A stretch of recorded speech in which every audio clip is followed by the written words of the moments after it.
真言上人也会在直播来看我们的共修的进行。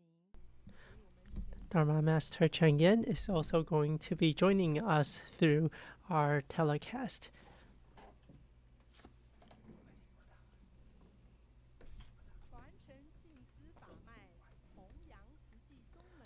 To continue Tzu Chi's Dharma lineage, our retreat for Tzu Chi workers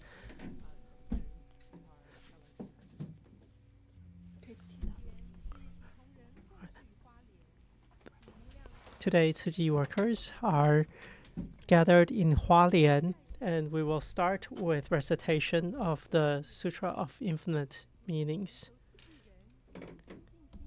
Just as Tzu Chi volunteers work in different parts of the country, of the world to further Tzu Chi's missions, we will recite the chapter on virtues.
是等菩萨摩诃萨，把万人具。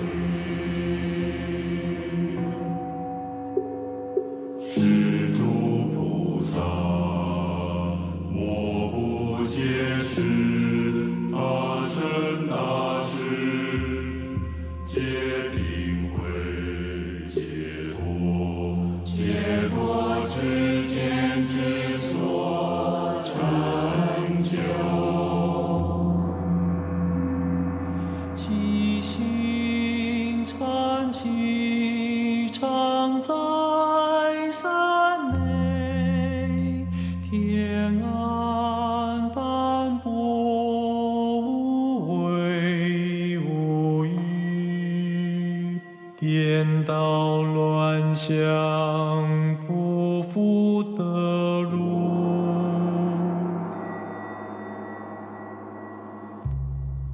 精进心诚，知学须磨，受持不动，一百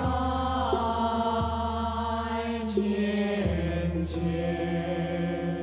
无量法门悉现在前，得大智慧，通达诸法，晓了分别心相真实，有无常断，明显显白，有能善知诸根性欲，弥陀罗尼无碍辩才，请佛传法轮。全体请坐。 Everyone, please be seated. 随顺能转，为地显多，一言愚蠢，开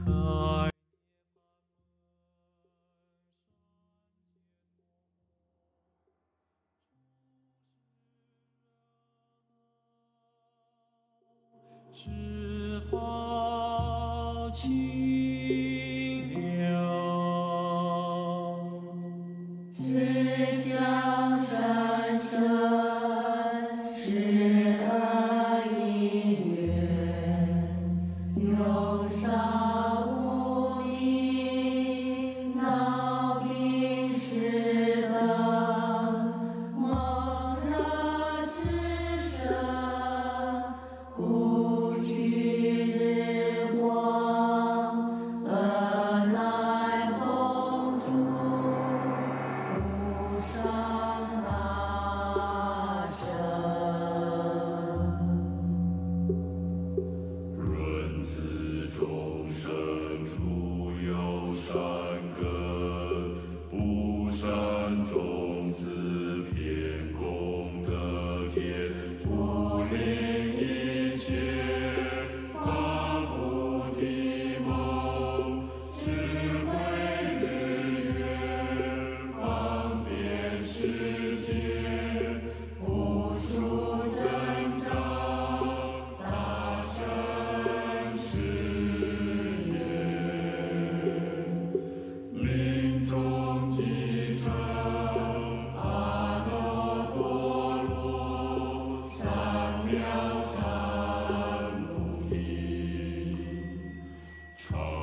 传世运载群生，度生死河，直涅槃岸。一往他一往，分别领相，逍遥遥行，随彼受邀，临终乐福。调御大调御，无诸方一心，犹如香马氏，能调无不调，狮子勇猛，为负众生，难可去怀。有悉菩萨，诸波罗蜜，于如来彼，见不苦动，安住愿力，光尽佛国，不久得成阿耨多罗三藐三菩提。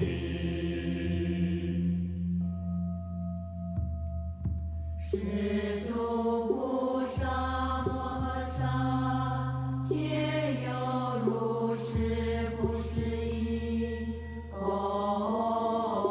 德。即比丘名曰大智舍利佛，神通目犍连，慧明须菩提，摩诃迦旃延，弥多罗尼子富楼那，阿若教成如天眼阿那律，持律优婆离，使者阿难，佛子罗云，优婆难陀，离婆多，揭琳那，波居罗阿周陀，沙切陀，头陀他迦舍，优罗频罗迦舍，那提迦舍，切耶迦舍。如是等比丘，万二千人，皆阿罗汉，尽诸戒漏，无复复着，真正解脱。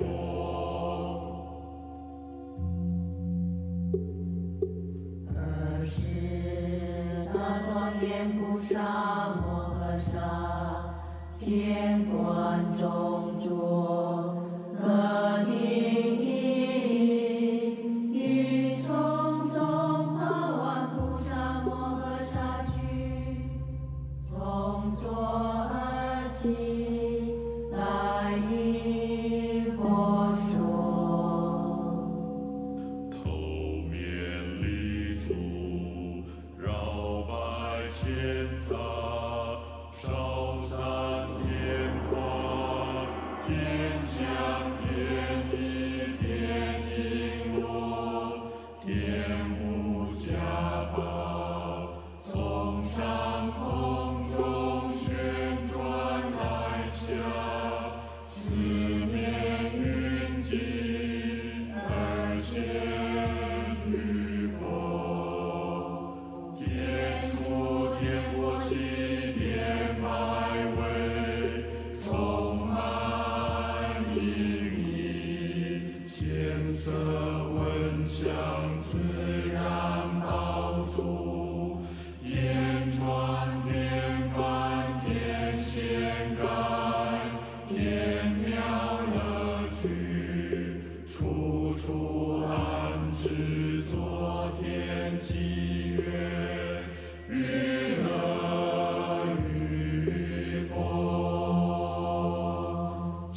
The Jingsi Dharma lineage is a path of diligent spiritual practice.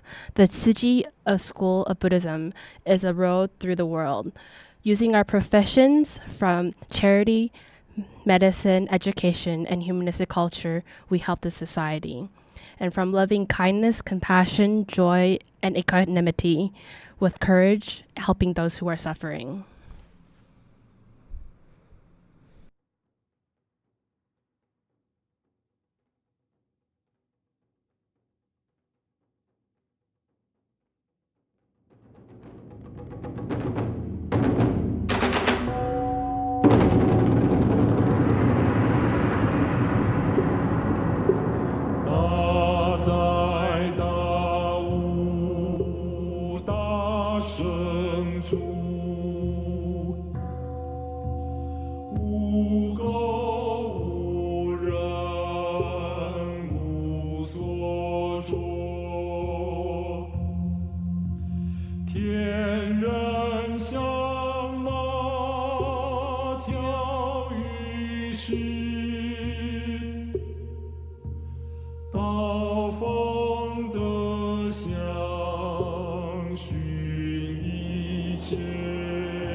Everyone, please stand and let us welcome the Dharma masters of the Jingsi Abode.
天空举起手，皈依人情，助难情。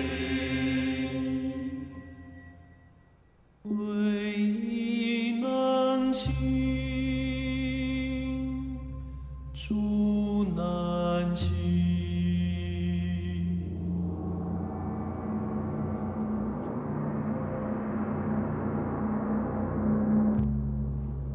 Thank you to our masters of the abode as we finish chanting the chapter of virtues. As we listen to our hearts and mind, let us have our masters give our 3 bows to the Buddha. First bow, second bow, third bow. And let us bow to our masters of the abode. Bow. Thank you to our masters of the abode, and as they take their seats. Today we have a good infinity as we're able to gather here today. And this is a very important retreat for us.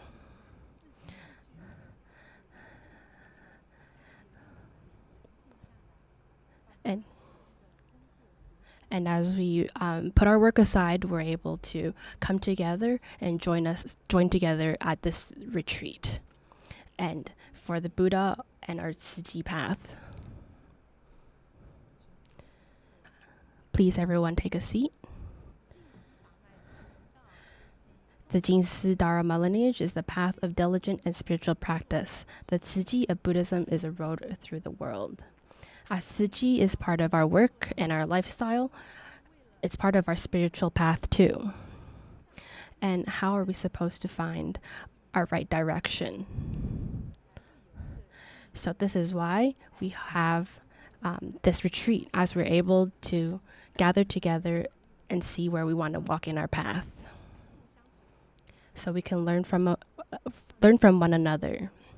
And as Master Sun Yin is also online, listening to our stream. So let us listen to Master's teachings.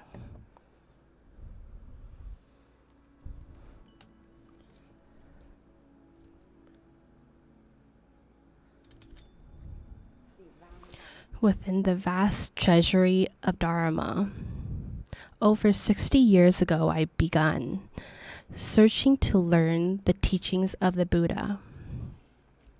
At that time, I had not established Tzu Chi yet, so my heart was very still, very calm.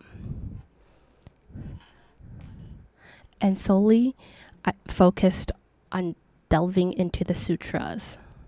In the vast ocean of the Dharma, I came across the Sutra of Infinite Meanings, which is the essence of the Lotus Sutra. Every day, for many decades, we have paved the path to Tzu Chi according to the Sutra of Infinite Meanings, never straying from it.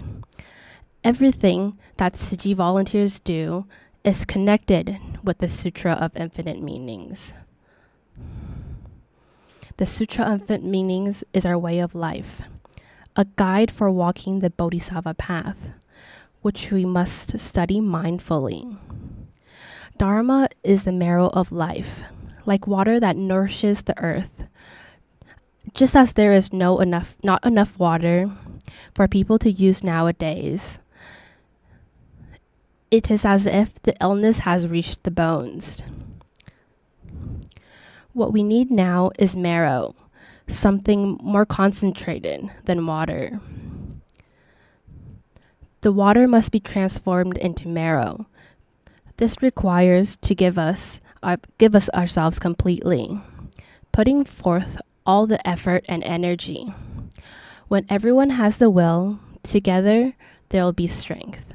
Together there will be physical strength. It's not just about physical strength, but the collective spiritual energy of all.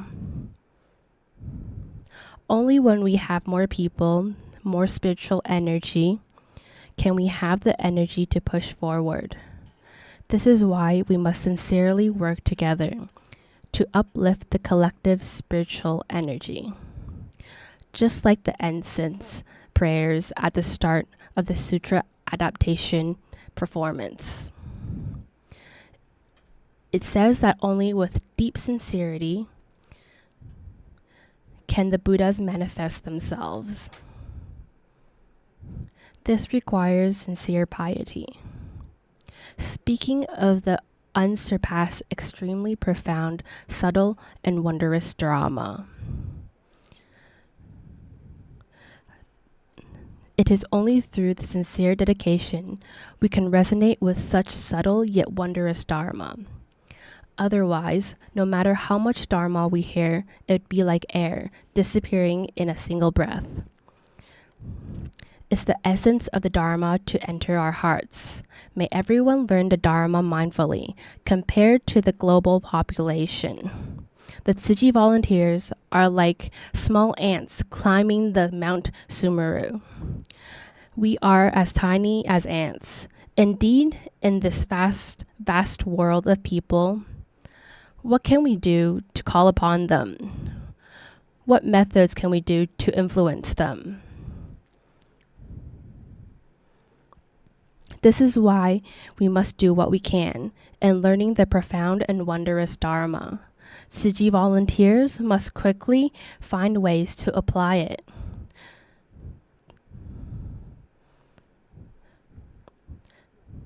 Tzu Chi's 4 missions are complete with charity, medicine, education, and humanistic culture, so that everyone can witness our sincerity and the truth and goodness that this organization represents. With such sincere efforts we make for the world reflects the blessings we have created in this lifetime.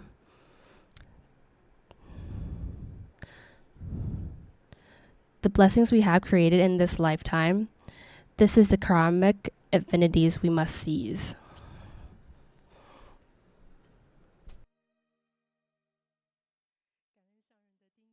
Thank you for Master's teachings as we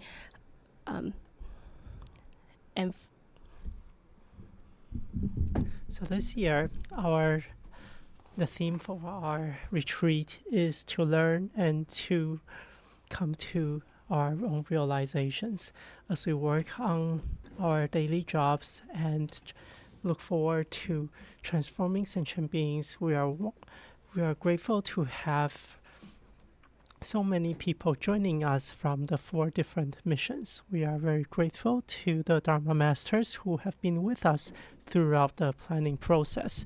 But if it weren't for those of you here today, then we wouldn't be able to come together. So next, I would like to introduce our attendees from Tzu Chi's different branches. When we call upon your organization, please stand up and wave at everyone. First is the charity mission. Would you stand? Let's give them a round of applause. We also have representatives from different countries like Singapore, Myanmar. Next, we also have our mission of medicine. So welcome to our doctors, nurses, as well as our administrators. Thank you for coming all the way to Hualien. Please be seated. Next, we have our education mission. Would our teachers wave to us? Thank you for being here with us, and thank you for all the volunteers from the education mission as well. Next is our mission of humanistic culture. We have many colleagues as well as documentary volunteers. They are also joining us today. Please be seated. And in our missions, we are very fortunate to also have Jing Si as well as Dai technology. Please be seated. And among the attendees today, I wonder if you have noticed that we have some very good role models, and these are our monastics from the Jinsi Abode. Thank you, Dharma Masters. They will be with us for the next 2 days. Next, we will start with our first session, first class for today. It is going to be a sharing from Master De He, Master De Chen, and Master De Xiu. Everyone, please rise. Please join your palms and welcome our instructor, Dharma Masters. The first class is not just from our monastics, but also from our pure practitioners, welcoming everyone back to our spiritual home, Hualien. We will bow to the Dharma Masters. Please bow. Thank you, Masters. Please be seated. Everyone, please be seated. Next, we will hand over the microphone to our host, also our pure practitioner, Sister Jing Cheng. Dear Master, Masters of the Abode, and all our four missions and staff, good afternoon. We have a very great opportunity here today to speak with our Dharma Masters of the Abode and what challenges they face during their cultivation here. So the first Dharma Master I'd like to introduce is Master De He. So with 200 plus Dharma Masters within the Jinsi Abode, she is the number 7, so she is extremely senior. And next we have Master De Chen. Master De Chen is currently spending most of her time in next to Master Zhen Yan. If you listen carefully and watch Master's teachings, you will often hear Master Zhen Yan speaking about the work that Tzu Chi volunteers are doing, how many countries we are in, and you'll hear a very small voice on the side, 136. This is Master De Chen. She was always there to help remind Master Zhen Yan. She is like an AI computer who is always well-versed in the work that Tzu Chi is doing. Next is Master De Xiu. When I first met De Xiu's master, she was actually a teacher at our Teachers Association. And she would lead many children to learn about Jinsi aphorisms. But she also made the vow to become a monastic and to shoulder the responsibilities of the Jinsi Abode. So our next lesson is called From Learning to the Learned.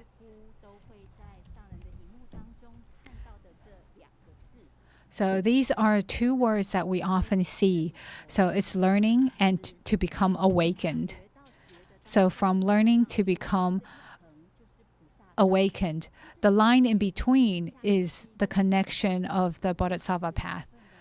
So in the Chinese character, we'll see when we are learning, there is a child underneath. And so we need to learn like children. So we'd like to hear from our Dharma Masters what it was like when they were younger.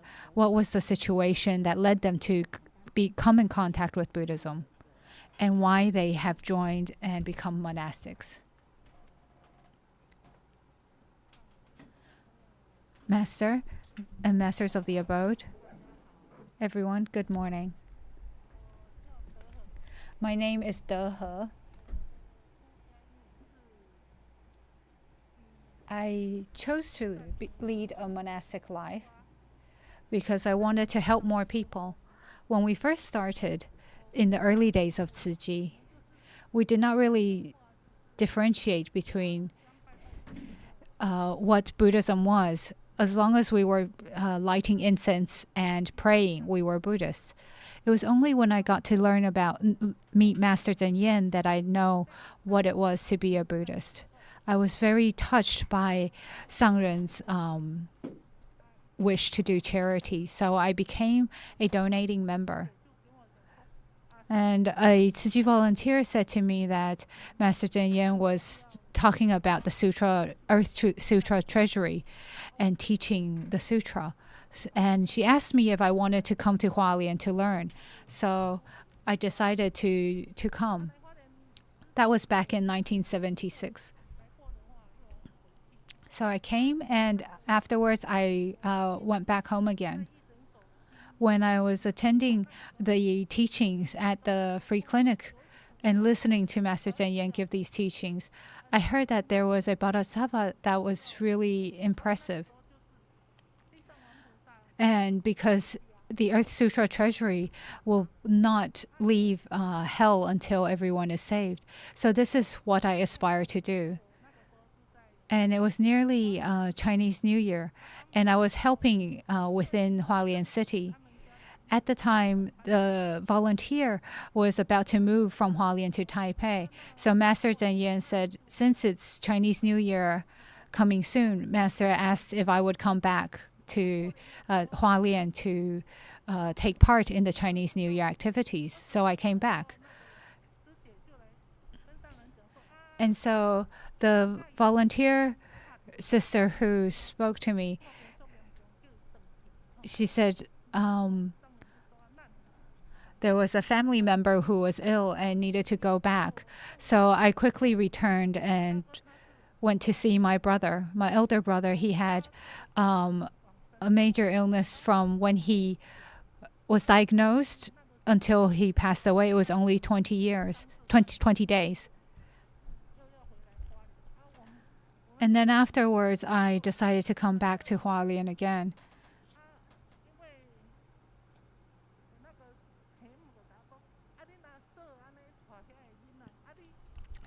So I was told by my aunt that why was I always running to Hualien, and they said if you really want to do this, you could also stay home and look after the family. But I felt like I was very close to Master Zhen Yan.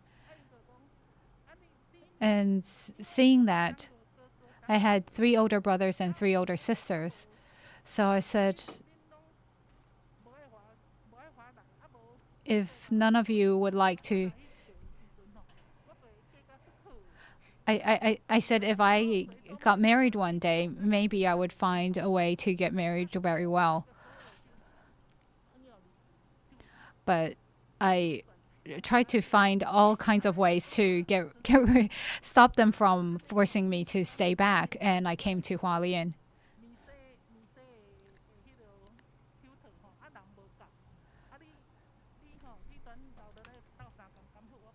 So people would ask me to help and give support as well. But I was by myself because my parents had passed away and my siblings had their own families already. So I was only making my own money and spending my own money as well. And so I decided to stay at the abode. And after a year or 2 years, it was the 7th lunar month. And during the 7th lunar month, we always recite the sutra of the Earth Treasury Sutra. So I felt like I could do more, and I was willing to take part. So I wasn't sure if I would be able to maintain the sincerity and dedication until the year after. And on the 24th of the every lunar month, that is when we distribute goods to our case recipients. So after the 24th, when we looked after all our care recipients and we had returned to have lunch, during lunchtime, Master Zhen Yan was chatting with a commissioner. So I thought, if I don't open my mouth, I don't know if I would have the chance. So I found the courage to walk over to Master Zhen Yan. And I said, I want to become a monastic. And I want to be just like the Earth Treasury Bodhisattva. And Master asked me, why do you decide to do this? And I thought, because I don't really know if I would feel this way next year. So I want to seize this moment. So I said, I feel like if I could do this, and I encouraged myself, and I decided that I really would like to become a monastic. So Master Zhen Yan said, sure, she would make a robe for me. And Master asked me to go back and tell my siblings about this. So I said, okay, and I called back to speak with my siblings. And that was how it happened, and then I became a monastic.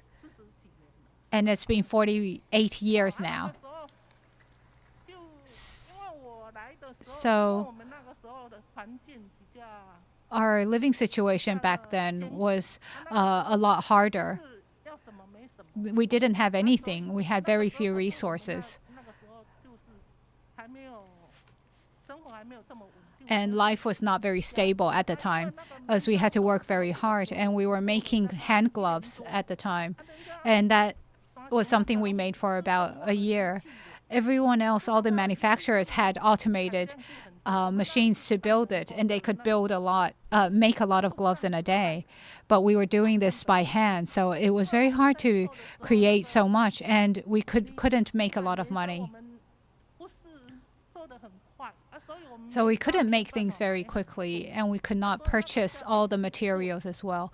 And with smaller quantities of materials, the expense would be high, and there were shipping costs as well. So that was when we first started. We were working with a few companies to purchase these materials. But it was extremely tough at the time to survive. And because we weren't fully automated, we had a lot of equipment deteriorating as well.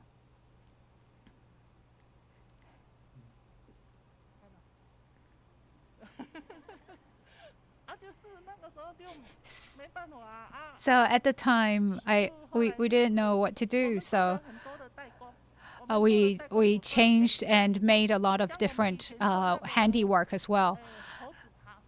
And some made money and some didn't, and we would make losses as well.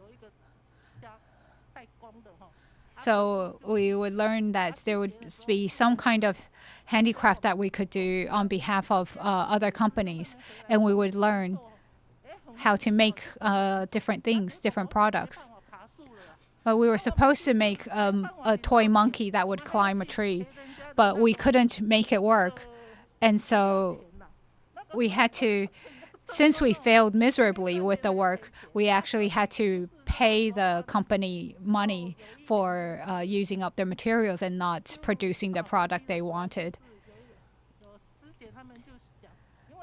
And then during our 7-day retreats, one of the sisters would tell us, because Master Zhen Yan's heart isn't very good and she has heart problems quite often. And when this happens, after the 7-day retreats, we would not eat after lunch. So we also use multigrains to grind them into powder and to eat it so that it would give us more nutrition during the day. So when one of the sisters asked us to do this, Master Zhen Yan said no. She wanted us to do the work ourselves and not get support from the volunteers. So she wanted us to be self-sufficient. And therefore, we started to learn how to do this.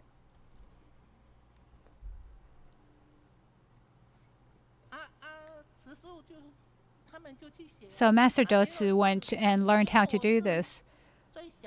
Because I'm the youngest of the first few Dharma masters, and I'm also very slow with my hands.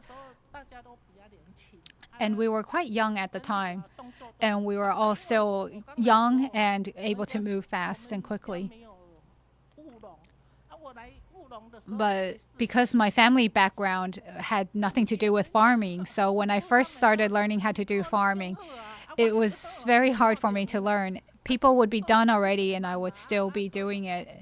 And I was very, very slow with my work, and I felt quite like a failure at the time. And it felt hard because I was such a big person, but I was so slow, and I couldn't do as much as everybody else. But I tried my best, but I still couldn't do it. So since I was the youngest out of the group,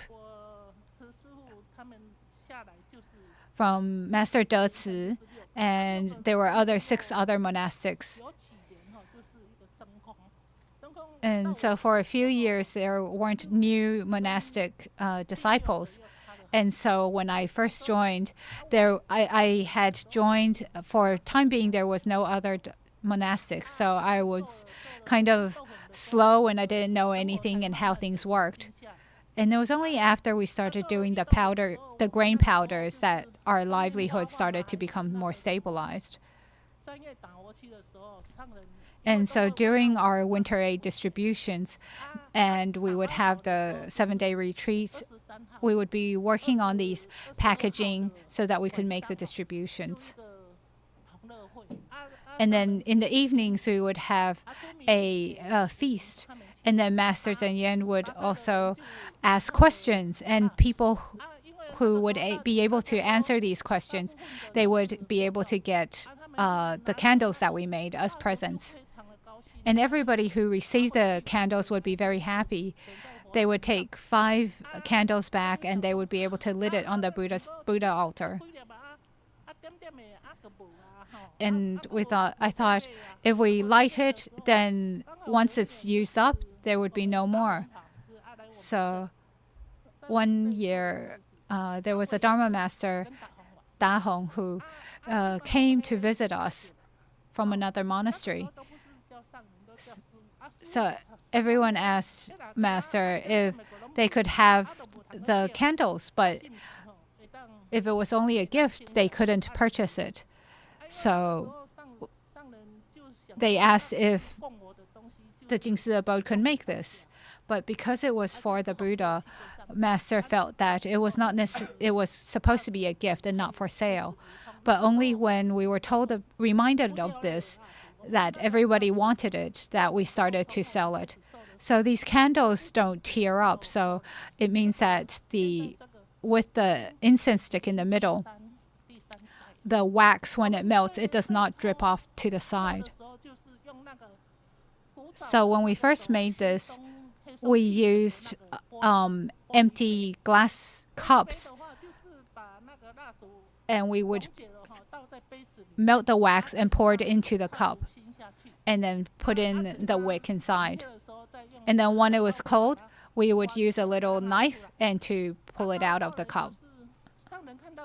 When Master saw this, afterwards she saw that there was children drinking Yakult bottles, the little plastic bottles. And Master picked it up, and she saw that it would be a good way to do this. So we started collecting Yakult, used Yakult bottles. We would rinse it, and then we would slice it to the height, and then also make it and turn it into the mold.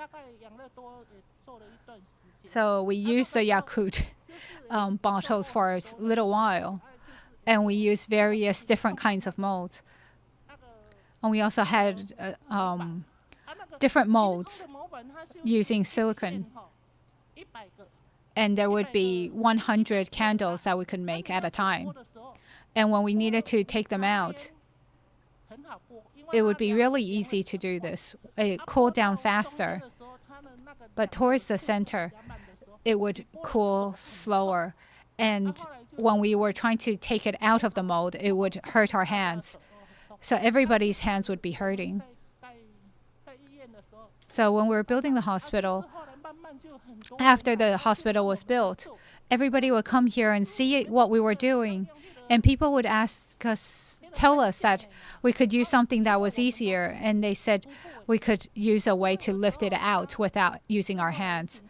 But we didn't know how to do this. So we asked the people who suggested this how to show us how it worked. At the beginning, it still wasn't. We weren't using the lift to push it out.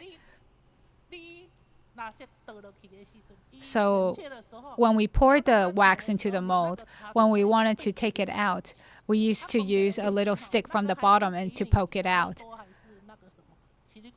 It was still easier to poke it out from the bottom. But when we were doing this, our hands would also still hit the bottom. And we would have bruises on our hands all the time. So after a while, it started changing, and we started finding different ways. So we had this new system where we would be able to just press a button, and it would push the candles out, and we wouldn't be hurting our hands anymore. So this is how we learned bit by bit over time. And life at the Jingsi Abode started from nothing to something until now our lives are much more stable compared to before. In the past, Master Zhenyan used to tell us when other visits, when volunteers bring donating members to visit us, we would be very sincere. When volunteers came, with the donating volunteers, Master would say to us, they said they're not vegetarians, so we need to cook food that they would want to eat, and to make sure that they would enjoy the food we cooked. So we would be very sincere, and we would try our best to welcome everybody home and provide the food they would enjoy. As long as people would come. In the very beginning, we didn't have a lot of resources, even for mushrooms. We didn't have many things that would be very tasty.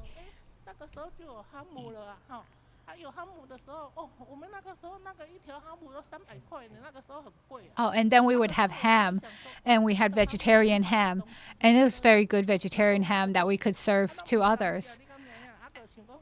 It would be very tasty, so when people came, we would give it to them and serve it to the visitors.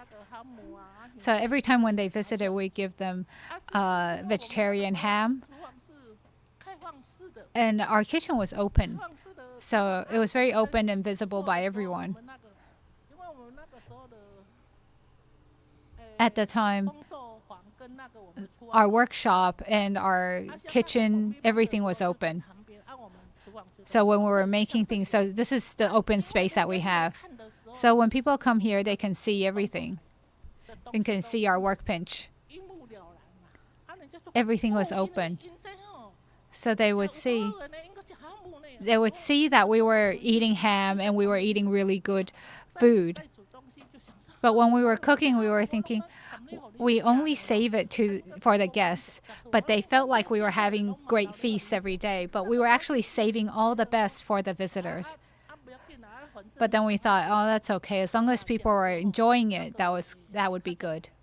So we wanted more people to come visit more often, so we served whatever we could. And then we had a popcorn machine that we were using to... And every time when we were popping the grain seeds, it would be very loud. And we would let everybody know that we would start to pop the grains. And because Master Zhenyan's heart isn't very good, we were afraid that it would scare her if we didn't give a notice. So we would always yell and let everybody know. And once the rice popped, it would smell really nice. And if we made these popped grains, we would collect it and give it to everybody. And everybody thought it smelled really nice and tasty as well. And they would support us with the work that we were doing. And all our volunteers and donating members, they would always say that the work was really, the food was really nice, and they felt like it would give them the blessings as well. So our lives are very different from it is nowadays. So at the time, we started to slowly stabilize in terms of our income in our lives.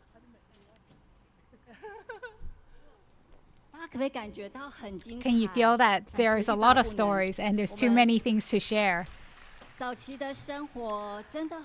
lives of the monastics in the early days wasn't easy at all. So Master Dehe has shared that we don't know what life will bring us in the next life, in the long term. So that's how she sees the moment to join the monastic Chi Abode. So next we'll also invite Master Dechen to share. Dear Sangren and Dharma Master and everyone else, good day. So I've heard the sharing from He Shifu. I felt it was very interesting. We should give more time to Shifu to share.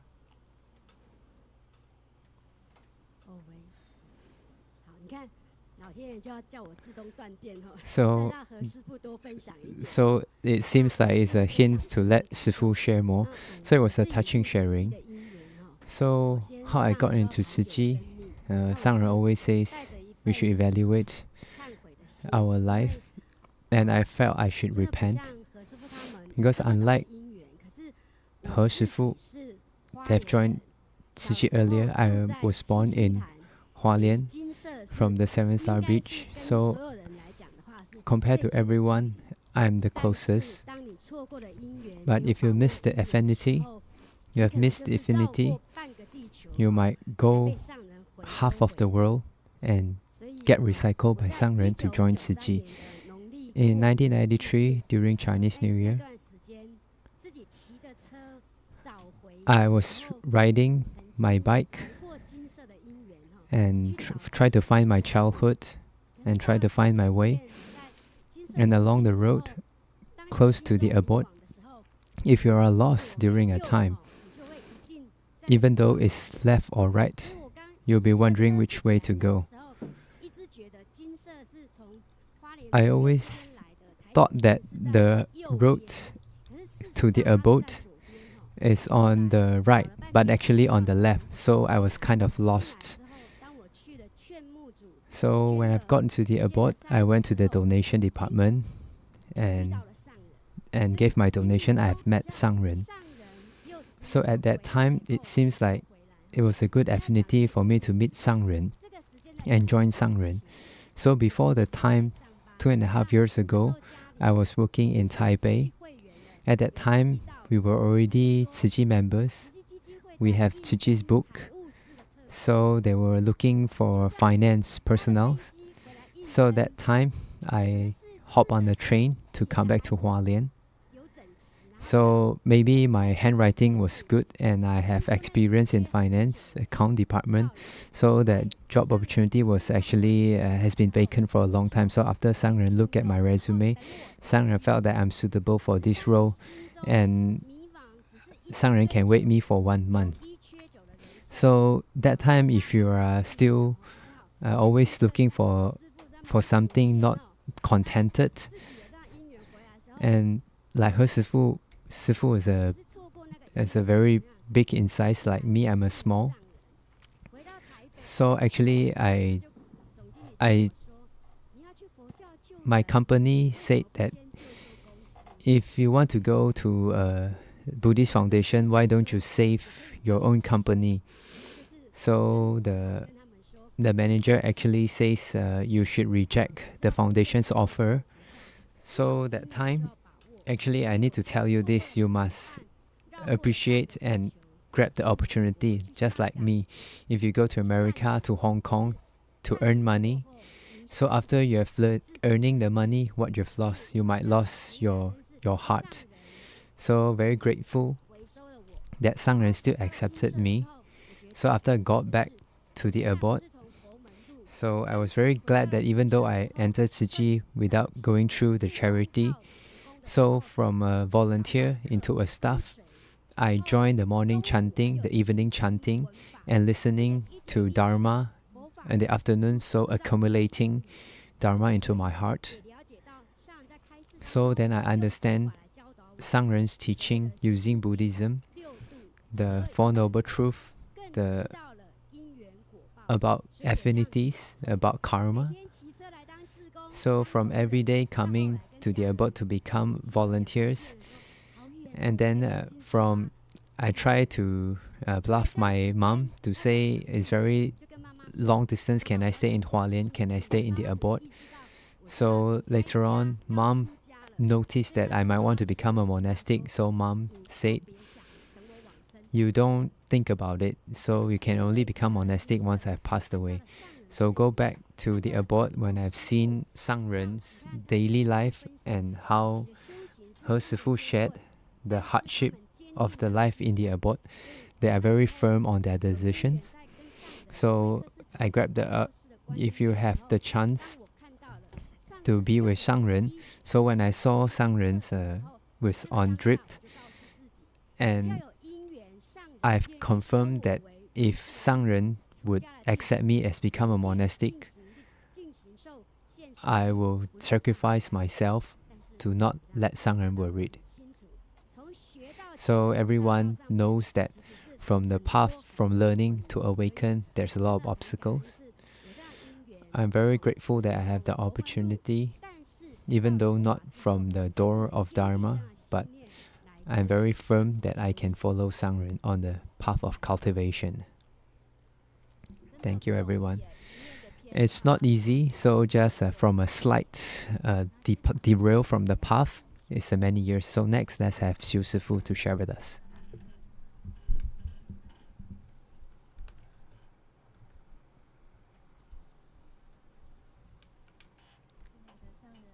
Dear Master, Masters of the Abode, and all the people who are here in front of me, all Dharma family, good afternoon. I'm so grateful after listening to the two Dharma Masters' sharings. I feel like my reasons for becoming a monastic was more selfish. I remember when I was studying in university, everyone thought I would be the first person to get married. And I didn't realize that it was a poster that I saw at school, and I started taking part in that activity. And it was through this poster changed the course of my life from getting married to becoming a monastic. So it completely changed my life. It was because of this poster that I came to learn about Tzu Chi. During university, I loved to enjoy life and play and had a lot of desires. And even after I started working, it was still the same. It was the chance of learning about Tzu Chi. During a summer break, I spent 3 weeks at the Jingsi Abode. I took part in various camps and retreats. And after 3 weeks at the Jingsi Abode, when I returned to Taipei, I suddenly felt I wish I could continue to live at the Jingsi Abode and enjoy that kind of lifestyle.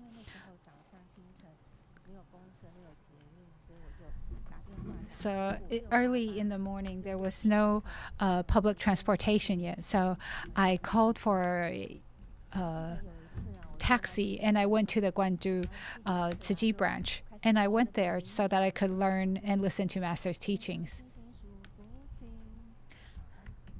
And then I would hear an old song. And when I got off the taxi, as I was walking down the slopes to the Guandu branch, I kept thinking about the song that said, there are so many stars in the world that we cannot count. And I thought, oh no, I wanted to go there to learn the Dharma, but why wasn't I thinking about the Dharma and the Sutra, but I was listening to pop songs? Why was this happening to me? So I felt really worried about this. I felt like I was falling down into the hole of desires. So I decided that I had to come back to the Jingsi Abode to cultivate diligently. My parents were not willing to let me to do this.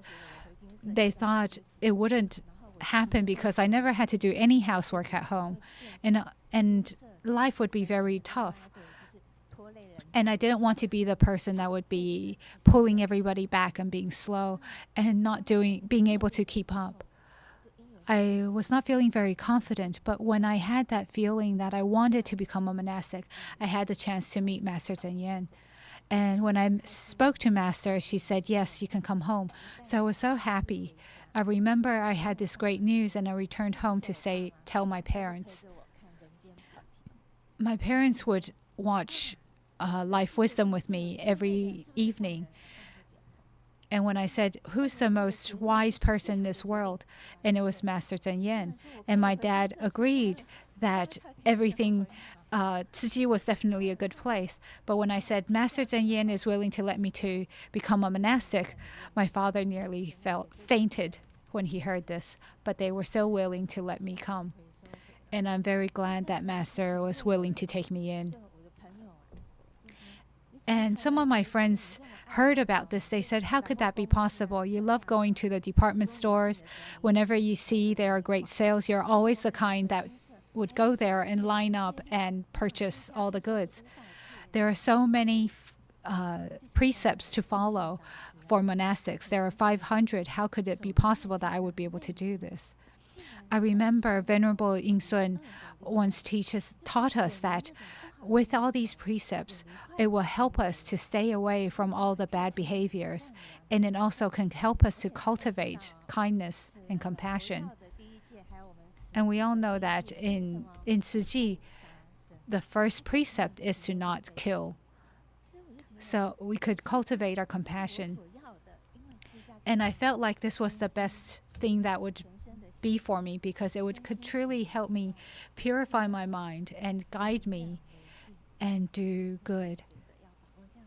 So I really felt like I needed to seize this opportunity to cultivate and become a monastic. Thank you. Thank you, Master Shou. When I first met Master Do Shou first, she really was a teacher who was very delicate and well-dressed. And when she came back to the Chi Abode, she actually learned how to, she had trained her body to become stronger, learned how to cook so she could come back prepared. So this path really isn't easy.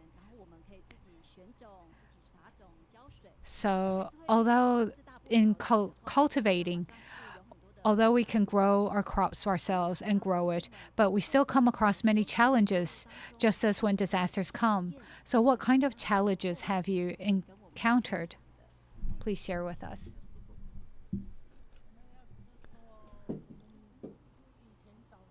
From our old days, so when we are making the barley powder after the morning chanting, after breakfast, that time our heart was united. United means that after breakfast, we'll do whatever we could do. So at that time, we were washing all the grains. And next to our abode, the space, we were moving the table or moving whichever what we can do. So we were very united with one goal. When there is a sunny day, we will rush to the sun. So after the morning chanting, we must hurry to prepare all the equipments or stuff. So due to good weather, and if there were bad weather,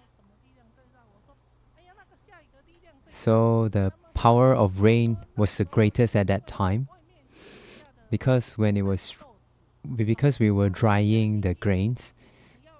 So if anyone said it's raining, they will shout, "It's raining!" So all of us will rush from all directions, including Sangren. We will run outside. We would run and to kept all the grains. So because that was our main source of income, so the grain were very precious. So we couldn't let it to expose under the rain. So we had to be really quick to cap all the grains during the rainy days. So when we cap it, the grain, we still need to pick the grains because there are different qualities. So we were picking the grains. In front of Sangren's space, there was a platform. So and then we will dry it over there. So we will set up some tables, and during the afternoon, we will pick the grains because that was the main source of our income. And later on, I was in charge of the kitchen. So from didn't know anything until we are very expert in how to cook. So our senior, they would brought us juniors. They would coach us. So we were learning. So if you tried which sifu could cook better, then you learn from that sifu. At that time, we were rotating our work. So every few days, we will rotate to certain work. So and then we went to cook. And then we were about to build the hospital. So Rong Sifu and En Sifu were busy. So they weren't in the work rotation. So they were in charge of the foundation's work. So I was in charge of the kitchen. So from didn't know how to cook until one time when the nursing college, there were 20,000 people coming.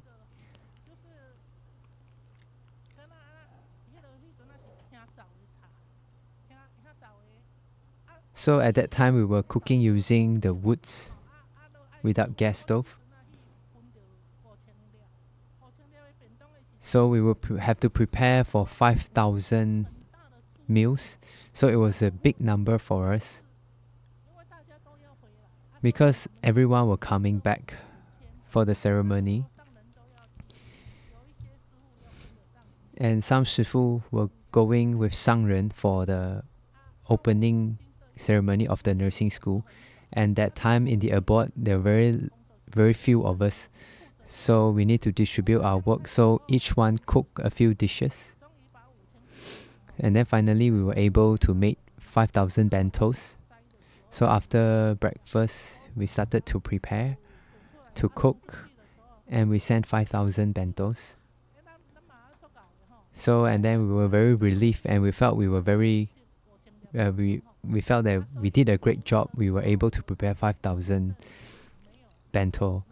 So after that experience, I no longer fear of working in the kitchen. So it was because of this 5,000 bentos experience. I got more confident. So because during that time, there were a lot of tours coming into the abode. From the south, there were like a lot of buses, more than 10 buses.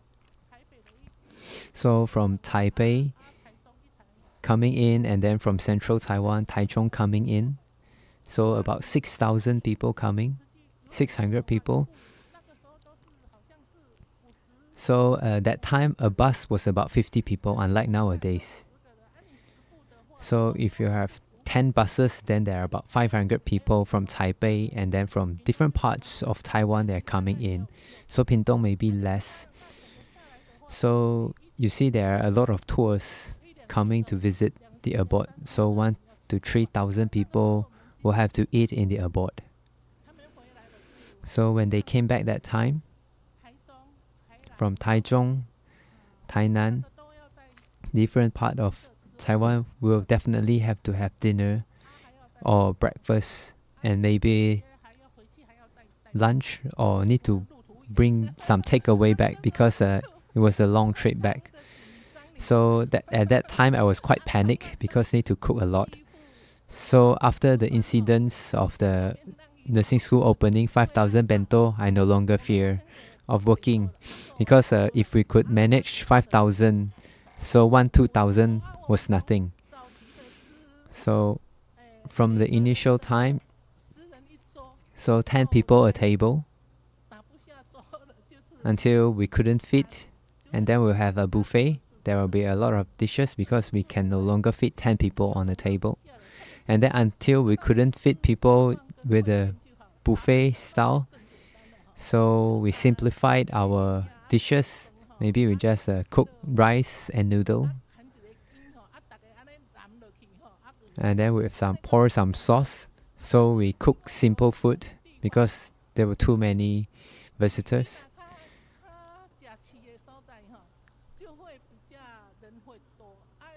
So if during holiday there will be more people.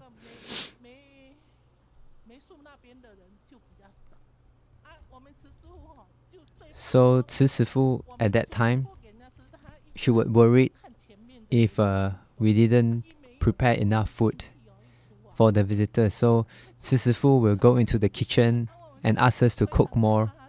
So we were very worried if Tzu Sifu appeared in our kitchen. Because Tzu Sifu, when she will cook a lot. Because she's the eldest, and then we couldn't comment on what the eldest said. So I was very scared that time. So I told my junior and said, faster go and look around and replenish the food. So after other Sifu, they were smaller. If I appeared and on the front line, they will see me. So I asked the junior who was smaller size to go in front to survey. So I will always stay in the kitchen. I'll station there. So other smaller Sifu will go and survey. So and they will tell Tzu Sifu that we're already cooking at the kitchen. So to prevent Tzu Sifu to entering the kitchen. So of course we must let people to have a full stomach. So we were very sincere at that time. So at that time our mind was we must offer to the general public. We were very sincere. We really hope that everyone would come back to the abode and get to know Tzu Chi more. At that time, our heart was sincere. If they want to come back, we would do whatever. If they want to eat whatever, we will try our best to satisfy their wish. At that time, if there are any delicious dish, we'll try to learn and prepare for them. At that time, the time was different, unlike now. Now there are a lot of restaurants. That time, no. So our 3 meals, we are at the Abode restaurant. So we are the only one in Jingsi Abode. So what we have the Jingsi Abode restaurant. So unlike nowadays, the youngsters come into the Abode. They have tried a lot of nice food from different restaurants. Now they are good at cooking. So at that time, they asked how did we cook. We said we would cook very simple. We didn't know how to teach them how to cook as well. During our time, we didn't try any dishes in the restaurant before, so we don't know how to cook. So during that time, huge difference. So in our kitchen, that time, we have to prepare our own dishes. So now we have international dishes because our Shifu, they are from Malaysia, they are from Singapore. So nowadays the Abode kitchen has more variety. So some, if they have homesick, so they want to cook their home dishes for the general public. So now we are privileged that we could have the Asian food. So now, that time we didn't really know. We don't have a lot of options. Don't know how to. We just use soy sauce. So we ate a lot of soy sauce. So we marinate using a lot of soy sauce. 很感恩师父，很不容易，对不对？大家都知道。Thank you. So we can see that life there is not easy. And being in the kitchen, it is actually one of the toughest locations to work in. So I've heard before that sometimes there isn't even vegetables available to cook. So what do we do when there is no vegetables that we need? So at the time, behind our kitchen, we have some tune leaves, tune trees, and we would be able to grab it. And it grows on a tree, so it's actually quite easy. So when you're in a very big hurry, you could just go straight to the tune tree and grab it off. So you could just wash the leaves and put it with some flour and fry it. And back then, the children would love to eat this when they came back during the summer holidays. So one time we did this, and we deep fried it with some flour. And when we fried this, they thought it was so good. And the child went back home and said to his grandmother that the food is so good.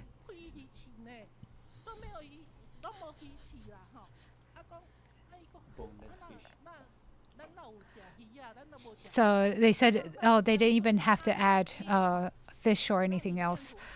And so all we needed was the tune leaves and also just a bit of flour and water, and it would just be very crunchy and delicious. So that was the fastest way for us to make it. And that could be a dish. So we can see that even with such simple measures, but with a little bit of trickery, we can also make something that's very delicious. So we'd also like to ask Master De Chen. Her background is actually extremely similar to many of us here. So we often talk about learning to awakening.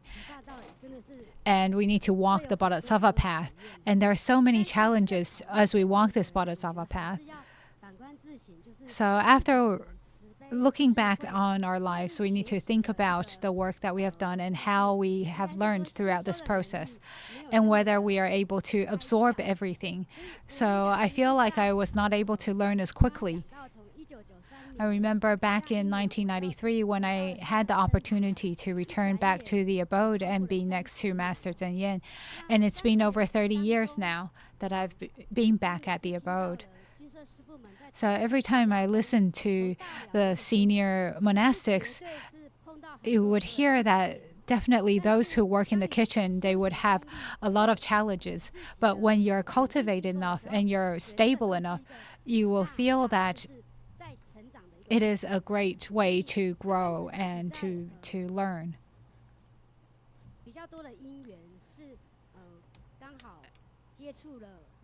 And with my work and my opportunities, I have opportunities to work with volunteers all around the world. And I'm always next to Master Zhen Yen as well. But often when I'm next to Master Zhen Yen, I would also receive a more stern and greater expectations of me. So when we go overseas to see the volunteers, Master would always encourage us to interact with more people and to give them care.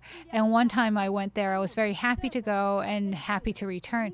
When we returned to speak with Master Zhen Yen, she immediately told us off. She said, I asked you to go there to serve as examples for others. Why did Master say this to us? Because when we went there, we were supposed to give a diary and journal of what we did every single day. And our staff would also work on this as well. And when we went to the Philippines, one day from when we were at the Philippines branch, there were many buildings. So as we were moving from one building to another building, when we came out, there was light rain. And we thought, it's okay, there's no need to use an umbrella. So the staff also wrote that down. And wrote everything down. And in the early days, Master Zhen Yan would read all the content. And as soon as we came back, Master Zhen Yan said to us that we should not have done this. If others wanted to give us use the umbrella to cover us, and we should all protect each other as well. But indeed, you told the volunteers that you don't need to use an umbrella and walked in the rain. From then, we learned that Master Zhen Yan has a very high expectation of us. And she also hopes that in everything that we do, we will always remember. And there are many challenges that we face. But it also depends on how mindful we are in the work that we are doing. I also remember there was one time when we started have electronic materials and products to use. And when volunteers return from the world, we want to ensure that Master Zhen Yan would also have the ability to have access to all the information available online. And some of the younger monastics would help Master Zhen Yan with her iPad. And one day, I heard that there was a specific call for me to go back to the office, but I may have been somewhere else in the abode. At that time, I heard people calling for me. And by the time I ran over and kneeled down next to Master Zhen Yan, Master asked me, so what happened to the iPad? But because I was running, I was breathless. And with our bad habits, I accidentally said, Master, I only taught you this a few days ago. As soon as I said this, you would know that I would be in a lot of trouble. Master looked at me and said, what do you mean by teach? So she asks us to be very careful, all our words and our behavior as well. And immediately I apologized to Master Zhen Yan. I could never make the same mistake again. Every time when we learn something, we must learn it completely. So Master Tzu has always taught us in the later generations that we must give up on ourselves, not focus on ourselves, but do everything we can to cultivate and to grow.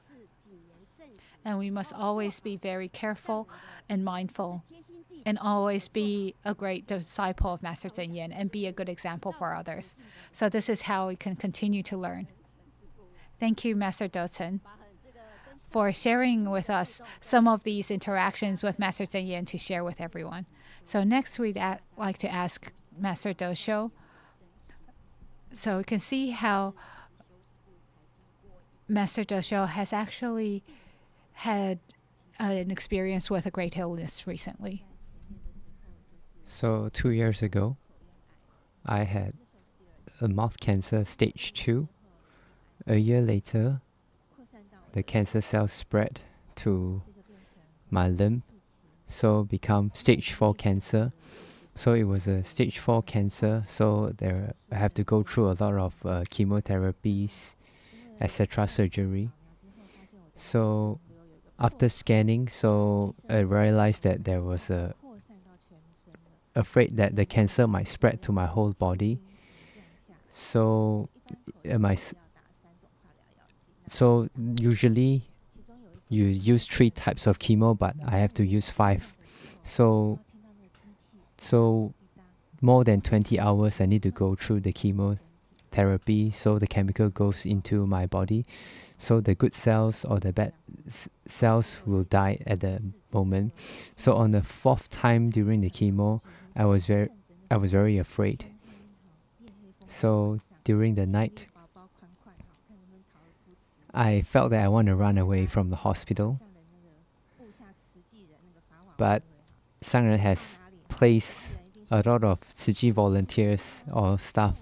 So if I met anyone, they will ask, are you lost, Sifu? I will bring you back to the hospital. So you could never escape Sangrens. So I thought of, there was a book. It means, what's the answer of life? the water knows. So it's like the water, if you say good words to the waters will become better if you scold the water, so the water's formation will be very bad. So I took a piece of paper and I wrote Buddha. So for Buddhism, for sentient beings, and compassion and benefit others. So I want to remember Sangren's wish for us. So every time when I'm going to the chemo, I will stick this paper, and I hope the water of the chemo will become Dharma water. So it will become the chemo Dharma water. So the Dharma water goes into my body. Myself will blend with Dharma and the chemo. So I must remember life after life, I must work for the sentient beings, for Buddhism. So after 6 times of chemo treatment, so it's harder treatment. So after the 15th treatment, it was very painful for me. I need to go through a lot of drugs. So it's like my throat was on fire. So anti-inflammation drugs was not working. So my throat was totally burning. So I remember when I was young, I like to eat steak, fish, everything I like to eat, pork, beef. So before I went to work, I like teriyaki. So when my throat was burning, then I remember that time when the animal was sacrificed for the greed of humans. So I repent. Yeah. So during my treatment of cancer, so the drugs always stuck on my throat. It got stuck. I couldn't breathe. I was suffocated. Then I remember when I was young, I used to stay next to the market, and I like to catch the fish. So how many fish you can catch, you can bring it back home. So that time when I catch the fish was suffocated on the air. So it was like me. I couldn't suffocate. I couldn't breathe. I was suffocating. So it was like me that time. So I really repent myself. So because of the fun. So that was my karma. So now is my karma. So because I've planted the seeds. So I'm very grateful that I had Tzu Chi, I've met Sangren. Now I became a vegetarian. So I might need to go through more pain, 100 or 1,000-fold. So now I'm suffering less from what I've planted, the karma seed. So I'm very grateful of everyone. I would like to thank all our staff from the medicine mission. So because of you, I'm very healthy now. I can share with you. Thank you so much to our medicine staff. We are very grateful of our medicine staff who are helping saving the life, saving our health. So we are grateful of the sharing from all our Shifu. It might seem very normal, but they are very deep understanding from the path of learning to awakening, the path of Bodhisattva. You must walk on the path, only you will meet the Dharma in your daily life. So in the end of these sessions, please let Shifu conclude 5 minutes, 3 to 5 minutes, to let all our staff here on our Bodhisattva path. Hope you can give a conclusion or advice. Please have her, Shifu. I feel that in our life, the happiest is you have Dharma joy, you are happy and healthy, and wish you all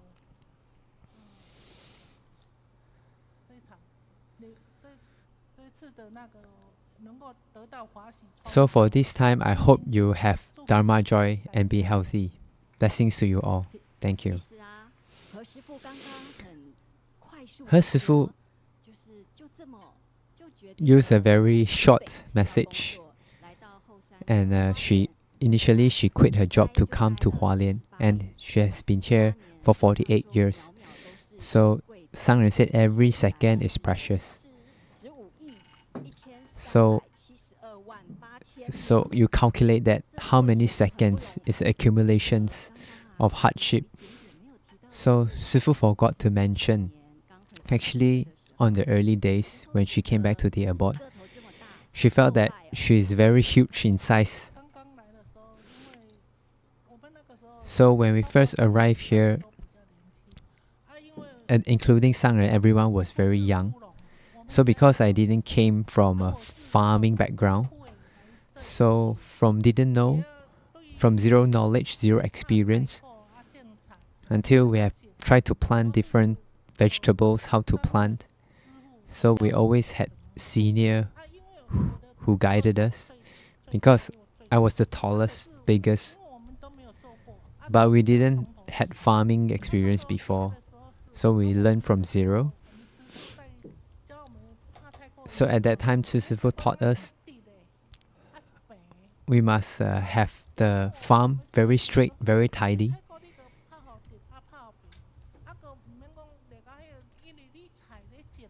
So when we are planting the vegetable, so maybe it's about 2 months after harvest, you need to replant. So I was the youngest in the abode that time. So as the tallest one, I had to do the most work, because I couldn't ask the senior to do the work. I was the junior, I have to do the work. But when I tried to do the work, I was very slow, and I felt very demoralized. At that time, we had work in the morning, and the evening we had different work. That time, in the early days, our Tzu Chi magazine, we had to pack in the abode, the magazines. So sometimes even the envelope of the members, we need to stick it at night during the evening time. So before the evening gone to sleep, we had some time. Then we went to pray to Buddha. So now I will tell the younger junior nowadays, so when you first come to the abode, you would be very firm, but you must know your goal, your direction. So your direction, your goal is to pray to the Buddha or chanting. You must know what's your goal. So you must learn from the Bodhisattva, so that's where you have the source, the power to move on in the future. So now I will tell them, between people, they might have some quarrels or fights. So time would be the best medicine. At that time, we will use the evening time to talk, to whisper to the Bodhisattva. So when I felt demoralized, I will talk to the Bodhisattva, to the Buddha. So because Buddha will not reply you, so when I look at the Bodhisattva, I talk to the Bodhisattva of my demoralized story, so I came through that time. So in our life,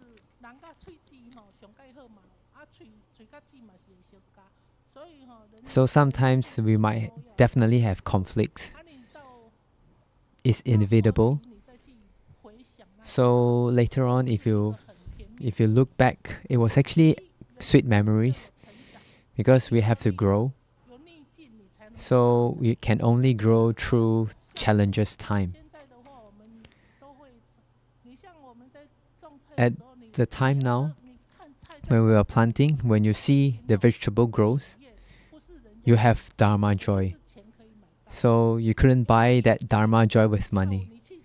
So when you go watering the plants in the evening,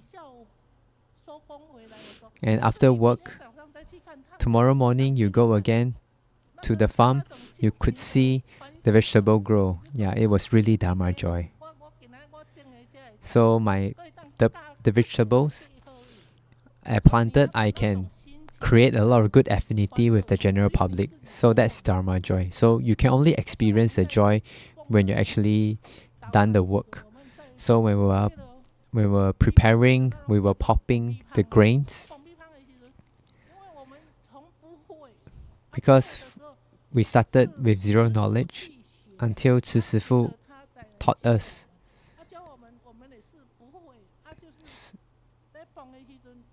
From we didn't know until now. At the beginning, we were popping in a very small hut. We had 2 machines. So the 2 machines, me and Yi Sifu, so there was a meter. So if the meter running into certain amount of time, it would pop. So one time the meter was broken. So when it's supposed to pop, it didn't pop. So we didn't know what to do. So we had to pop it anyway. So because it was a lot of force, so the machine moved back forward. So when it popped, the forces, it was a great force. So the hut was full of ashes, and we were covered by ashes. So everyone heard it was a bigger pop. So everyone rushed to check on us that time. So they saw us. So they were very worried when they saw us. They thought He Sifu was badly injured. So everyone got panicked and worried. So they took the towel, the water to try to clean us. So fortunately, our face, our limbs were okay. So they didn't know the machine actually hit my leg, and my leg was very painful, but they will only care about my face. They didn't concern about my leg. So we had to finish our work, and we afraid that Sangren know about this incident. So we must clean up immediately. And we were scared that time. Yi Sifu was scared as well. So we encourage each other, don't be afraid. So during that time, it was very hard living condition. So we always think of we must continue our livelihood. So we must continue the production. So we clean up, dust off, and we continue to work the next day as well. So we are living beings. We must be flexible. So it was an opportunity for me to grow.感恩. Thank you, Dharma Master. So even Master Zen Yin has heard all your stories now. So despite meeting all these, facing all these difficulties, she can still be healthy and happy. And next we invite Master De Chen. So indeed, it's not easy to shoulder responsibilities and to change our mindsets. I want to quickly share, every month we have the Earth Treasury Sutra assembly. And as Master became busier and busier over the years, one day Master said, I'm so busy right now, please ask that other Dharma Masters to take on this responsibility. At the time, I was in the office, and when they saw me sitting there, she looked at me and she said, it's your turn to go speak after the Dharma assembly. And I thought, there were so many more people who were more senior and more experienced than me. But then I thought, since Master Sangren is busy, I must shoulder this responsibility. So when I walked into the hall to speak, I was shaking with fear, but I felt that it was my opportunity to learn and to also share this great affinity with everybody. So I keep reminding myself, from learning to awakening, we must maintain a heart of purity, and we must remember the teachings of the Sutra of Infinite Meanings. And we must also hold on to our vows and to continue to walk this path. So I encourage everyone as well. Thank you. Next, we'd like to speak, Master Dosho to speak. So I remember in the Lotus Sutra, there is a bodhisattva that I really like. And this bodhisattva finds joy. Everybody who sees this bodhisattva will be filled with joy. How can we become a bodhisattva where everybody sees us and will be filled with joy? So first, we need to become a person who finds joy in seeing everybody. But many people will say, but sometimes when we see people, we just don't like them. So we need to learn to be like a Buddha, a wonderful Buddha. We need to change our mindsets. If we cannot be influenced or affected by others, we need to know how to turn our minds and to stop feeling discomfort with others.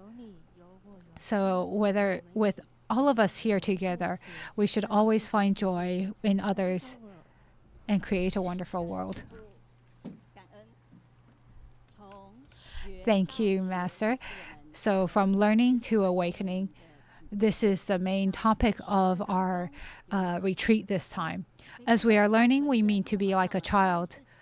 We need to have a pure heart, and everything that we see in Tzu Chi, when we first come in, everything brings us joy. But as we walk closer and closer to Tzu Chi, as we walk home to the Jingsi Abode on Sunday, you'll see something that is very beautiful, which is the Tzu Chi logo, as we enter the abode. But when we walk closer, you will see that this plant with the Tzu Chi logo will see different imperfections. And it is what we see when we get closer, when we have impurities within our hearts, and we come across challenges, we will find difficulties. The Master Sangren also reminds us that we all have a field of blessings within our hearts that we need to cultivate. And as we cultivate this field within our hearts, can we continue to cultivate it diligently and to make it better? So no matter what challenges we come across, just as the Dharma Masters mentioned here, as they mentioned, we need to remember the Dharma and put it into action. When we can do this and walk through the Bodhisattva path, Master Zen Yin teaches us that the Bodhisattva path isn't only something that we can learn and experience with our minds. We need to actually live through it and experience it. Only then can we truly understand and awaken from these teachings. When we can actually connect between our hearts and the Dharma, when we can connect it together, then we can truly live and understand. Whether we are monastics or lay practitioners, we are all on this Bodhisattva path, as long as we can maintain this heart to be diligent. So just as on Sunday, when we will all be walking back to the Jingsi Abode from the Jingsi Hall, as we walk step by step, I'm sure through this path, we will be able to experience the Bodhisattva path. As we walk from darkness and the sun rises and things light up. So thank you so much to all our Dharma Masters who joined us today. Thank you so much. So thank you very much to Sister Jing Chen for your hosting. Everybody, please stand. So we express our appreciation to our three Dharma Masters. Please bow to the Dharma Masters. Bow. Thank you so much for all your sharings, and please return to your seats. So today we heard the stories of our Dharma masters at the Tzu Abode and the difficulties and challenges that they have faced. And we hear that they have experienced many difficulties in the early days of Tzu Chi, whether it's food, whether it's the responsibilities to shoulder. There are many challenges to our wisdom. And we also experience illness and death as well. So thank you to all three Dharma masters for sharing with us your great wisdom. So next we have a break. So it is also a time for all our group members to interact with one another. So we first invite our Dharma masters to leave the hall first.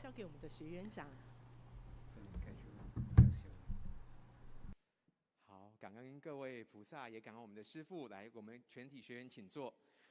接下来到了学员长的服务时刻哈。So here, this is information for the people who are at the Jingsi Hall. So we will discontinue the interpreting for now. Please enjoy your break. 首先呢，是您现在的位置就维持是这一次法脉中门同样的位置哈。那也就是表示说，请大家离开座位区的时候，也要确认我们能够收好个人的物品。那再来，您的鞋带，今天你装的鞋子的鞋带也将是一带到底。所以，当我们礼拜天回到精舍的时候，我们是共用同一个鞋带。那到时候在精舍统一的回收。那再来呢，就是到了我们环境说明，跟各位报告，目前我们是在静思堂的2楼的讲经堂。我们的东班是在学员长的左侧，也就是靠近我们慈院，那叫做慈悲回廊这一边。东班是这一边，男众洗手间在从 B2 到 B1 到1楼到3楼到4楼都有洗手间，男众的洗手间。而在我们的西班学员长的右边，各位的左手边是靠近慈大那一边的智慧回廊。会有女众的洗手间，同样也是从 B2、B1 到1楼、3楼、4楼都有洗手间。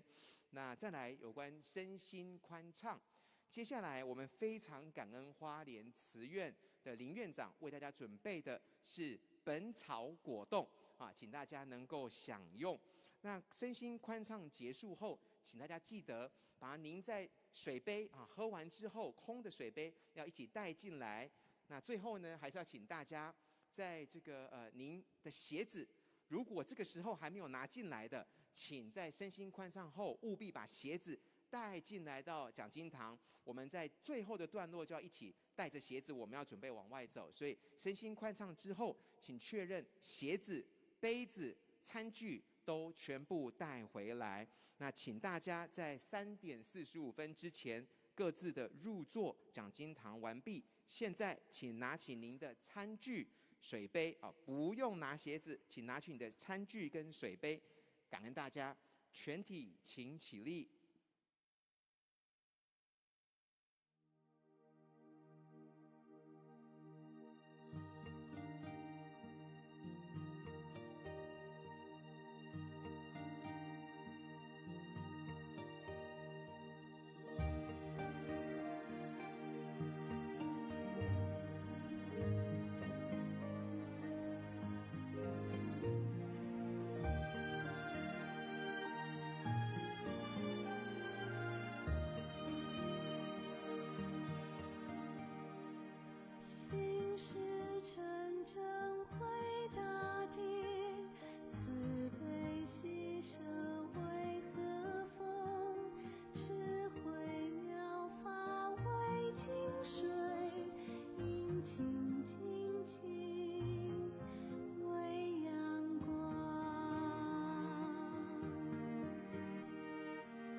心事常常回大地，慈悲喜舍为何风？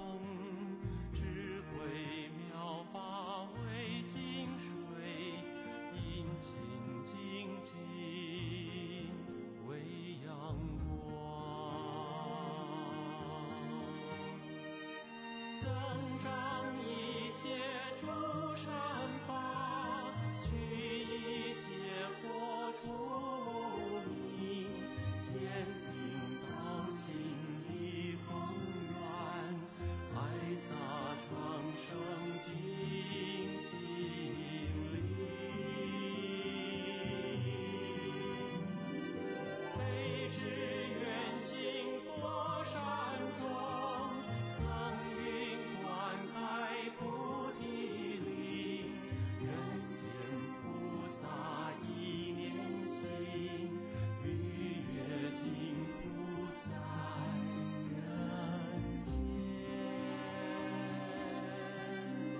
यो एक ज्यादै दुःखद समय थियो पुरै देश हाम्रो क्षतिमा शोकमग्न थियो भाग्यवश लुम्बिनी जुन नेपालको That was a time when the whole country was sad. But fortunately, Lumbini was not damaged too much. I was working in the government, and I heard about a Buddhist organization from Taiwan coming to do disaster relief in Nepal. So I went to the airport to greet them, hoping to help the volunteers come into Nepal. What I was shocked was after we passed through immigrations, they disappeared. A driver told me that this group of people had gone to the disaster site to survey the situation. I was very confused. How come there are foreigners who did not worry about their own safety and going straight to the disaster site? Tzu Chi people are full of action that sacrifice themselves to help others. Everyone stay safe. Because I am the president of a Buddhist organization, I help them to connect. I also served as the interpreter.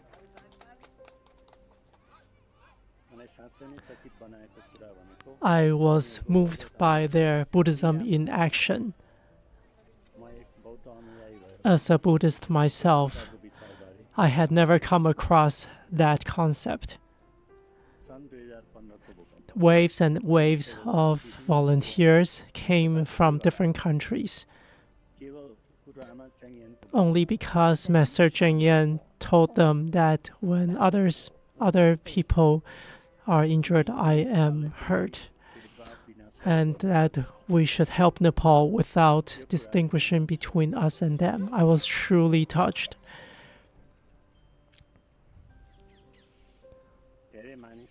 Many people asked me, in such a sacred site as Lumbini, why is it so poor? That's because the Buddha's teachings are no longer here. Humans have infinite potential. As Tzu Chi was carrying out its disaster relief in Kathmandu, and I came to at the end of a stage, Master started her project of repaying Buddha's homeland. We hosted many training programs so that more people could find out about Tzu Chi. I told them about the television channel in Nepal, Bodhi Television. They started playing Master Cheng Yen's Dharma talks. So, thank you everyone for coming back to our lecture hall. We have very excellent students in our retreat. Not only are you on time, you're also ahead of schedule. So that's why we have played this video for you. And in future classes, we will also share Tzu Chi people's actions from around the globe so that we make the best use of our time. As we were having our break, I wonder if there were volunteers who came to interview you about your thoughts and about your experience.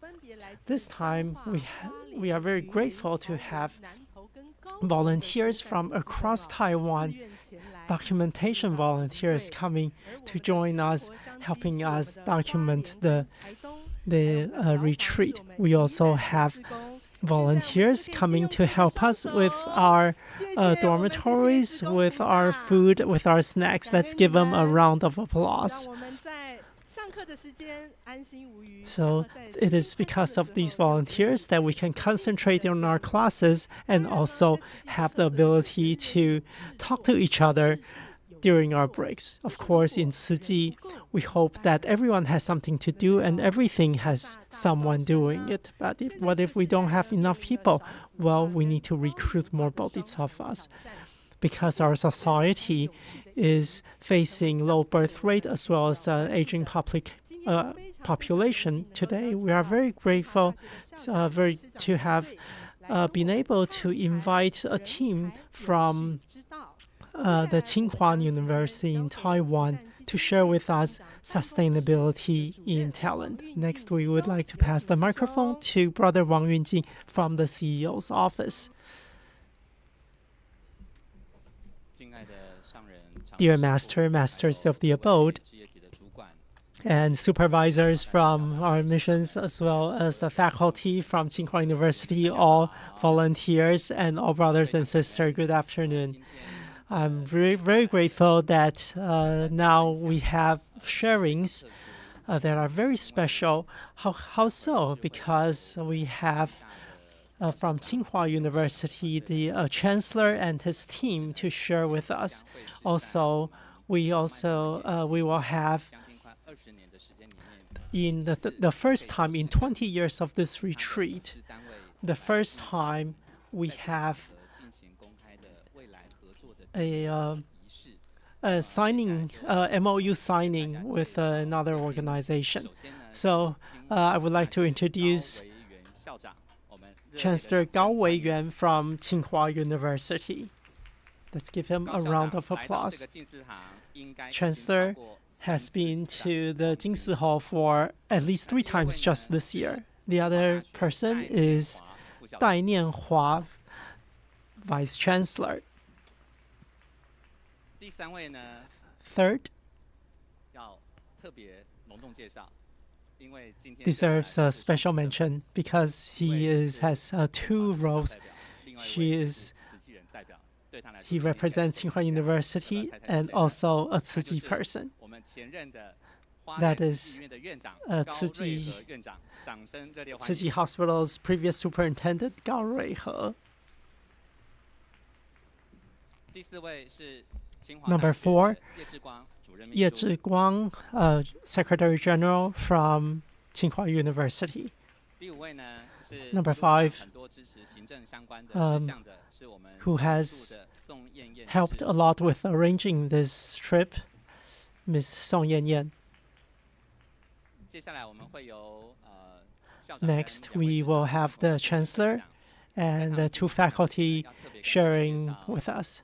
Before they do so, I want to introduce Chancellor Gao Weiyuan. He was born in Taipei. He came from Dongmen Elementary School, and then he went to the U.S., Johns Hopkins, where he graduated, and he went into biotech, did research, and received a lot of awards and recognition. So he was recognized as a fellow in the United States Academy. He is also the Vice Chancellor of Hong Kong University. And when Taiwan's higher education needed talent, many people visited him to invite him back to Taiwan to work towards the cultivation of talent in Taiwan, including his uncle. And there's a magazine that wrote an article about that interview. So that as welcome him with a warm round of applause, where he will share with us the sustainability of talent. We also thank our CEO Yan as alumnus of the university who made this connection. Dear friends at Tzu Chi, good afternoon. Today, I come with gratefulness and excitement to share with you. So without further ado, let us begin. This photo, let's wait for the projector.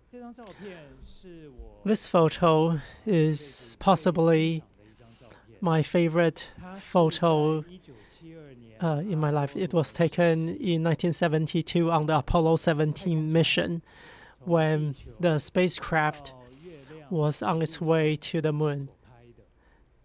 This is the first time in human history that we can see this planet this home,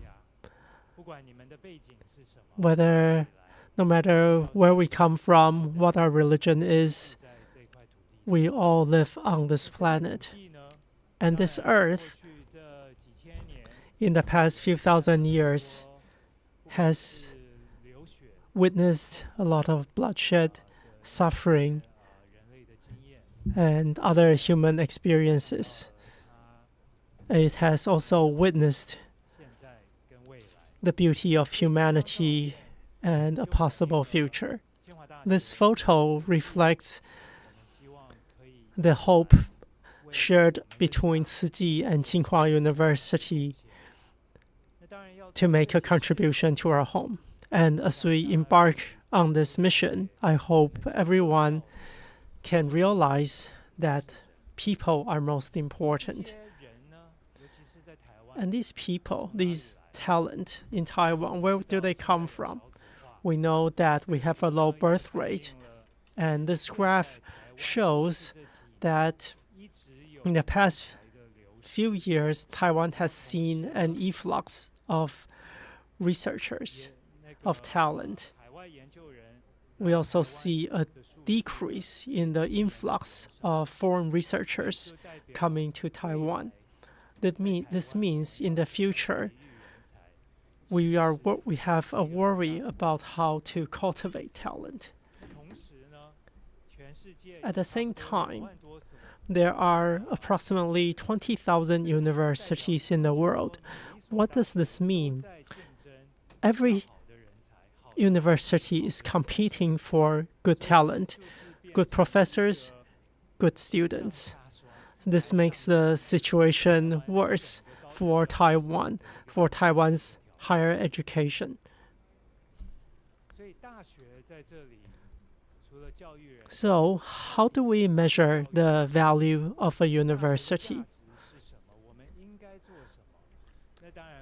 Of course, in media, we see different rankings, we see different indices being calculated, and there are different ways of measuring the value of a university in the process of cultivating talent, such as their student exchange, their social responsibility, international student ratio.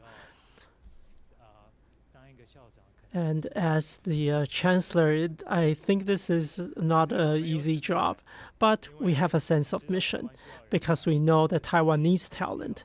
Our world needs good talent. Our home needs good talent.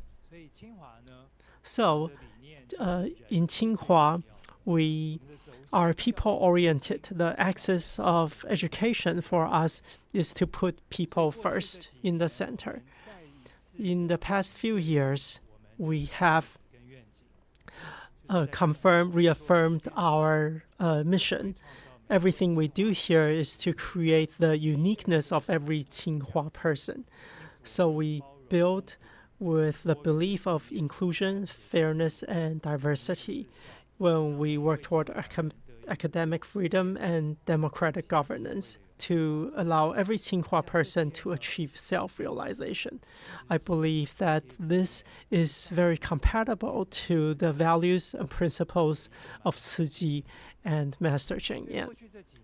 So, in the past few years, through the efforts of our faculty and students, we have a few concrete goals.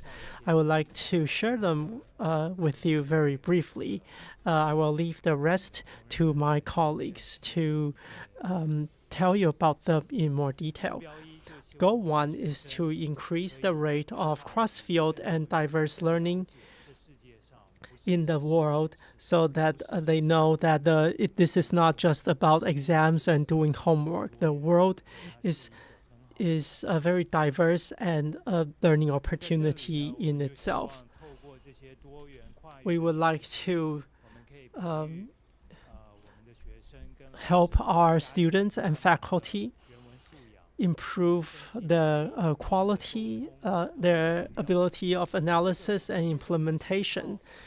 humanistic qualities. All of this is not developed from in the classroom or in examination. So we are very happy to have a cooperation with Tzu Chi, such as international volunteering is a wonderful opportunity to improve the quality of our people. And I really look forward to collaboration here. Tsinghua University is also the first in Taiwan to have a policy for collaboration with AI, to formulate clear AI teaching guidelines, and also to cultivate AI literacy. Another goal that I think is important is number 4. We have established the Tsinghua University Outstanding Talent Development Fund.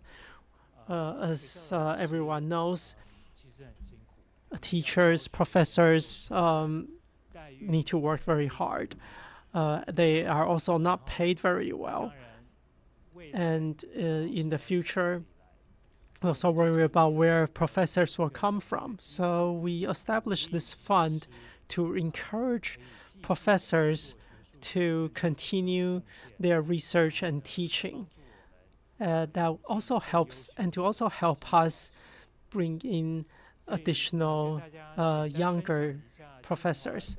So let me share very simply the value of Tsinghua and our concrete actions.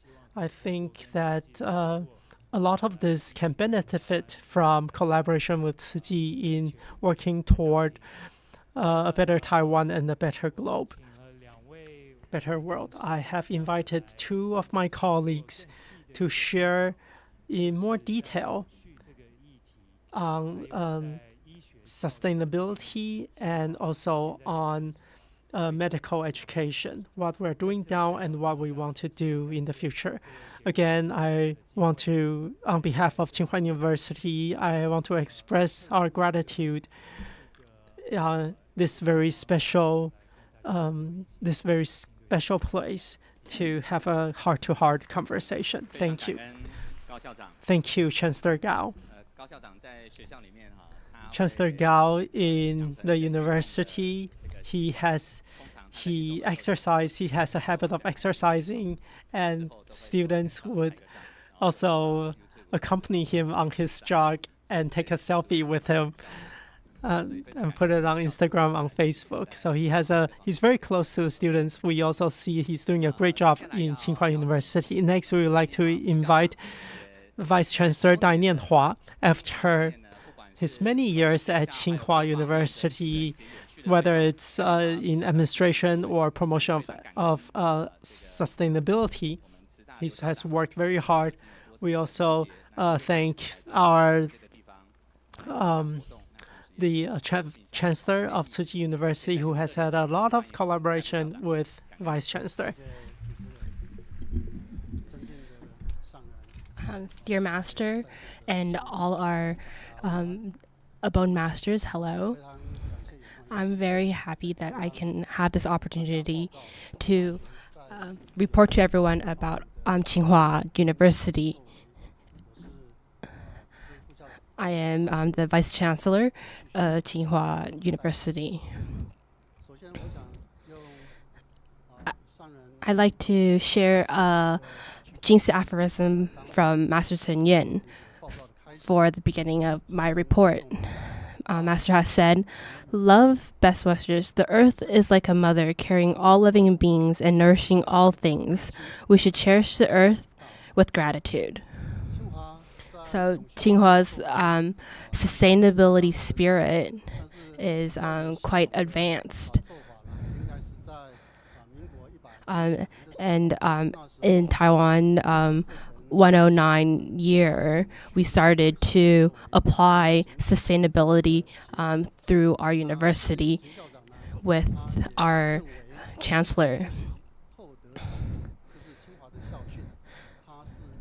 So our spirit is adhering to the spirit of actions speak louder than words. And we believe that only through continuous practical actions we can achieve the goal of sustainable development, as we should use sustainable development within our lifestyle and as we learn.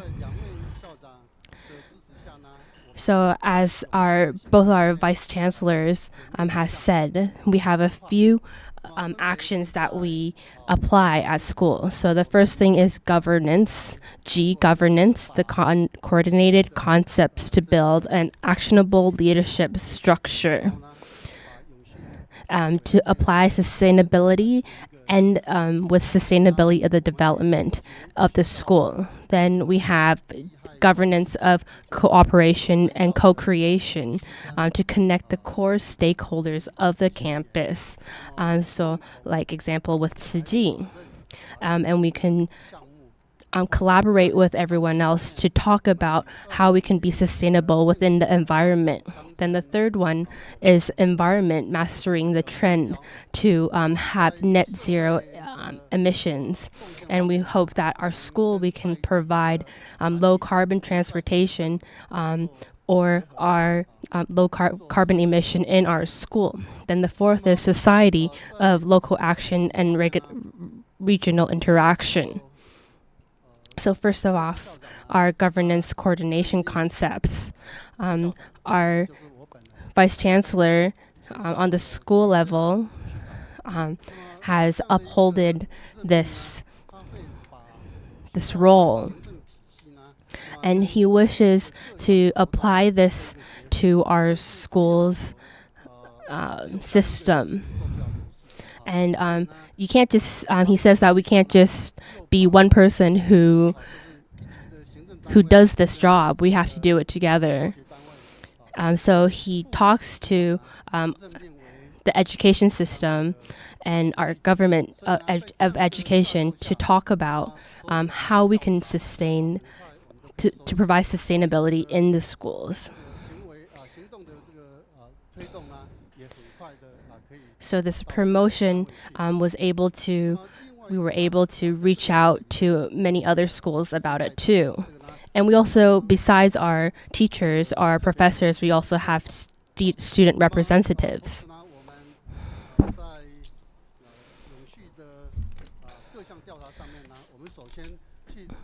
So we've used a lot of AI to understand what our sustainability is throughout our curriculum at the university. So the last time we did this was in 2023, and we had a total of 3,455 cases, and a total of 31% was talking about sustainability within the school. And with our goals, we also applied some SDGs in our main field. So this applied to a lot of our research.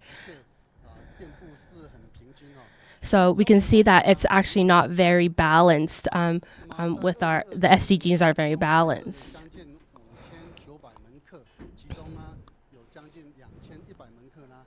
So we have around 2,000 classes or courses that are related to AI.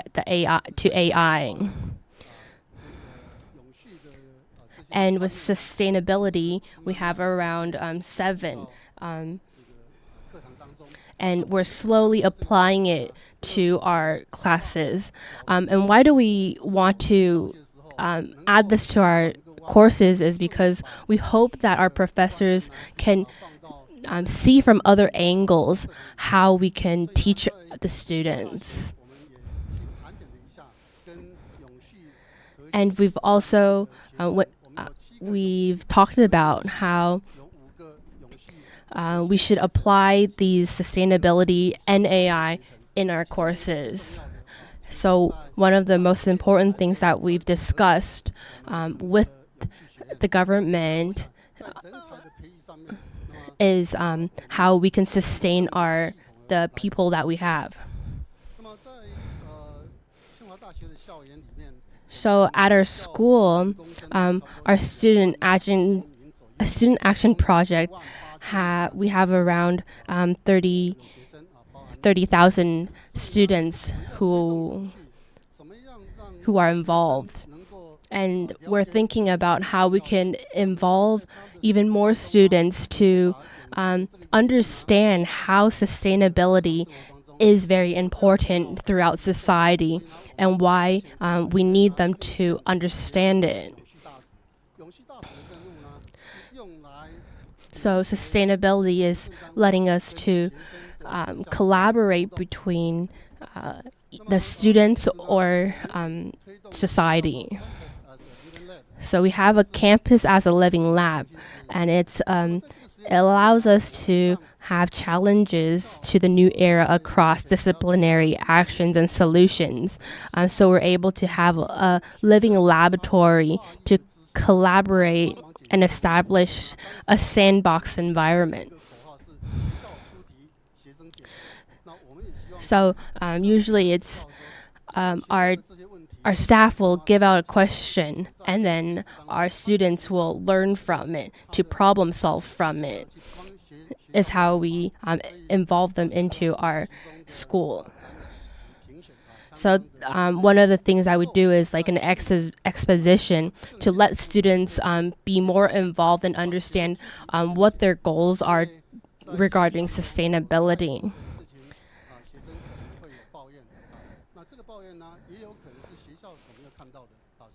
So sometimes students have their own ideas that they wish to share, but not all the staff or all the students know. So our professors are encouraging students that they can bring up these questions as they apply to their courses. So another thing that's very important about sustainability is cultural sustainability. So on the left-hand side, you can see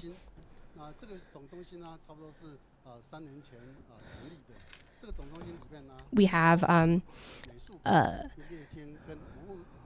department which involves our cultures and how we comply it to our daily lives.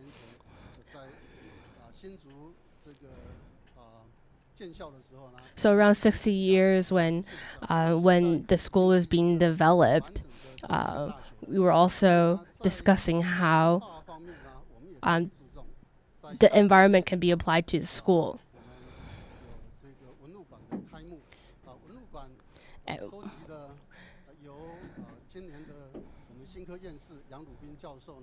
We have a Professor Yang Lubing, and he has around 3,000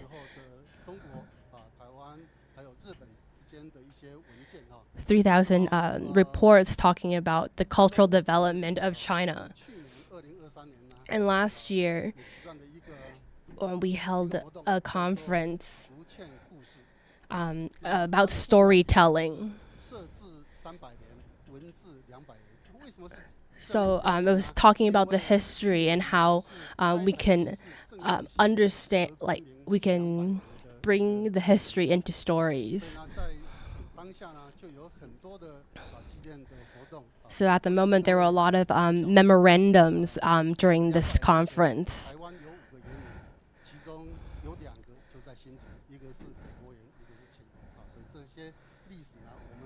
So we had, at this event, we provided a lot of historical information towards this culture. So without culture, we aren't able to understand, and we aren't able to go to the roots of ourselves. In 1999, we had a pioneering project.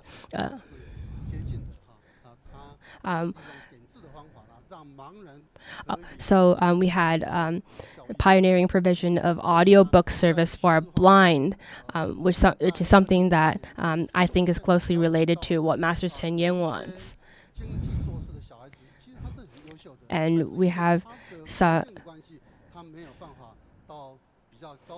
so we have students that may have learning disabilities. They're very smart, but they may not be able to be accepted in society. So we're hoping to develop these, invite these students, and we give them a bursary to be able to study at university.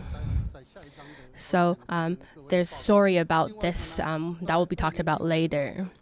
In 2015, we had a special selection project which allowed students that were unable to enroll throughout the current admission channels or who are disadvantaged to allow them to go to school with their special talents and their outstanding behavior.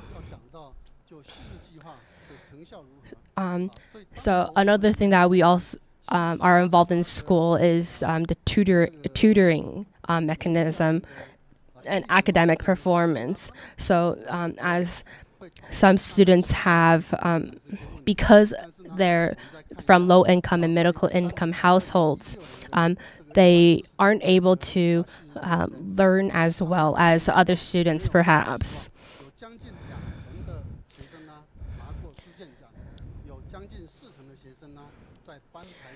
So with being involved with these students, a lot of being able to tutor them, a lot of them were able to get a lot of medals and certificates. So when a students have low or middle income students, we're able to accept them and not have the financial burden. So this another thing that we incorporate is with the government in Hsinchu is U-Bike, which is bike rentals, allowing students to go between classes.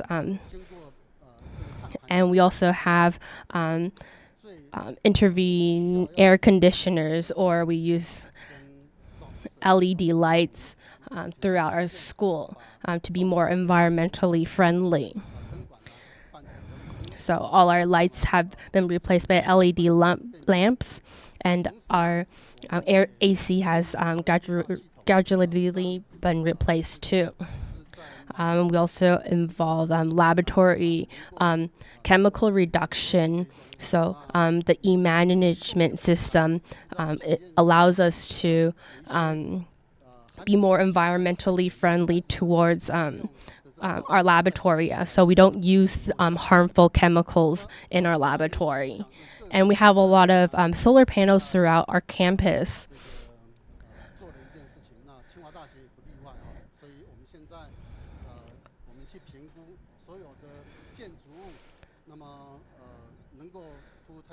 So any of our buildings on our campus, if we're able to apply solar panels, then we will put it on there.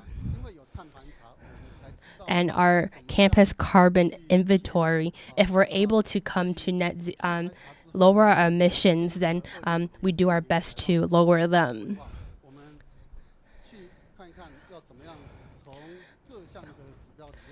So from different angles, we're learning how to reduce our net carbon footprint.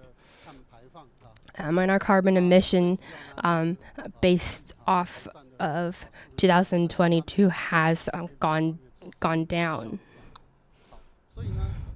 So our methods and our steps, how are we able to put our goal for net zero goal for 2050? First is the management mechanism and living habits. This is a change in what we do and improving the efficiencies, and also using green, decarbonizing energy, and finally carbon rights trading. And in terms of societal action, here in the past few years, this is our results. If we take these together and put them on the map, then we see that they cover an area that is includes Hsinchu City, Hsinchu County, as well as the surrounding towns. We also work with the city government, sign an MOU with them for an ESG class. And we also did a declaration of action for the Tuotian River Basin. We also invite local government leaders to join us in this declaration. And with these endeavors, in the past we have participated in TCSA, Taiwan Sustainability Award. We were awarded the Model University of Sustainability for 3 consecutive years. And we also applied to the STARS evaluation. And among the 20,000 some universities, in the world, about 1,000 they come to submit. It is evaluation with over 1,000 questions. And we got a gold seal, which is the first in Asia. And this gave us also a lot of confidence that in our promotion of sustainability. In addition, just last year, we established our School of Sustainability. This is approved by Taiwan's Ministry of Education. So we are doing this from the aspects of governance and other aspects. We think that with this school, we can train talent more systematically. So in conclusion, sustainability is the spirit of Tsinghua University. Only by sustainability can we continue to thrive. Sustainability is a kind of thinking that has no end. It is also an action that lasts. I want to emphasize that on this beautiful planet, all species should have the same right to enjoy the resources of this planet. So finally, I want to quote Master Cheng Yen. She says, "Love is the best wish. Treat all things with love and respect each other's different mentality so that we can live in peace with all beings and achieve symbiosis and common prosperity." So we want to thank Vice Chancellor Dai. In the several times I have met with him, I know that he is a man of his words and he executes very well. I can feel his man of action. So finally, we want to invite the third speaker from Tsinghua University, of course, also a Tzu Chi person. Tsinghua University has been known for its sciences. And 3 years ago, it was approved to establish the postgraduate medical school. I want to welcome President Gao from the school.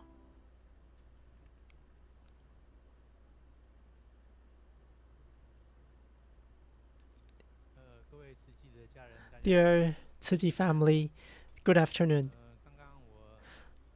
Just now, when I came to the Sutra Lecture Hall, I met VP Lin. She told me that, how does it feel to be a guest? I told her that today I'm coming home, I'm not a guest. So, thank you. So, Yunjing just said that Tsinghua is known for its sciences and engineering, so why are we going into medicine? I think that as technology develops, medicine is also developing very fast.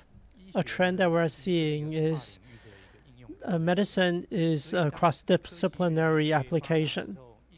As technology improves, more is being applied to medicine, and of course, the patients benefit. This is what we see at Tsinghua as well. So after some discussion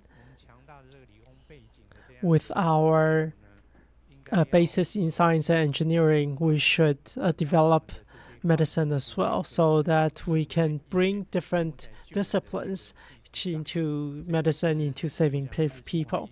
I believe this is the mission that we have here. These are the contents I wish to talk to you about. First, I want to share our timeline. From what I have just mentioned, we started in year 2020. Of course, this program started earlier, but in 2020, we sent our application to the Ministry of Education. In May of that year, we established our committee at the university, and the next year in December, we were approved by the Ministry of Education. And as we know, in Taiwan, we have about 1,300 graduates that are allowed in Taiwan, and this number is very hard to change. So we applied, and we were awarded 23 students who were paid for the government in year 2022. And also that year, we had the first class of students come in, the first cohort. And we also built our facilities that same year. And very quickly, in November, we had our anatomy lab inaugurated and operational. These students, of course, also need more internship opportunities. We have signed with 2 hospitals, and as time went on, in 2023, the second cohort of students were matriculated. We passed our accreditation in 2023, and the first cohort of our students also took the national exam in 2024, and 95% of them passed, which is a very good result. So we now have a third cohort, and the first cohort is going into the internship just this month. So it looks smooth, but it was actually filled with difficulties. When we are doing this, we face a lot of opposition from the medical field, and there was a lot of discussion and a lot of discussion in society. I also wrote an article of why Tsinghua University was starting a medical school. So in retrospect, this was all very important and valuable. So currently, we have 12 colleges. We are one of the colleges. We have 2 graduate institutes as well as doctorate program. We work with the 2 very renowned hospitals in Taiwan, as well as additional smaller hospitals, several of them. In the future, in Taoyuan, we also look forward to building our own university hospital. And our College of Medicine, in addition to our dean, we also have assistant deans, 6 of them, including in teaching of basic medicine and other positions. We also have 19 administrative staff.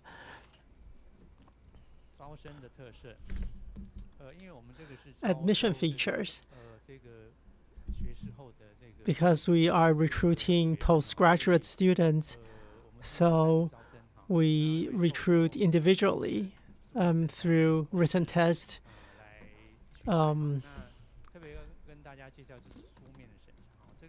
And written reviews and oral test. In the past, we have a different admissions program, so we have done a lot of written reviews in the past. We believe that a good written review will help us select suitable students. We are divided into two groups, the natural science group and smart information group. We have 8 stop MMI, including personality test assessment and core competencies.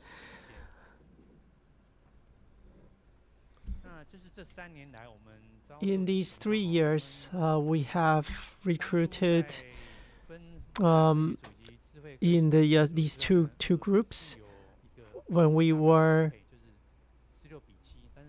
our goal was 16 to 7 between the two groups.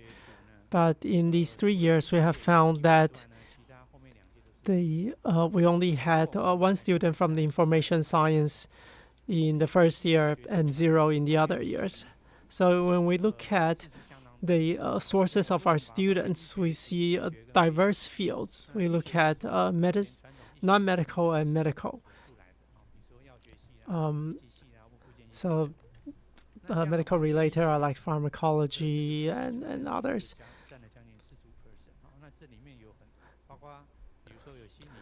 So if we see that the students from non-medical fields account for 44.9%. And so we see a lot of different sources for our students. And because of this result, we were thinking whether there's still a need to divide into 2 groups. We think that we should also allow other students in our university to switch to this path if they are interested. So we have started to offer basic medicine course since 2024. And this has allowed us to establish data-oriented enrollment effectiveness analysis for reference in the future, because we have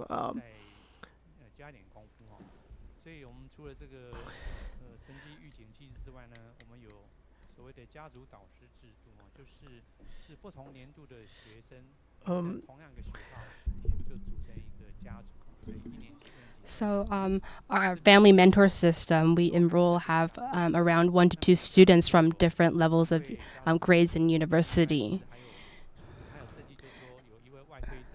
And we also have groups of both surgery and non-surgery medical students.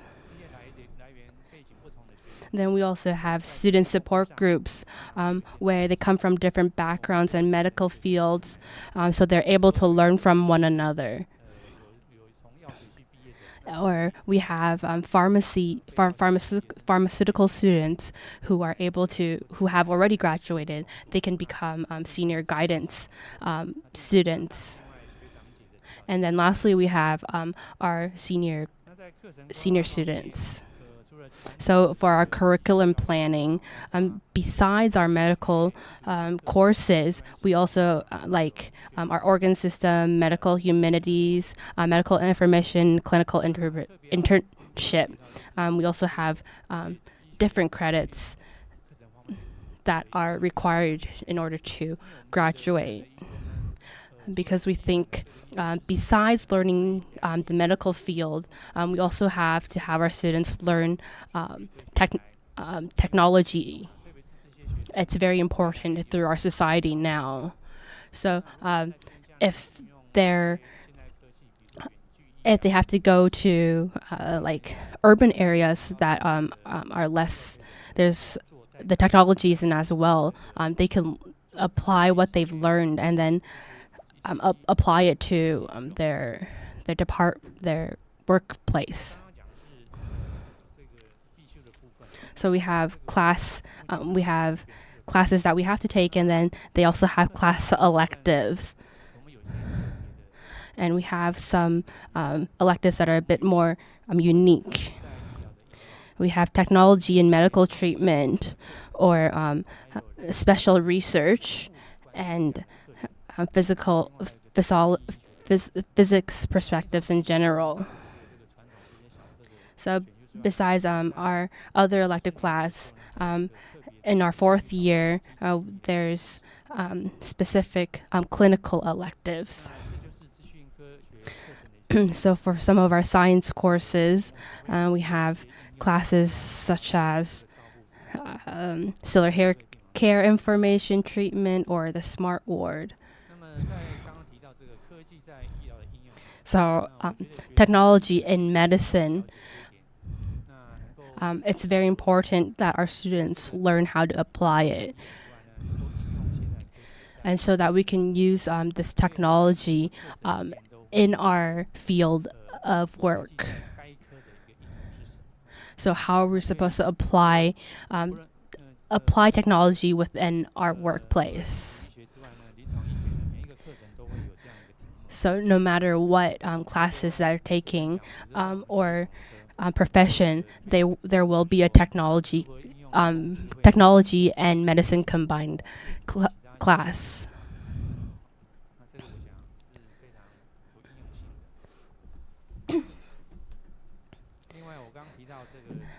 And our transitional medical course is something that is new, and how is it applied is interdisciplinary facilities where we have collaborations with other people. So from basic to human transitions to patients and practice, and then to the community. Then we have a specialized topic study curriculum for resources. So if any of our students have any interest in resource or research, we have a website specific to our school where they're able to look at articles or theses to learn from them. So at the moment, we have 14 students who are conducting special research.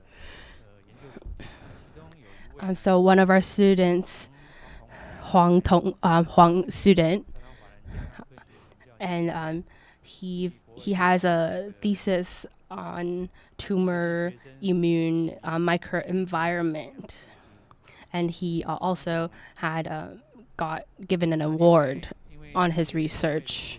And our rural medical education is something that we let the students understand. So in their first year, during the spring, they will work with a hospital that will go to rural areas. So, and then for their second year, they will also go to another rural area. And our 3rd and 4th year at this spring, they have a more hands-on classes. And then the 4th year, they'll go to Taoyuan for rural medical education, which is a bit more hands-on. So we have 5 topics that we are in collaboration with Taoyuan Hospital. And lastly, we have the medical humanistic features. So our medical humanistic courses have a lot of interrelated courses. And we have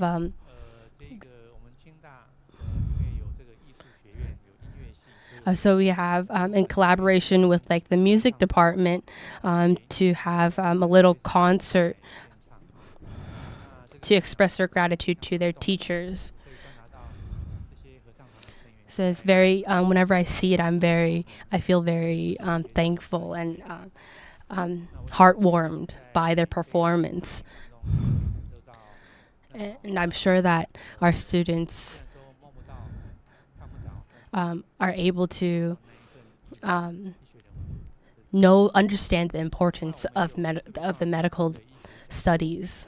And we also have lectures from our from the medical field. So we had a doctor, the winner of the first Hondude medicine lecture, was also able to share with our students and let them understand the current situation of rural medicine and care. And we also have inter-hospital medical humanities exchanges.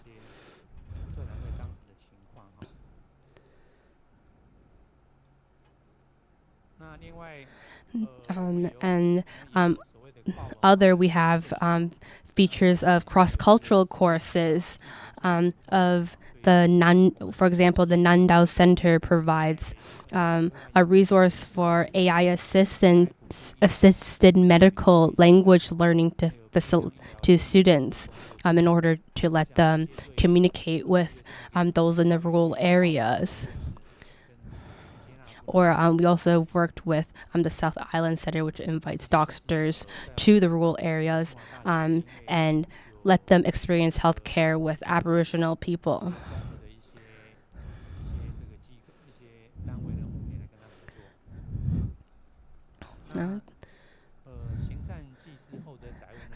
Do good deeds to help the world and be virtuous is our mission in Tsinghua University. So we're happy that we're able to collaborate with Tzu Chi and learn from Tzu Chi how to apply medical teachings in school. And I wish everyone the best health. Thank you. Thank you to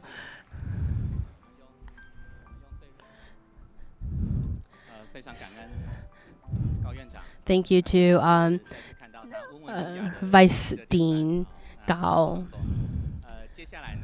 So next, we have 10 minutes of a Q&A with our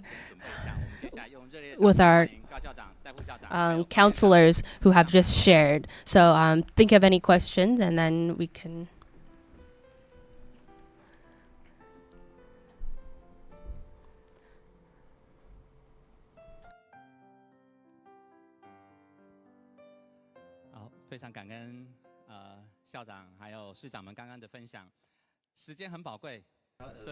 Time is precious, so next we would like to invite questions from the audience. So we can only take about 3 questions.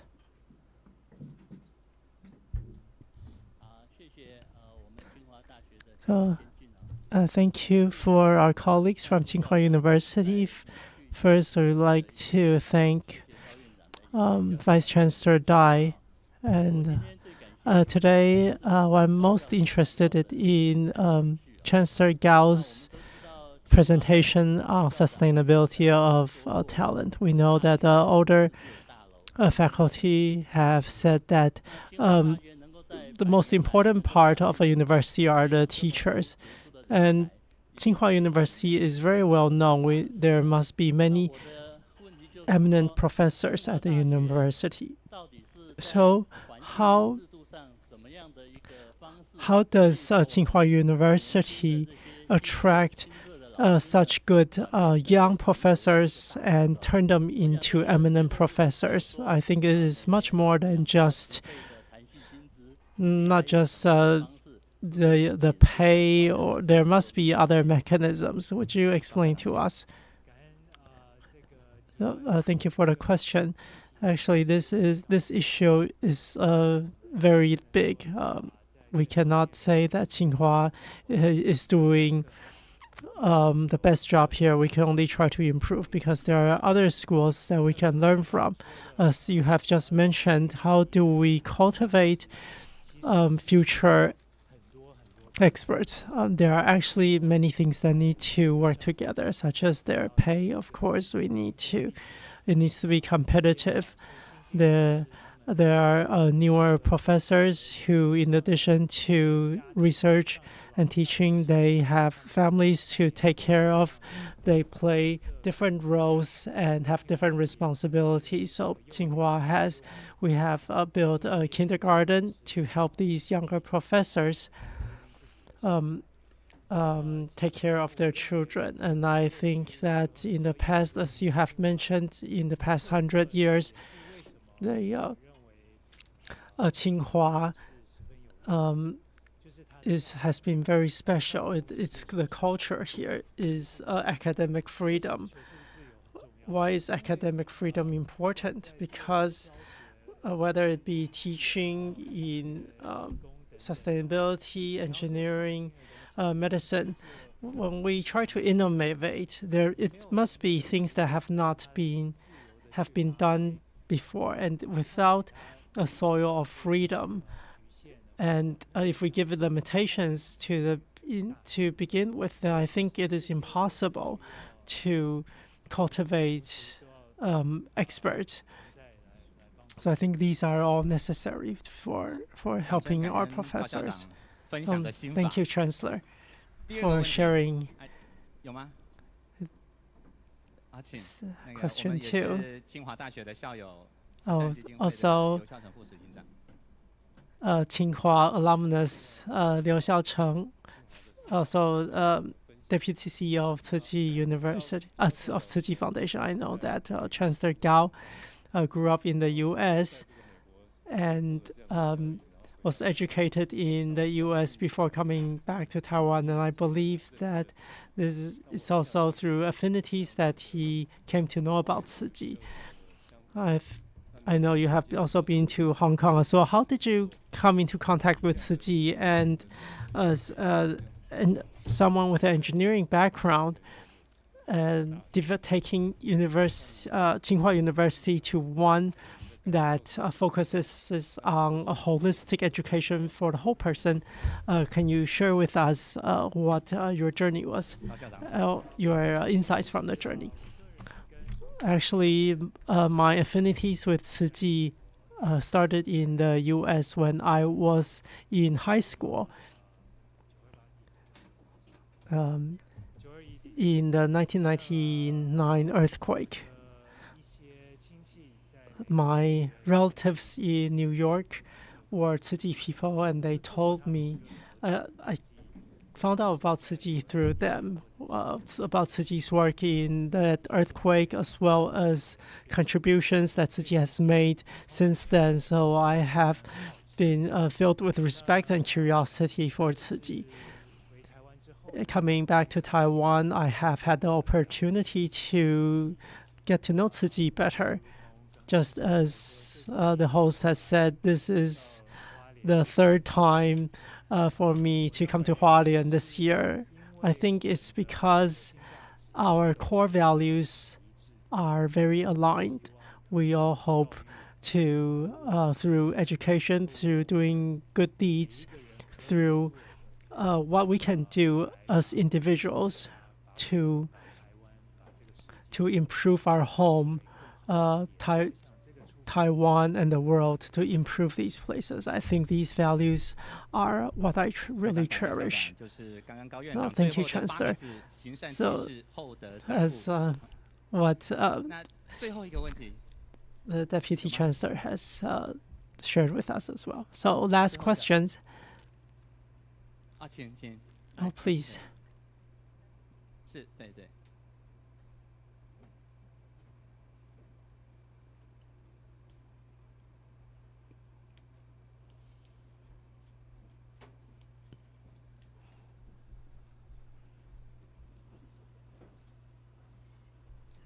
大家好，我 Hi, everyone. I am from Hualien Tzu Chi Hospital. I would like to ask one question each to the Vice Chancellor and the Chancellor. Why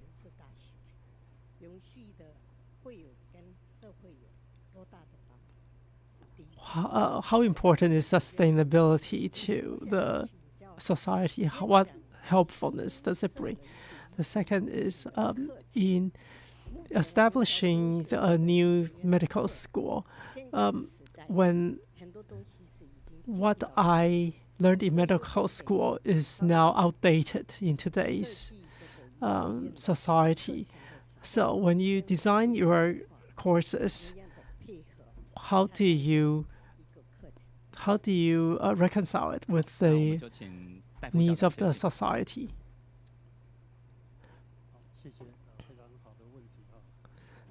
Thank you for the great question.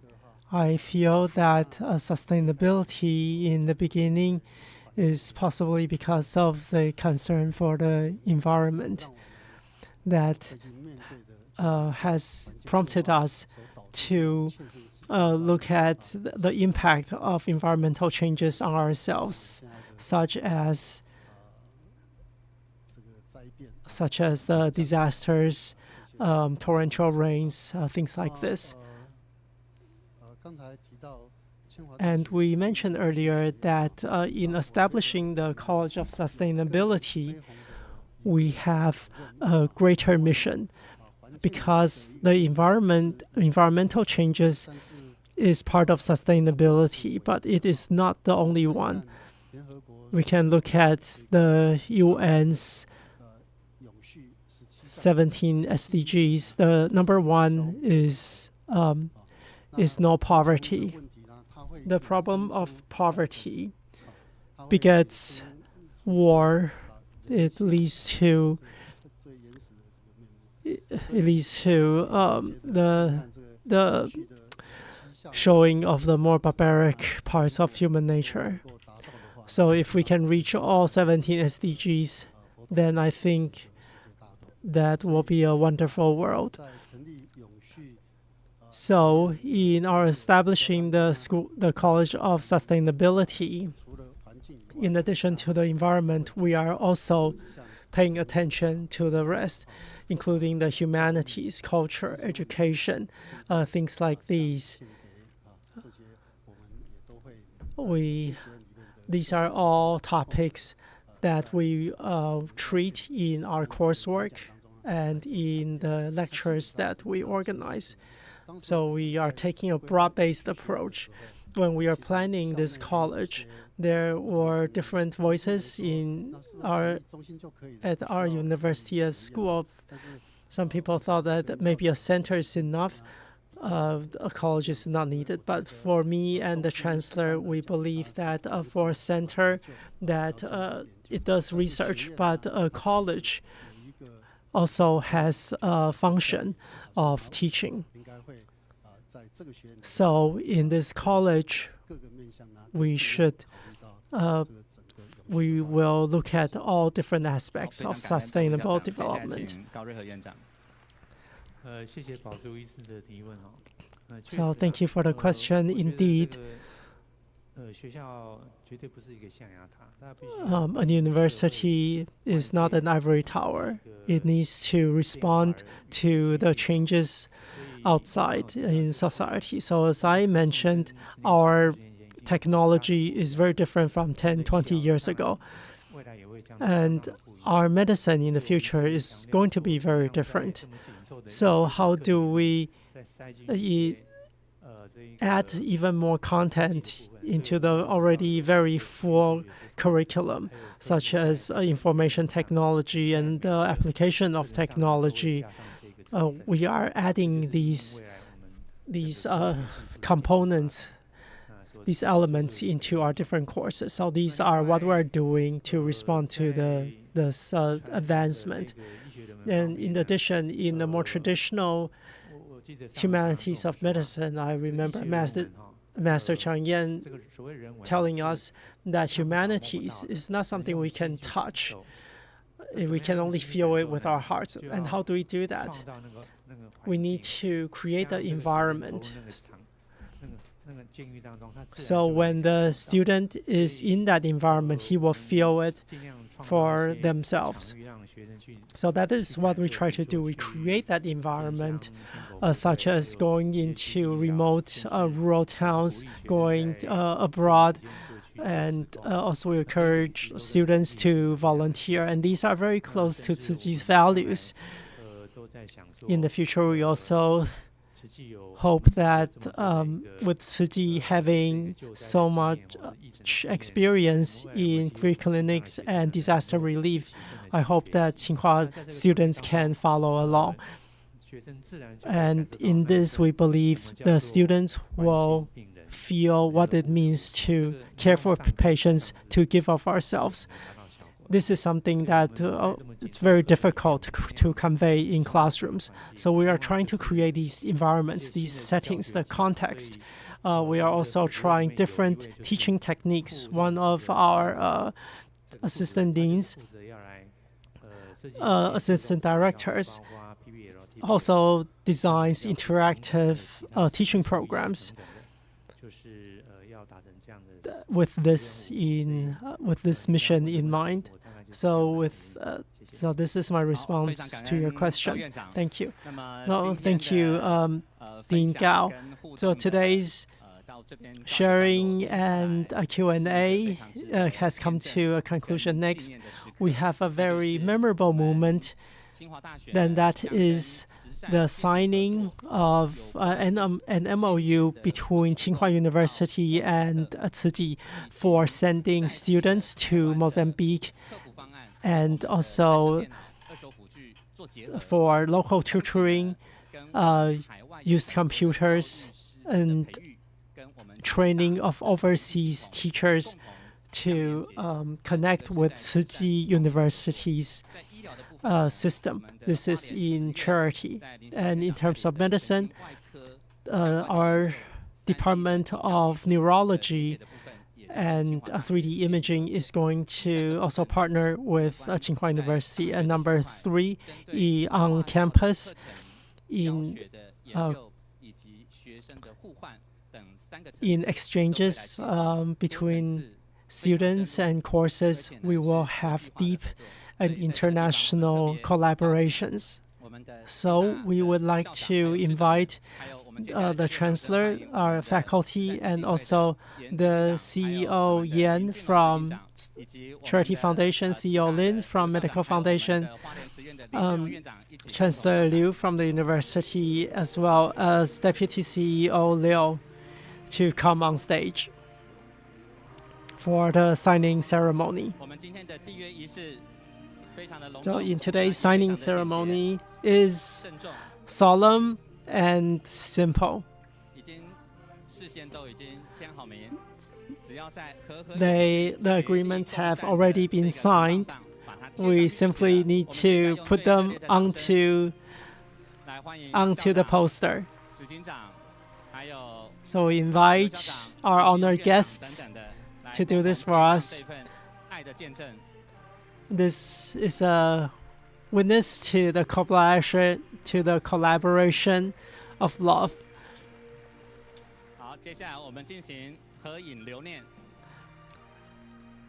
Next, we will have a photo together.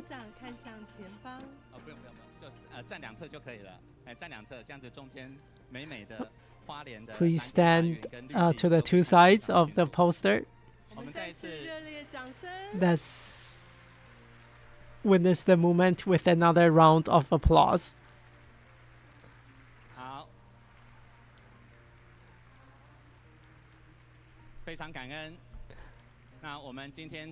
Thank you. This concludes our signing ceremony.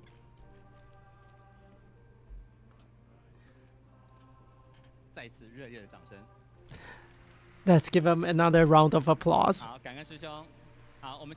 And thank you to our photographer volunteer.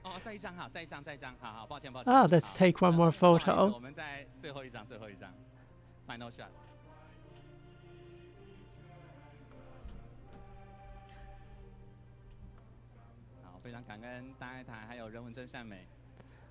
We thank Dai TV as well as our documentary volunteers. We have many Tsinghua alumni here and many friends of Qingda, as well as Qingda faculty are now considered part of the Tzu Chi family. We welcome you. In the final 3 minutes, please be seated. Finally, we ask CEO Yan to give a 3-minute summary.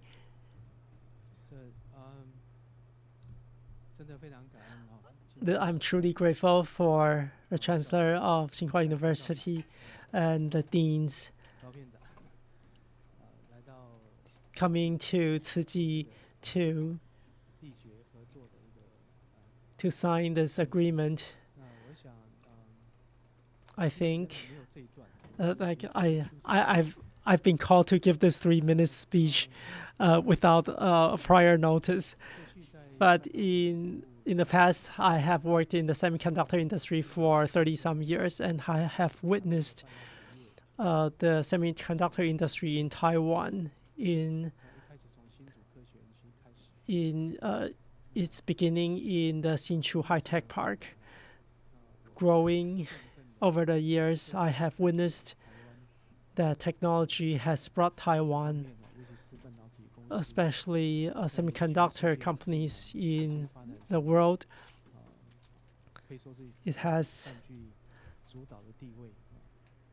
Taiwan now takes a very important role in the world. We know that TSMC is a very important company in Taiwan, a protector of Taiwan. So why do I bring this up? Because I deeply feel that I'm influenced by technology. And if technology is used correctly, it can help with many things. Well, during the break, Taipei Tzu Chi Hospital Superintendent Zhao asked, there are so many smart people in the world. How did TSMC succeed to become #1 in the world? So let me share. It's because Taiwanese people work very hard. And we also focus on cultivating technological talent. In the 1999 earthquake, I know a lot of Tzu Chi volunteers who participated. I'm sorry that I was not part of Tzu Chi at that time yet. I can share with you what I was doing then. On that day, the day of the earthquake, after the earthquake, I lived in a high-rise. On 12th floor, I carried my mother-in-law from 12th floor to the basement to the car park. And I sent my family to an open field at Jiao Tong University. Many people had already gathered there. So I drove my car into the tech park because a lot of factories in the tech park were damaged in the earthquake. So on the way into the tech park, there was a traffic jam. All the cars were heading into the tech park, and it was jammed up. How come? Because all of the tech workers want to go back to the factory to help their company recover. So that is the spirit we want to keep furthering our technology. Of course, President Morris Chang of TSMC is someone who I admire a lot, and it is because the success that I witnessed. So I really wanted to help bring what I know into Tzu Chi. Tzu Chi already had the formations that are worthy of respect, but if we can bring technology and a system, I believe it will do even better. It can create even better contributions for the world, and that is why I want to pay back. I also see that Taiwan has very high level of medical service. So if we bring a technology also in there, then I believe that Taiwan will have another star industry. I think this is something that we can work together in. I also see the Jinchu Tech Park. Many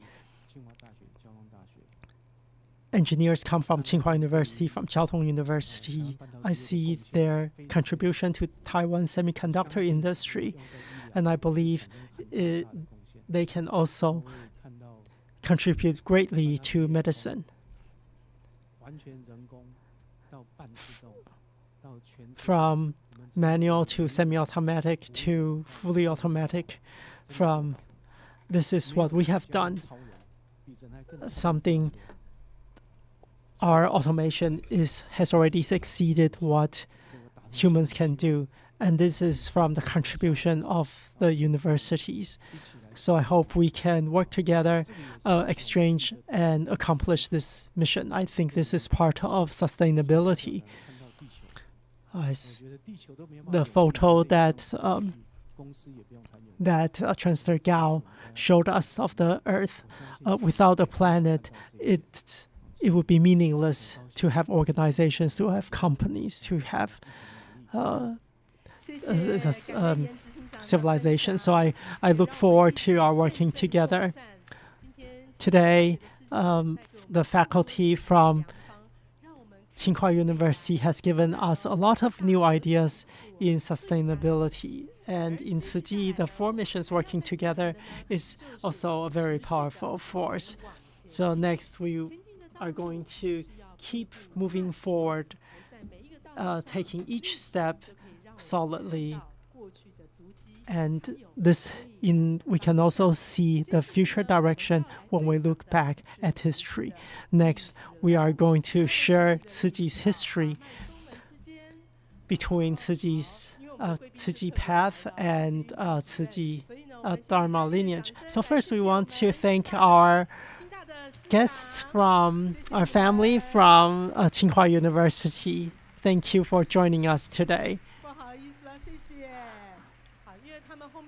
Because they still have a very tight schedule, so that's thank them for joining us. So Tzu Chi's history is built on the actions of each person. And through sharing with each other, learning from each other, and then putting it into practice again in our work and our life, Master tells us that these are infinite Dharma doors showing before us. Next, we will have Sister Hong Jingyuan from Tzu Chi's compilation department to share with us. Let's give her a round of applause. Dear Master, I'm sorry, there's no sound.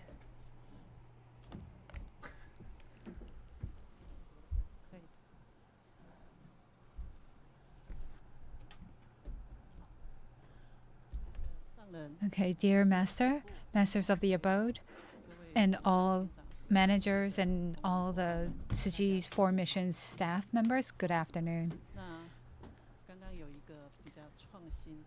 So we had something more interesting and forward way of thinking and interaction.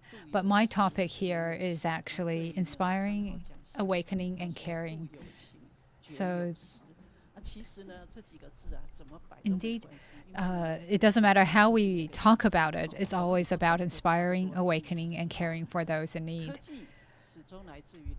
The technology is created by humans, and sustainability comes from talents, and our values come from the way we think. So we see that when the earthquake hit in 1999, all the tech engineers ran towards the tech industry and their companies. But with volunteers, they all ran towards the disaster areas. So why does this happen? Before there was any instruction given at all, in the early hours of the night, people ran towards to help save those people who are in need. This comes from the Dharma lineage of Tzu Chi. So this comes back from the topic of me not being a Tzu Chi volunteer in the past either. As I am more interested into the humanities, I would think about the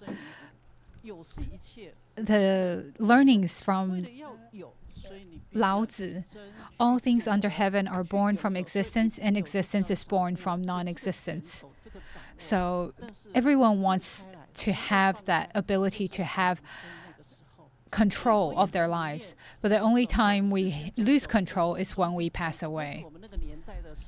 So these are the things that we think about in our daily lives. So we often talk about, as a young woman, we would think about coming across a handsome man as to have a better life. And Tzu Chi was so far away from my life. But once I came across to Master Zhen Yan, everything we learned was different. Master teaches us true emptiness is wondrous existence, and wondrous existence is true emptiness. So what's most important that we must let go of our afflictions and to seize our lives and to make the most to help others in need. So what we have come across is completely different from what we've learned in our daily lives. When I came to know about Master Zhen Yan, I got to see how beautiful Hualien was with the mountains and the oceans, and it felt like such a romantic place. But when I saw all the work that Tzu Chi is doing, what it reminded me of is that sentient beings sow seeds, and through conditions, the fruit of life are born again. So it feels like we come across people with love and care, and then we sow the seed. And once this seed is sown, this was all I knew about it. So it was a very romanticized way of thinking about things. But Master taught us about sentient beings and saving them from suffering, and to use Dharma to inspire and to change people. So, as long as we want to deliver people from the shore of from suffering to the shore of freedom and liberation, then this is the Dharma. This is the Tzu Chi's teachings. This is Dharma to help people, to deliver them away from suffering. So we don't think about ourselves, but we look into liberation from suffering and attainment of joy. And this comes from the Dharma of liberation. A lot of people tell me that they don't want to follow Buddhism, they want to be Christians. Why is that? Because they said it's too difficult. There's too much suffering in Buddhism. But in Christianity, we can just pray to God and get support. But in terms of Buddhism, it's all about cultivating diligently, to wake up at 4 a.m. in the morning and to also deal with all these suffering. It is our responsibility to look after the suffering. But for Christians, they can just pray and that's it. But Master teaches us that we shouldn't be people who just let things be and wait for others to deal with it. We need to take this responsibility ourselves. That person is us, isn't somebody else. So as a bodhisattva, we must be people who care for sentient beings and whose legs can lead us and walk us towards this shore of liberation. It is ourselves. So when I first came into Tzu Chi, I've been here for 30 plus years now, and in the past there wasn't a lot of terminology, but I can actually write a very long essay or poem. So I'd like to share with everyone. So once you enter Tzu Chi, it's as deep as ocean. Beyond professional skills, you also have to be dedicated in the Tzu Chi missions. So you need to learn about everybody being a part of your family, but how are they related to me, right? So it's very difficult to understand all these rules. And then as we approach Tzu Chi's 60th anniversary and all those 5 continents that Tzu Chi has reached, are these related to us? So without knowing any of this, we're just listening to them like a duck and not understanding anything. And we have to attend all these teachings and listening to sutras. And then there's Africa, Nepal, and the Buddha's homeland. There are so many things we need to learn. We don't know about India. We don't know about the story about the Buddha. So we don't even study this in school. So we don't really know much about this. And we need to feel related to all those who are suffering in the world. So, and when we do this, they will say, "Oh, good job." They will say what blessings you have, but I feel like I'm in so much suffering. So why are you telling me I'm so blessed? So in Tzu Chi, the harder we work, the more tiring it is, the greater blessings we have. And when everybody say, "Oh, you're so blessed," we have to say, "Thank you so much."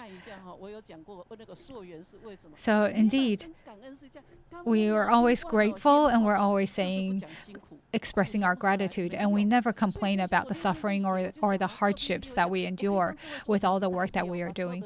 So I can list all of Tzu Chi's work and Tzu Chi's terminology, and you can think about it and think about what these Tzu Chi terms mean. So let's take a look and reflect on the past. So we often talk about various words. So the Tzu Chi Dharma lineage and the Jingsi Dharma lineage and Tzu Chi school of Buddhism. It's been 18 years since it's been announced. And we need to take inventory of lives and think about what our lives are like. So as we see in the exhibition in the Jingsi Hall as well, you will see which year things happened in Tzu Chi, and we can think about what we were doing at those times. So we can see in this painting here, there's all these people in there. Are we part of it? Are we part of the Tzu Chi world? Where were we when things happened in Tzu Chi? So Tzu Chi's 40th anniversary was 2006, and now we're working towards 2026, which is the 60th anniversary of Tzu Chi. So this 2006 was the year we first held our Tzu Chi staff retreat. So during this year, in our 40th year, Master Zhen Yan mentioned returning to the Buddha Bank era and creating a new history of Tzu Chi. So everybody knows about what the bamboo bank era is. So these aren't just decorations. This is about donation. So 50 cents, $1, and as the coins fall down, they make sounds. And this is to help us save all those who are in suffering in the world. So this year was at the most important year, we first established our staff retreat.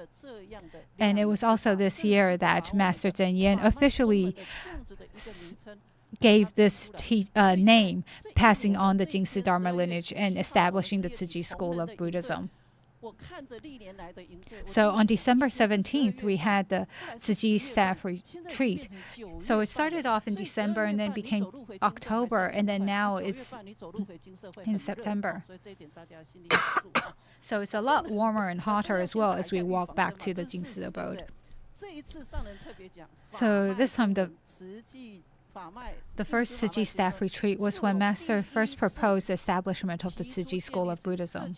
So this is history. This is extremely important.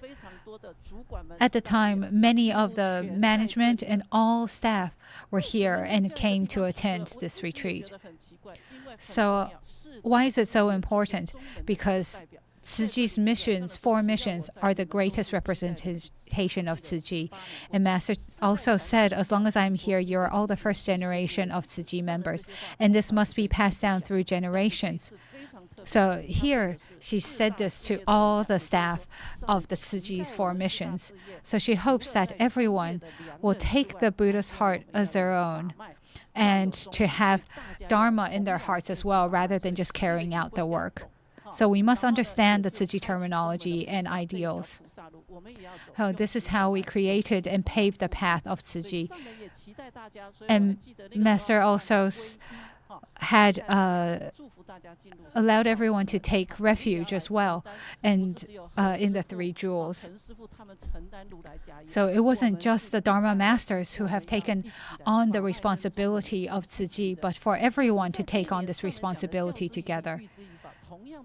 So it was also this year that Master Zhen Yan taught etiquettes and cultivating virtue.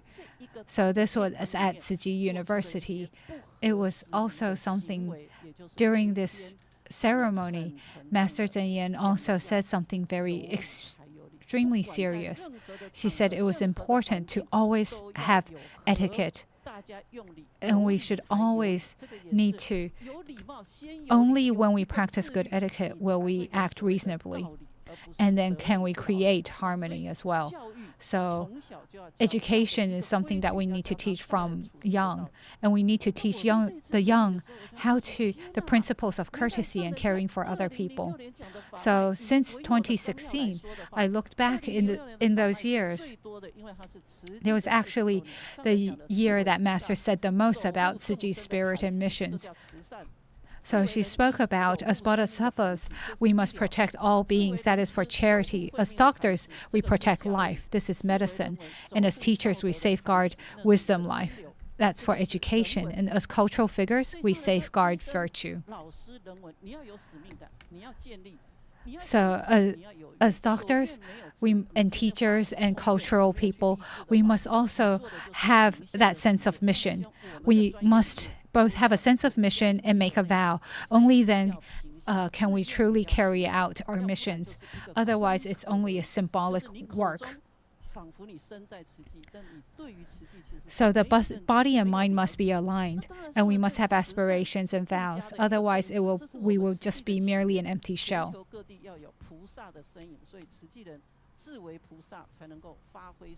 So as Tzu Chi volunteers and people, we must make vows and aspire to be bodhisattvas. So we often see this line, when we open our hearts and bear pure thoughts, then we can create a beautiful life. So this is how we need to interact with each other with pure thoughts. And things can become simple and we don't have conflict. And here, this year, we also heard Master Zhen Yan speak about role models of integrity, a legacy of culture and history. And 2 of the people in this photo have already passed away. So this was for the cultural mission, where we need to bear witness to the time's right history for humanity and establish the sutra treasury for Tzu Chi. So Master teaches us that humanistic culture means humans of integrity. So we need to set that example. And we need, for 40 years, Tzu Chi's volunteers have given selflessly with great love, and Tzu Chi volunteers are present in all 4 missions and 8 footprints. So in terms of culture, it refers to a legacy of culture and history must be recorded so that it can be passed down forever. So this isn't only for documentary volunteers, but for all 4 missions, we must record and leave all the history and the work that we have done, so that we have a record of the work that we have done. And that is why Master Zhen Yan also mentioned that we should make the most with Dai TV to spread and bear witness to compassion and cultivating humanity worldwide.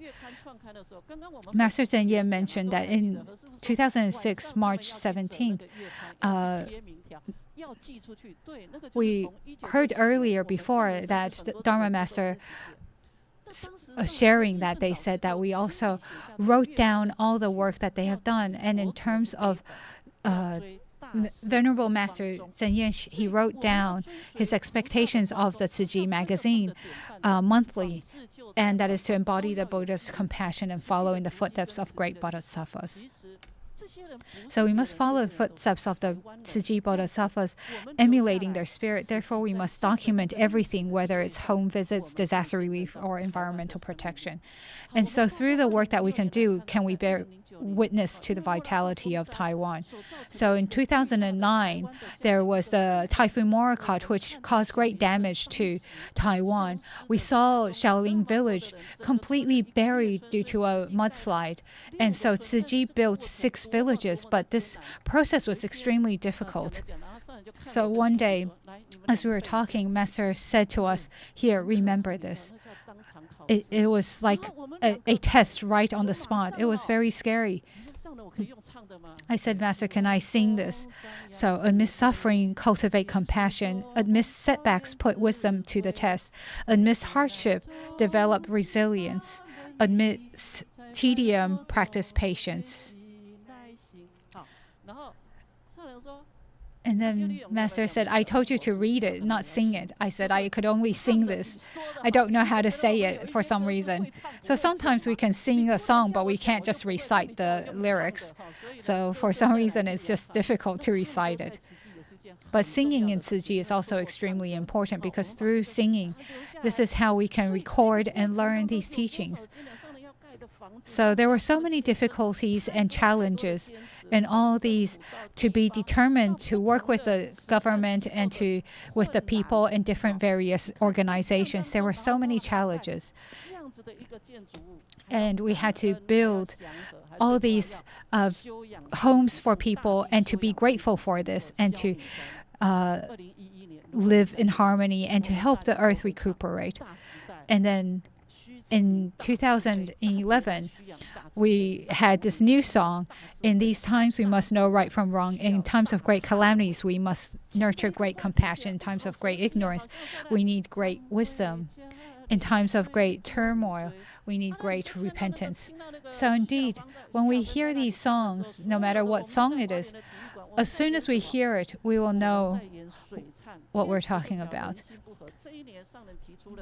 And then in this year, Master Zhen Yan mentioned that we should all have great repentance. We must deeply repent. And also, she called on everyone to take on a plant-based diet. So this, again, in 2020, when COVID hit, again, we were talking about adopting a plant-based diet. So at that time, we had the sutra adaptation performance, the water repentance performance. And every participant in the performance had to observe a vegetarian fast for 108 days. And many people asked, could it be only 108 meals? And Master Zhen Yan said, no, of course not. 108 days and 108 meals is completely different because many people have vegetarian food for breakfast anyway, so that doesn't count.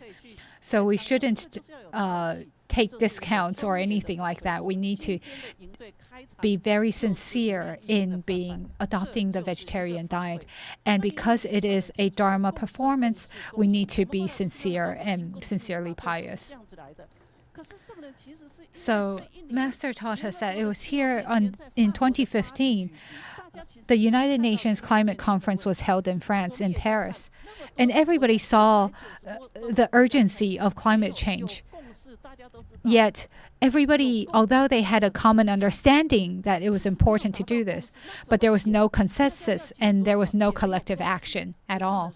So Master teaches us that it's really such a shame because there is so much talk and yet there was no action and no consensus.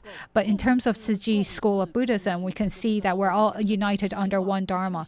Everyone shares common understanding, consensus, and collective action. So we know that whenever there is suffering, we need to go there and go to help the people as soon as possible and help the people in need.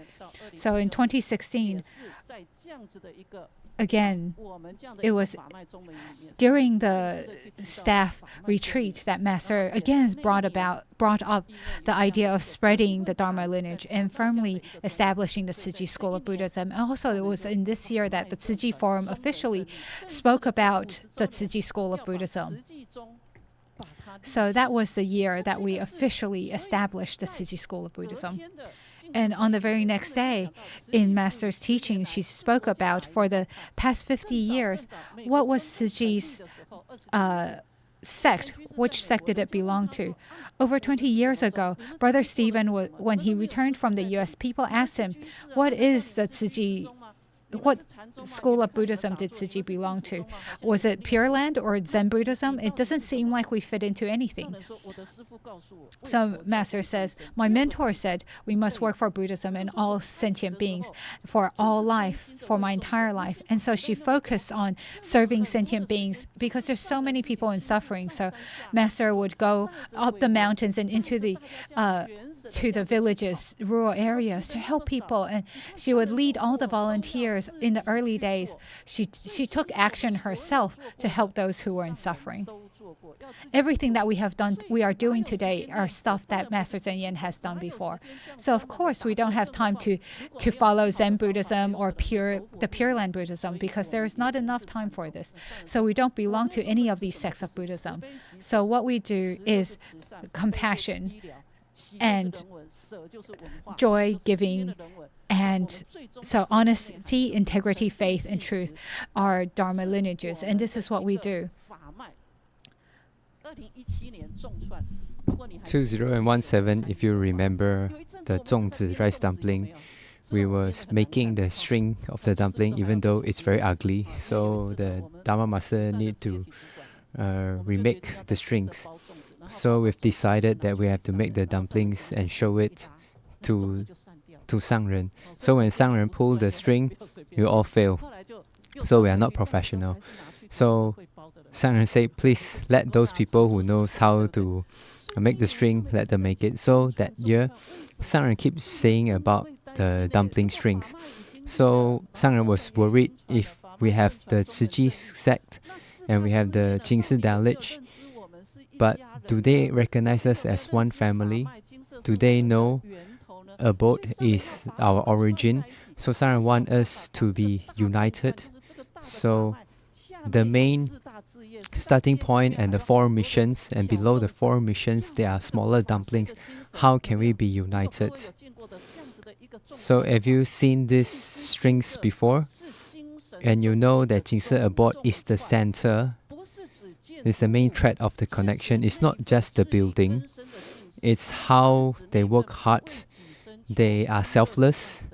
They are taking responsibility, so giving selflessly.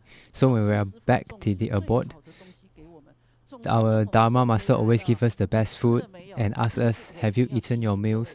But I must remind you this. So when you're back to the abode, please wear your uniform. You will receive a better service. And if you are wearing normal attire, they will thought you're a tourist. So I'd like to share with you, if you think that there are less people who come to visit Jingsi Abode, but Sangren actually don't think that Jingsi Abode is a tourist site. So please take Jingsi Abode to take away from our tourist guidebook. So we don't want a lot of tourists wearing slippers, flip-flops, and taking photos. So the abode is a monastery. It's a very holy place for practitioner. So when you go in to the abode, you should feel pure, purified. So this main string, the thread, so it's carrying all the 4 missions. So our abode master will get worried. So because if someone is not free, then you'll get appointed to do this work, taking responsibility. So sometimes you don't have time to prepare. So when Sifu wants to do it and appoints to you, you have to do it. So 2018, when Sangren asked me assigned to listen to the report, so Sangren asked me, can you take this role? So I got worried. So if master says so, I have to take the responsibility. So I felt like in a movie hero. So 2018 Monday, starting from that, I have to do this every Monday. So if I have this spirit, I already got my doctorate degree. So I haven't been looking for Tzu Chi history for that long. So Sangren hopes that all of us can listen to my sharing on Monday to share with you to get to know more Tzu Chi. So when you get appointed, you have to take the responsibility. So you get the responsibility, you are the bodhisattva. So a bodhisattva needs to take responsibility. So bodhisattva helps the suffering. So the spiritual ideals, the ideas must continue from Jingsi Dharma lineage. So Sangren is the founder of Tzu Chi. So all the leaders of the 4 missions, we are contribute back to the society. So we're opening this big Tzu Chi door. So each missions, they have their own systems. So charity, medicine, they are all they have different functions. But still we are under the big root of Tzu Chi's umbrella. So Tzu Chi charity mission is still the main. So the different missions, they will host this retreat by rotate. So anyway, all the lineage are from Jingsi Abode. So because the society needs this mission, that's why we have this mission. So losing the essence of Dharma lineage means that they decrease the religious schools. So Sangren is 88 years old now. Sangren is worried, but Sangren is also relieved because all the leaders of the missions, they are carrying the Buddha spirit, but they are worried the younger generation, they have inherited these spirits from Tzu Chi. Whether it's from the administrative, we should not forget the humanistic culture. So the Dharma lineage principle and the sex of actions,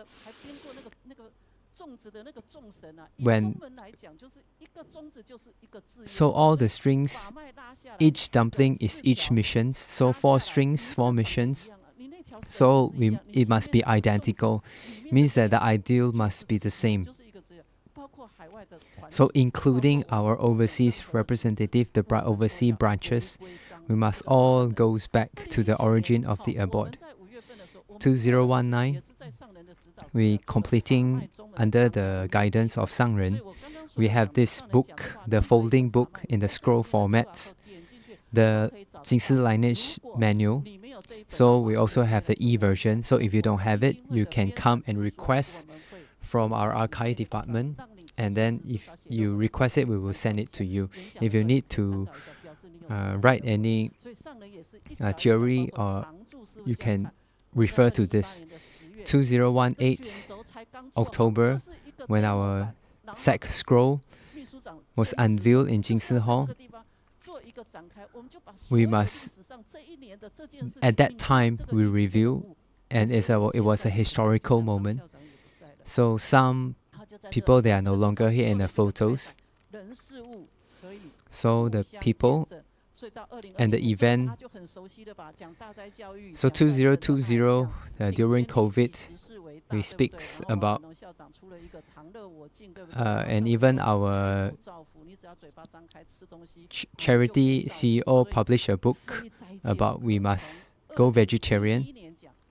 So from 2011 until 2020, Sangren keeps saying that we must repent, we must reflect. So it says standing firm, aiming high, purify ourselves through our eating habits. So some you might feel that I didn't do anything wrong, why must I repent? So actually we are using a lot of resources every day in our life. So in 2022 we have this sutra adaptation in the stadium. And we participate, and so everyone. So for our lineage, since our camp in 2006, I'm sharing with you, if you're looking back, 1966, why are we doing all this? So what we are doing this is because we must transform humanity, and this white bull cart is we are pulling these 4 missions ahead. So coming in the future, I will recommend you these 2 songs. So we will have Lai Rui Ling sister to share with you these 2 songs. 感恩 Teacher Hong for her sharing. So next we will start singing, so please clear your throat. So please be aware that I might not be singing well, so please sing louder. So for this song, every Tzu Chi song we have the history. So all songs is about an era. Era is about what's the meaning of the songs behind. So in 2016, Tzu Chi Publication published this song.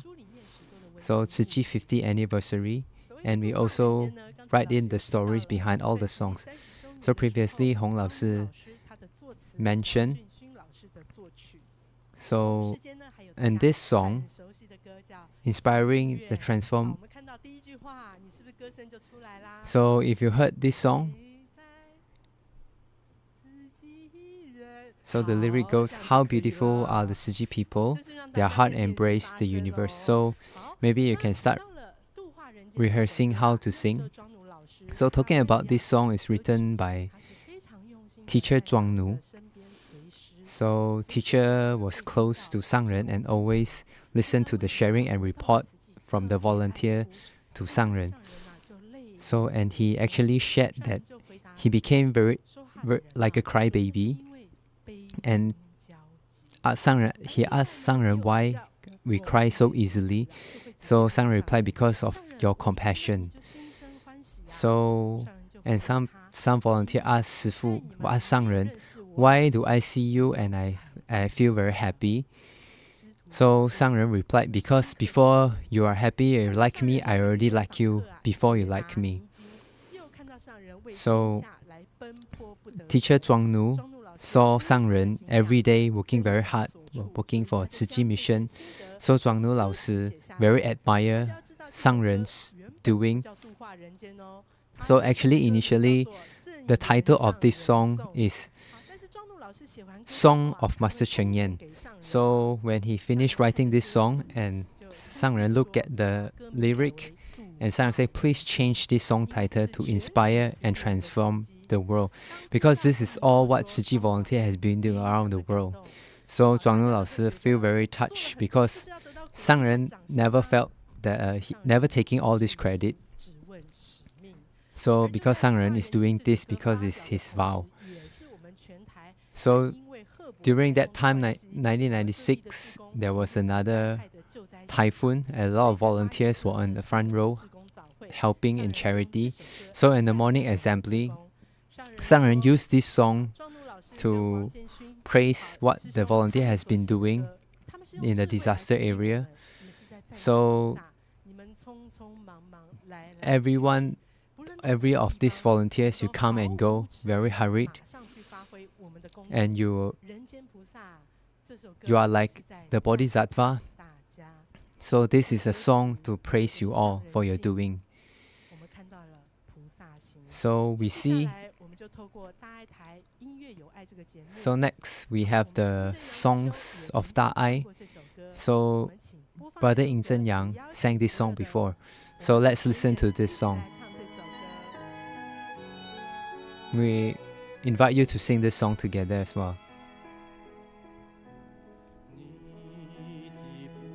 So the lyrics is like, "Your steps are like the white clouds drifting in the blue sky. Your footprints are like green water winding through the mountains.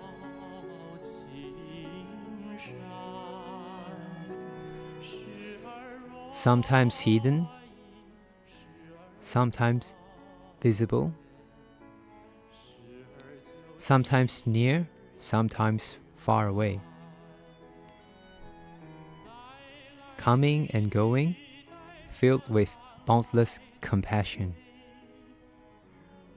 Rushing around to transform the human world. Rushing around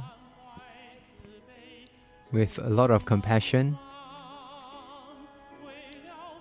Rushing to transform the human realm.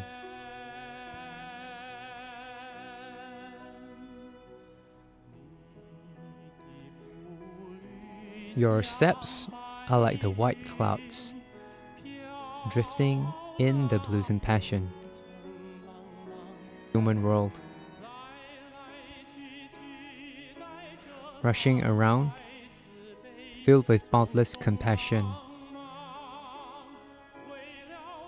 Rushing around to transform the human world.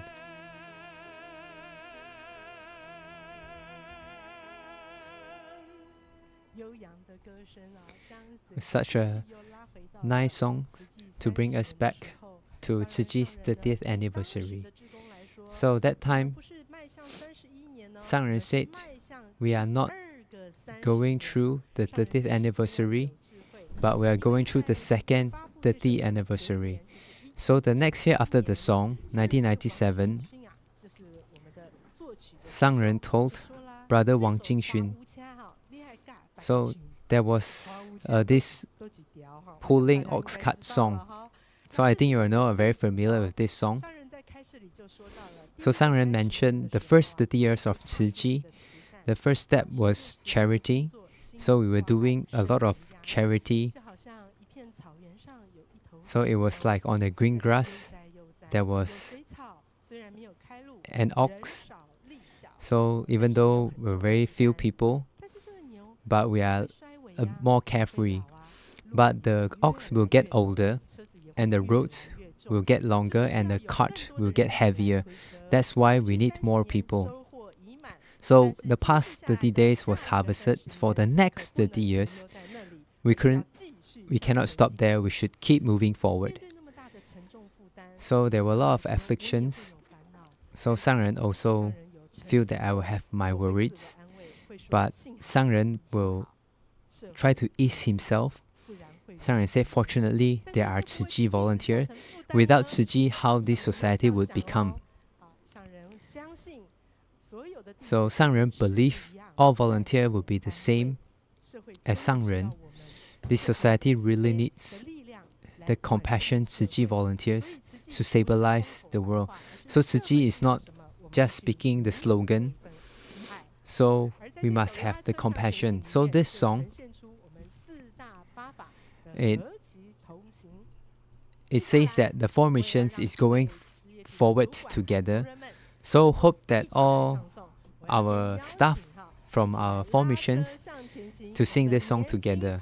Let's invite our program Ryzen, the average age. So everyone, don't just sitting there. Let's please stand up together. So this song is a very energetic song. So let's sing together the song, pulling the cart forward. Let's sing together.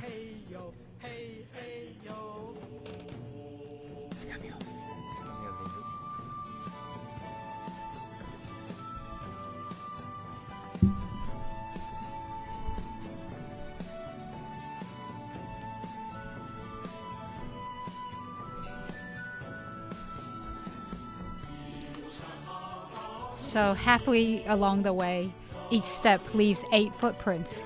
So this is talking about Tzu Chi volunteers carrying out its missions and footprints throughout the world. This includes charity, medicine, education, humanistic culture, international relief, bone marrow donation, as well as environmental protection and community volunteerism. So as we pull the cart uphill, it's not an easy task. Everybody needs to join in this effort, and we treasure every drop of contribution. With willingness and joyfulness, we do it very gladly. So let us pull this cart uphill. It is no easy task, and everybody should join efforts to do this. So as we come together united, let us continue to pull the cart forward.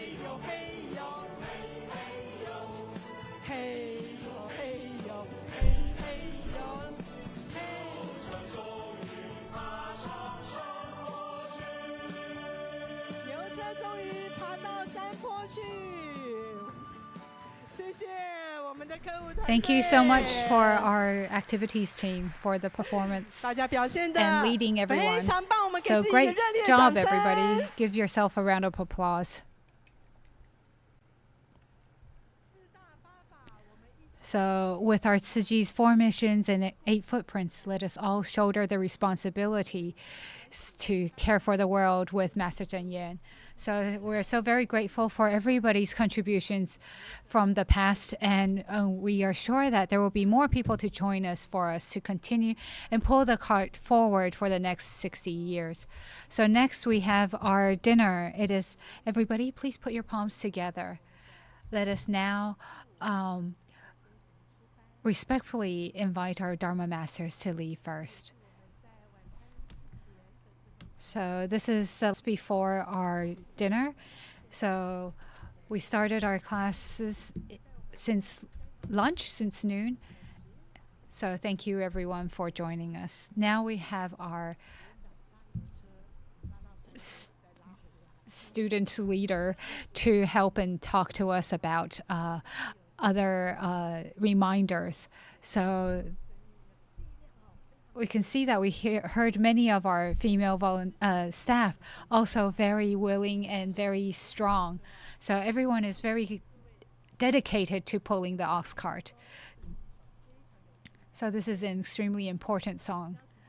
All right, so next are reminders. So the translation will end here, and we'll see you again after dinner within an hour. Thank you.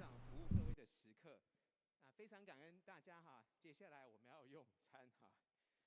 那这边也叮咛一下几件事情，首先是用餐威仪。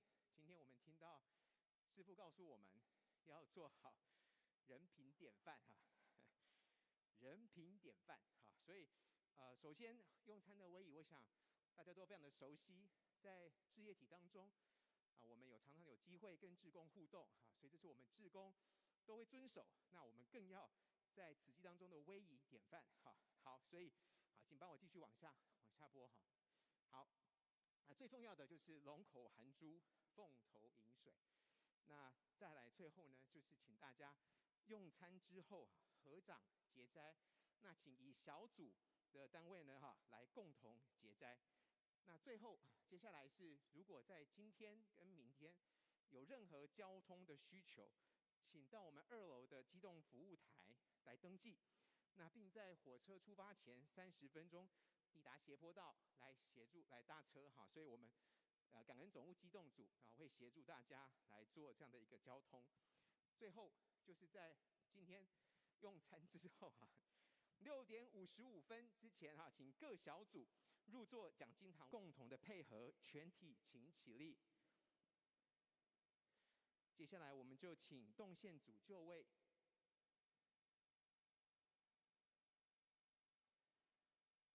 那因为我们晚上在这边还有课程所以只需要我们的餐具跟水杯跟鞋带。好，那我们请依序出班，感恩大家。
ផ្សេងៗគ្នាគឺជាការងារប្រចាំថ្ងៃរបស់អ្នកស្ម័គ្រចិត្តដំបូងឡើយខ្ញុំគ្រាន់តែថតរូបថតវីដេអូសរសេរអត្ថបទព័ត៌មានតាមធម្មតារហូតដល់ខ្ញុំបានជួបលោកយាយម្នាក់លោកយាយនិយាយហើយនិយាយទៀតថាជីវិតមួយនេះលំបាកពេកហើយខ្ញុំបានដាក់កាមេរ៉ានិងមេក្រូចុះពីដៃហើយឈោងដៃទៅអោបគាត់រាងតូចល្អិតទម្ងន់មិនដល់40គីឡូដូចខ្ញុំមិនដែលដឹងថាខ្លួនឯងមានឥទ្ធិពលខ្លាំងយ៉ាងនេះសោះពេលថៅកែឃើញរាងខ្ញុំតូចរុលទៅរុលមកក្នុងហ្វូងមនុស្សរហូតគាត់ចាប់ផ្ដើមហៅខ្ញុំថាកូនស្រមោចគាត់ថាឃើញស្រមោចតូចមែនតែសូមកុំមើលងាយតាមរយៈការសហការនិងបែងចែកការងាររាល់កម្លាំងដ៏តូចៗនេះអាចកែប្រែពិភពលោកបានដើម្បីបន្ថែមកម្លាំងយើងបានសហការជាមួយសមាគមគ្រូពេទ្យស្ម័គ្រចិត្តសម្ដេចតេជោនៅកម្ពុជាដែលហៅកាត់ថាធីតានិងសហភាពសហព័ន្ធយុវជនកម្ពុជារាជធានីស្របពេលចុះសួរសុខទុក្ខប្រជាជនតាមសហគមន៍យើងក៏បានផ្ដល់សេវាសុខាភិបាលឥតគិតថ្លៃពីសំណាក់សមាគមគ្រូពេទ្យស្ម័គ្រចិត្តឈើជីដែលមកពីបណ្ដាប្រទេសទូទាំងសកលលោកដែលជាបង្អែកដ៏ធំរបស់យើងបងស្រីសំសៅចិញ្ចឹមកូន3នាក់ដោយការរើអេតចាយពេលមានវត្តមានរបស់អ្នកឈើជីមិនត្រឹមតែផ្ដល់ជំនួយជាសម្ភារៈព្រមទាំងបានព្យាបាលដៃដែលបានគៀបដាច់ពីការរើអេតចាយផងនោះកូនគាត់ទាំង3នាក់និងកូនអ្នកជិតខាងដោយមានការទំនុកបម្រុងពីឈើជីបានទទួលការអប់រំនៅសាលារៀនបងស្រីមានការអរគុណជាខ្លាំងនិងបានក្លាយជាអ្នកស្ម័គ្រចិត្តឈើជីចុះទៅជួយអ្នកដទៃដូចខ្ញុំដែរបើកឡានរយៈពេល5ម៉ោងខេត្តបាត់ដំបងដែលមានចម្ងាយប្រហែល300គីឡូម៉ែត្រពីក្រុងភ្នំពេញនៅទីនោះក៏មានការយកចិត្តទុកដាក់ពីឈើជីផងដែរតាមរយៈកញ្ចក់កាមេរ៉ាខ្ញុំមើលឃើញផ្ទាល់ភ្នែកនិងទទួលអារម្មណ៍ដឹងថាប្រទេសរបស់ខ្ញុំក្រោមការជួយជ្រោមជ្រែងពីអន្តរជាតិកំពុងតែខិតខំក្រោកឈរឡើងដោយភាពក្លាហានហើយ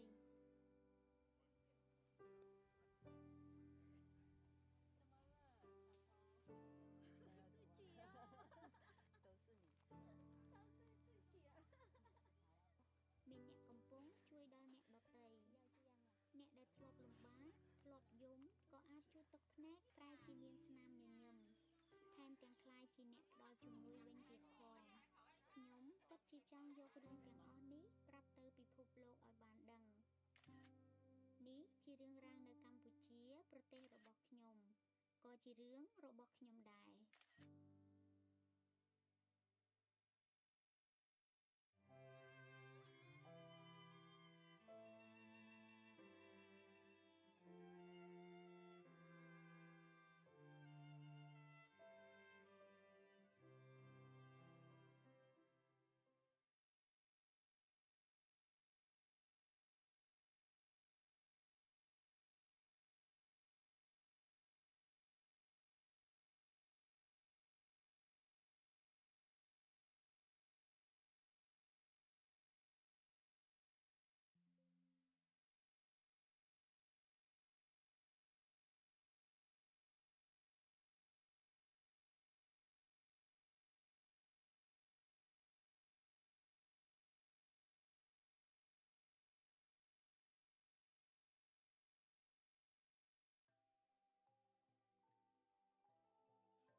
ប្រទេសកម្ពុជាគឺជាមាតុភូមិរបស់ខ្ញុំនៅតាមភូមិស្រុកតែងបានឃើញក្មេងៗដែលមានសក់ពណ៌តុងដែងពួកគាត់មិនបានលាបពណ៌សក់នោះទេតែដោយសារពួកគាត់ខ្វះនៅអាហារូបត្ថម្ភ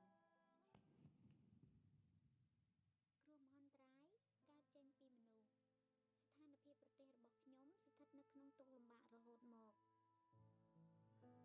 អង្គការក្រៅរដ្ឋាភិបាលអន្តរជាតិមកពីទូទាំងសកលលោកមានអង្គការជាង 3,500 បានចូលមកកម្ពុជាស្ថិតនៅលំដាប់ទី2បន្ទាប់ពីប្រទេសរ៉ាន់ដានៅទ្វីបអាហ្វ្រិក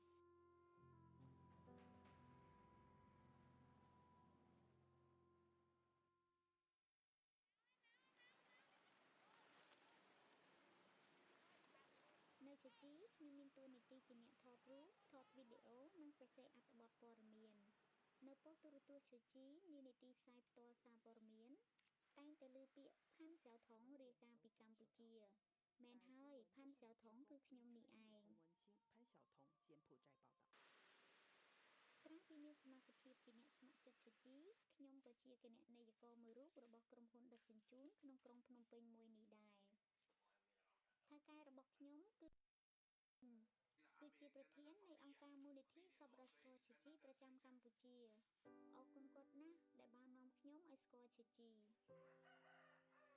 ការផ្ដល់អាហារូបត្ថម្ភនិងសម្ភារៈប្រើប្រាស់ប្រចាំថ្ងៃជូនដល់គ្រួសារដែលជួបទុក្ខលំបាកនៅតាមតំបន់ផ្សេងៗគ្នាគឺជាការងារប្រចាំថ្ងៃរបស់អ្នកស្ម័គ្រចិត្តដំបូងឡើយខ្ញុំគ្រាន់តែថតរូបថតវីដេអូសរសេរអត្ថបទព័ត៌មានតាមធម្មតារហូតដល់ខ្ញុំបានជួបលោកយាយម្នាក់លោកយាយនិយាយហើយនិយាយទៀតថាជីវិតមួយនេះលំបាកពេកហើយ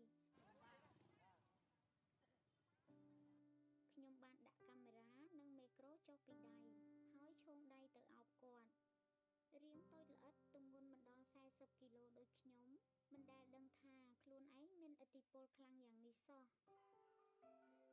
ពេលថៅកែឃើញរាងខ្ញុំតូចរុលទៅរុលមកក្នុងហ្វូងមនុស្សរហូតគាត់ចាប់ផ្ដើមហៅខ្ញុំថាកូនស្រមោចគាត់ថាឃើញស្រមោចតូចមែនតែសូមកុំមើលងាយតាមរយៈការសហការនិងបែងចែកការងាររាល់កម្លាំងដ៏តូចនេះអាចកែប្រែពិភពលោកបានដើម្បីបន្ថែមកម្លាំងយើងបានសហការជាមួយសមាគមគ្រូពេទ្យស្ម័គ្រចិត្តសម្ដេចតេជោនៅកម្ពុជាដែលហៅកាត់ថាធីតានិងសហភាពសហព័ន្ធយុវជនកម្ពុជារាជធានីស្របពេលចុះសួរសុខទុក្ខប្រជាជនតាមសហគមន៍យើងក៏បានផ្ដល់សេវាសុខាភិបាលឥតគិតថ្លៃពីសំណាក់សមាគមគ្រូពេទ្យស្ម័គ្រចិត្ត Tzu Chi ដែលមកពីបណ្ដាប្រទេសទូទាំងសកលលោកដែលជាបង្អែកដ៏ធំរបស់យើងបងស្រីសំសៅចិញ្ចឹមកូន3នាក់ដោយការរើអេចាយពេលមានវត្តមានរបស់អ្នក Tzu Chi មិនត្រឹមតែផ្ដល់ជំនួយជាសម្ភារៈព្រមទាំងបានព្យាបាលដៃដែលបានគៀបដាច់ពីការរើសអេចាយផងនោះកូនគាត់ទាំង3នាក់និងកូនអ្នកជិតខាងដោយមានការទំនុកបម្រុងពី Tzu Chi បានទទួលការអប់រំនៅសាលារៀនបងស្រីមានការអរគុណជាខ្លាំងនិងបានក្លាយជាអ្នកស្ម័គ្រចិត្ត Tzu Chi ចុះទៅជួយអ្នកដទៃដូចខ្ញុំដែរបើកឡានរយៈពេល5ម៉ោងខេត្តបាត់ដំបងដែលមានចម្ងាយប្រហែល300គីឡូម៉ែត្រពីក្រុងភ្នំពេញនៅទីនោះក៏មានការយកចិត្តទុកដាក់ពី Tzu Chi ផងដែរតាមរយៈកញ្ចក់កាមេរ៉ាខ្ញុំមើលឃើញផ្ទាល់ភ្នែកនិងទទួលអារម្មណ៍ដឹងថាប្រទេសរបស់ខ្ញុំក្រោមការជួយជ្រោមជ្រែងពីអន្តរជាតិកំពុងតែខិតខំក្រោកឈរឡើងដោយភាពក្លាហានហើយ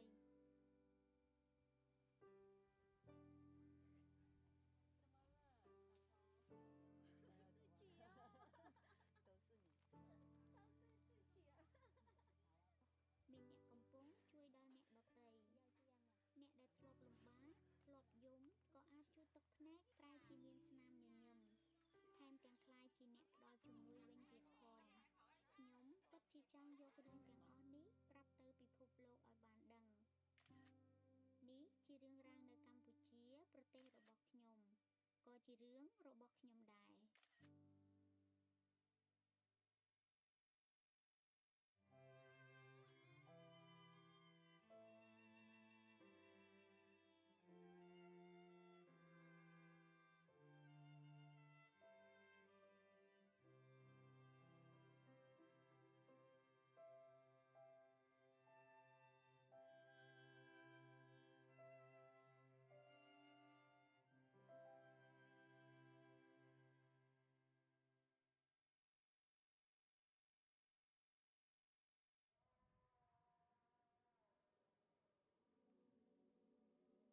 بيتي من هون لسوريا المسافة 10 دقايق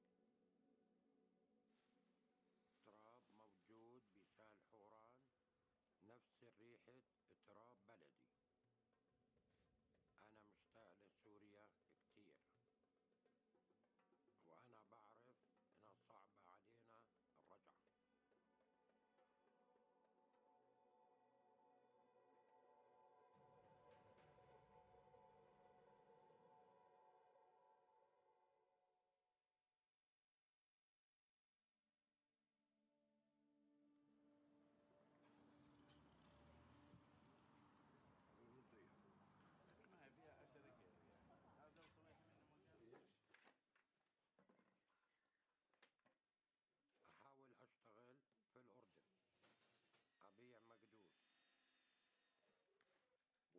صاحب المحل يحكي لي للأسف يا عمو أنت عمرك كبير.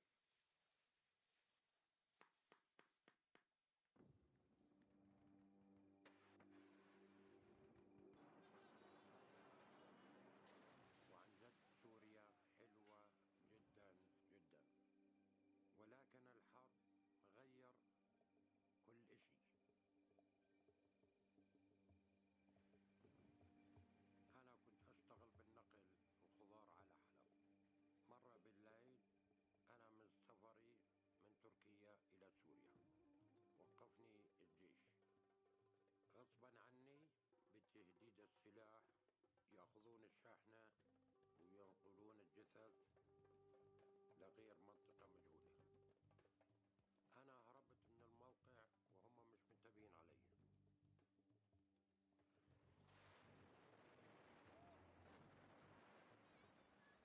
انفجارات زي الأمواج البحر، وأنا بدي أولادي يعيشوا. جهزنا أنفسنا للهريبة، أنا ومرتي و4 صبيان وبنت، ومشينا مشي باتجاه الأردن. أول ما دخلنا للأردن رحنا على المخيم الزعتري.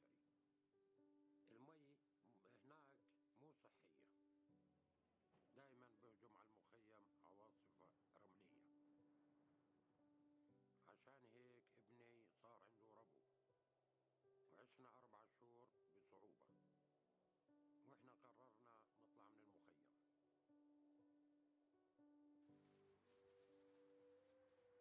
يوم صار الحرب بسوريا عمري 43. بعدين تعبت من الحرب، صار معي مشاكل. السلام عليكم. الله يعطيك العافية. كيف حالك؟ كيف انت؟ في بالحارة عندنا دكانة، هو أبو عمار صاحب الدكان. هو حكالي في جمعية تايوانية بتساعد السوريين، وأنا تفاجأت.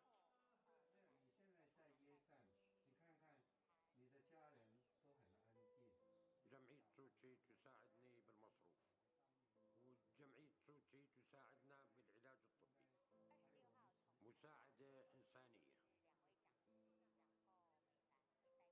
وعلى فكرة من الأم الماستر أي واحد بيقدر يساعد الآخرين. أنا متطوع مع تسو تشي، بساعد المرضى بالمشفى البيادر. أنا شايفهم مو بس بيساعدوا السوريين، في عائلات فقيرة في الأردن، وفي عائلات بدو. جمعية تسو تشي ساعدت آلاف أطفال بمساعدة طبية. عندي فكرة واحدة، بعمل زي متطوعين تسو تشي. أنا أبو عبيدة، أنا أول عائلة سورية سجلت بجمعية تسو تشي بالأردن. أنا كنت أشم ريحة كريهة من الجثث. لما أكون عايش في أمل، الحمد لله، ندعي لربنا إنه يخلص الحرب عشان إن شاء الله نقدر نرجع لبلدنا.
بسبب الحرب. أصبحت إنسانة بلا وطن، لا منزل، فتاة سورية مراهقة بلا قدمين.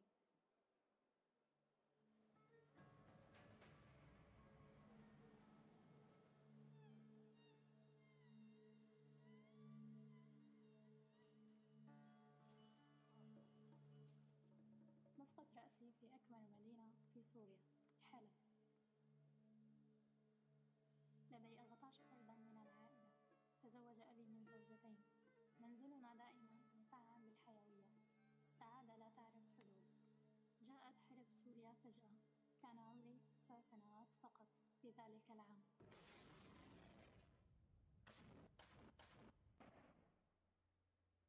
قاتل الجيش الحر وجيش الحكومة بشراسة. حلب هي ساحة المعركة الرئيسية في شمال سوريا. بعد وقت قصير من بدء الحرب بدأ الحصار. تم القبض على أبي العزيز في عام 2013 من قبل أفراد داعش. بعد 4 أشهر من سوء المعاملة توفي بعد أيام قليلة من إطلاق سراحه. ولكنها حزينة، لا أحد يعي. كارثة أكبر قادمة. لن أنسى أبدا في مساء يوم 22 ديسمبر 2016 جلست خارج المنزل مع عائلتي. فجأة سقطت نجمة من السماء. كان الظلام قاتما أمام عيني. عندما استيقظت أيديهم مكسورة كما بترت ساقاهما. ذلك ما يجعلني أكثر حزنا. لقد أصبحت يتيمة مشردة. ما هو ذنبي؟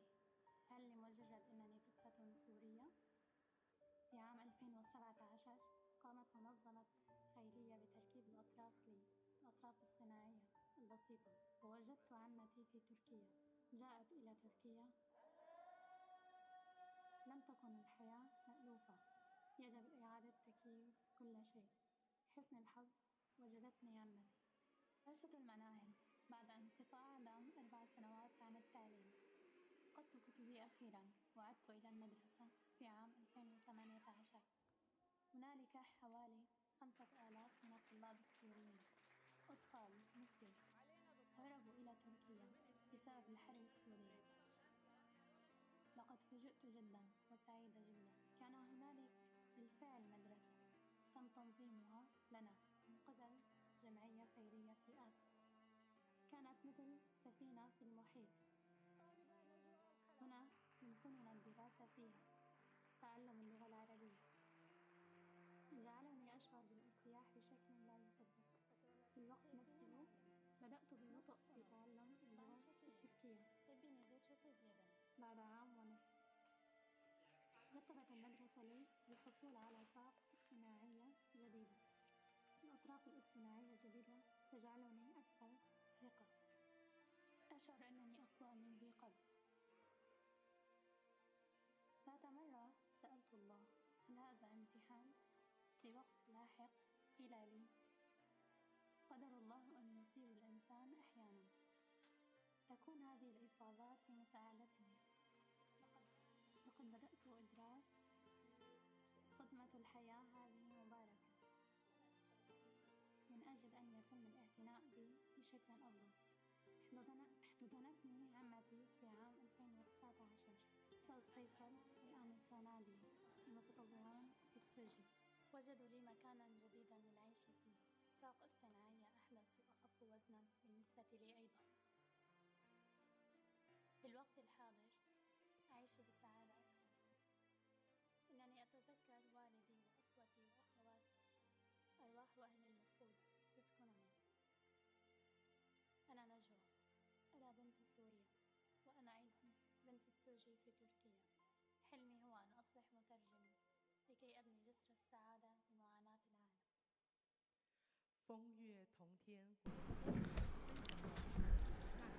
As we shared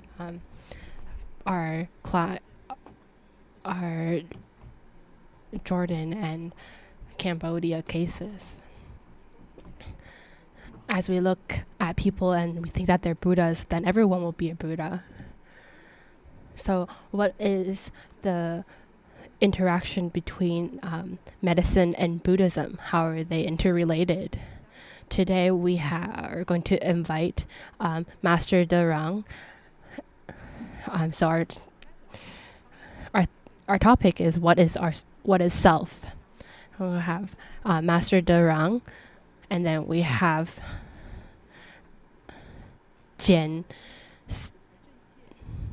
Dr. Jen. So let us listen.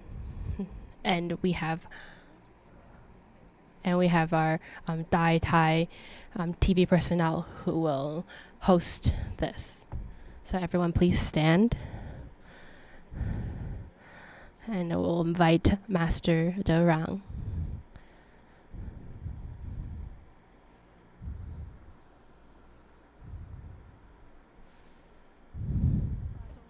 Please everyone pay respect to Master, bow. Please be seated. Dear Master, and our Masters of the Abode, and our staff, good evening. I'd like to say that I'm very happy that I'm able to come here and share with everyone. And I'd like to congratulate our managers and our staff, because it is our opportunity to have our Tzu Chi staff to be together. And why has Master had our 4 major missions and we have staff there? I think it's very, I'd like to thank everyone for coming here and working here. So as Master has said, she'd like to have work in charity, medicine, humanistic culture, and education. But we're able to gather here today,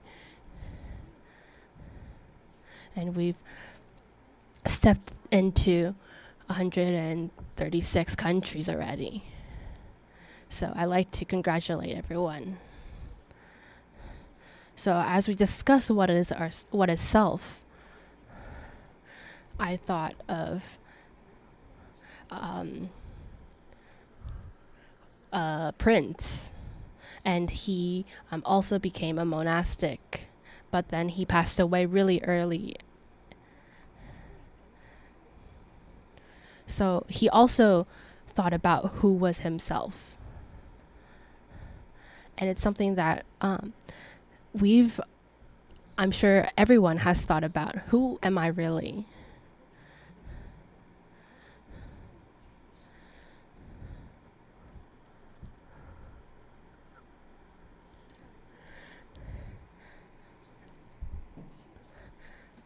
I hope that as we walk on this path, we don't want to be here and not think that we haven't done or achieved anything. So how do we introduce ourselves? Or how do we write our biography? Is it just words and numbers that are written down? Is it just our birthday? And who's in my family?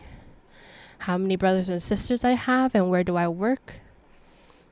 Is it just words of dates and our identity? So Master has been at the abode. There was an event for practitioners, and she needed to find some information. So before Master Derang was in Singapore, and she had a lot of documents that she had to prepare. So she was thankful that at that time she had this information already.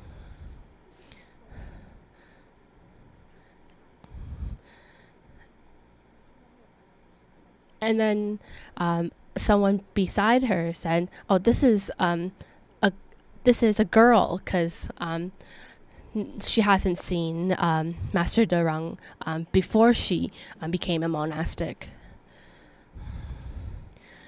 So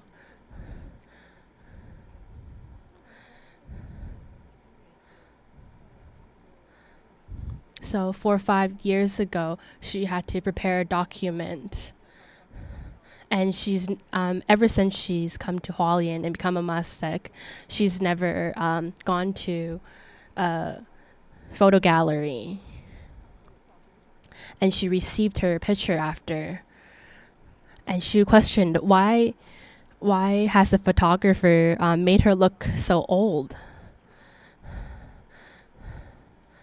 And then she took this picture and gave it to a staff member and said, does this look like me every day?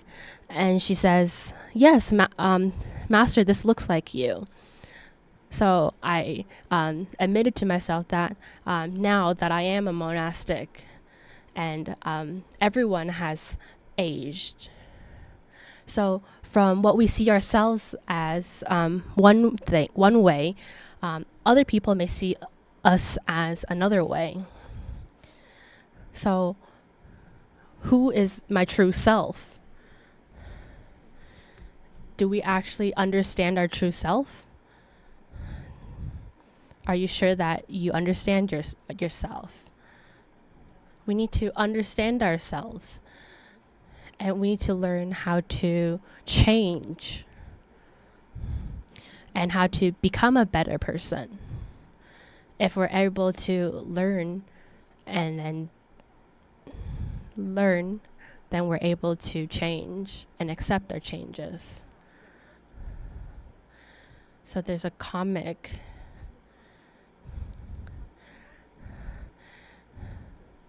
So the two people asked, why have you let, how come you aren't letting your wife go on it? And then he went off, and then she went on, and then they asked so many questions. So we're not able to satisfy everyone.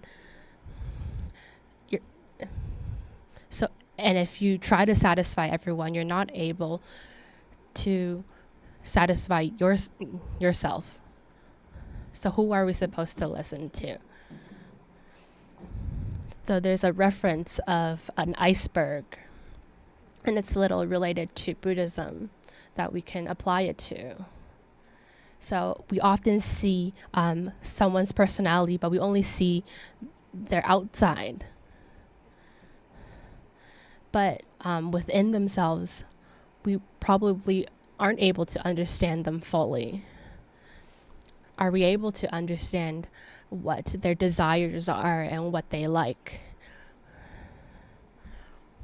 Just like kids, we can see on the outside, kids can be crying, but on the inside, why are they crying is the question. And as we grow up, when we interact with people, it's the same, but in a different way.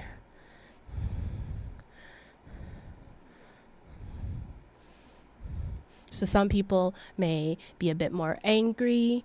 So but some people don't have opinions, and they'll say, okay. Or some people would be maybe straight to the rules. Or someone may be interrupting you, but that's just all on the outside. But what we really need to understand is what they really desire or need on the inside. So as we see people, we only see a bit of them.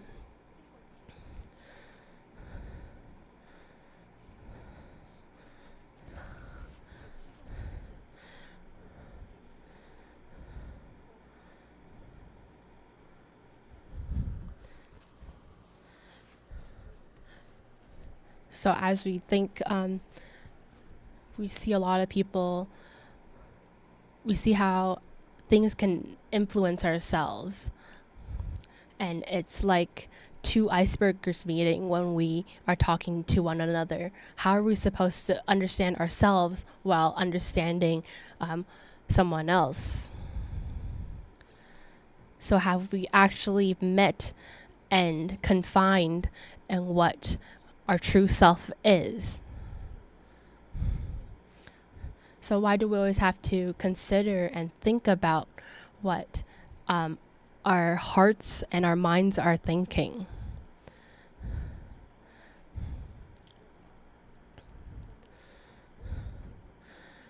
So it's related to the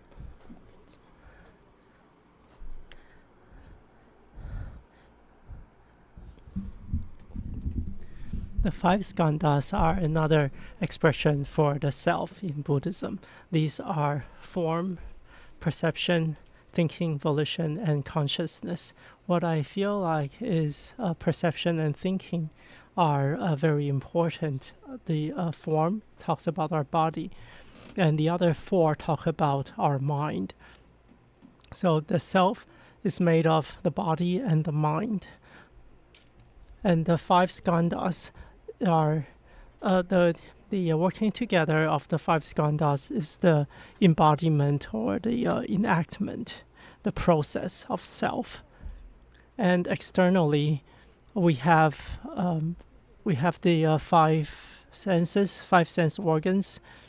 These are perceived, and when they enter our mind, we start thinking, we have volition, we decide to take action, and these leave a mark in our consciousness. They leave a seed of karma, a karmic seed in our consciousness. So this is very similar to the iceberg that we just saw. As we perceive the external world, it stimulates us to think.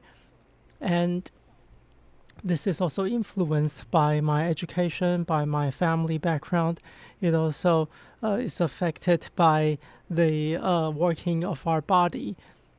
And if we are often not aware of these internal drivers. Other people, they only see the external expression of ourselves. They don't know what's going on inside. Master Zhang Yan tells us that we should turn this consciousness into wisdom. This will allow us to be enlightened and to come into contact with our true, with the true suchness of our nature. And there is a method for doing this. We can turn the 8 consciousness, the vijnanas, into the turn the 8th consciousness or the alaya consciousness into the realization that the 5 skandhas are all empty. So how do we look at the actions? How do we look at our thinking? If we do not put our thinking into action, then it does not result in a very strong karmic seed. Just as the Heart Sutra says, when we realize the emptiness of the 5 skandhas, we will be able to transcend all suffering. So, if we want to turn around the 8th consciousness, the alaya vijnana, then each person has different suffering. So how do we transcend each person's suffering? Well, how do we remember? There's a verse that says there are 8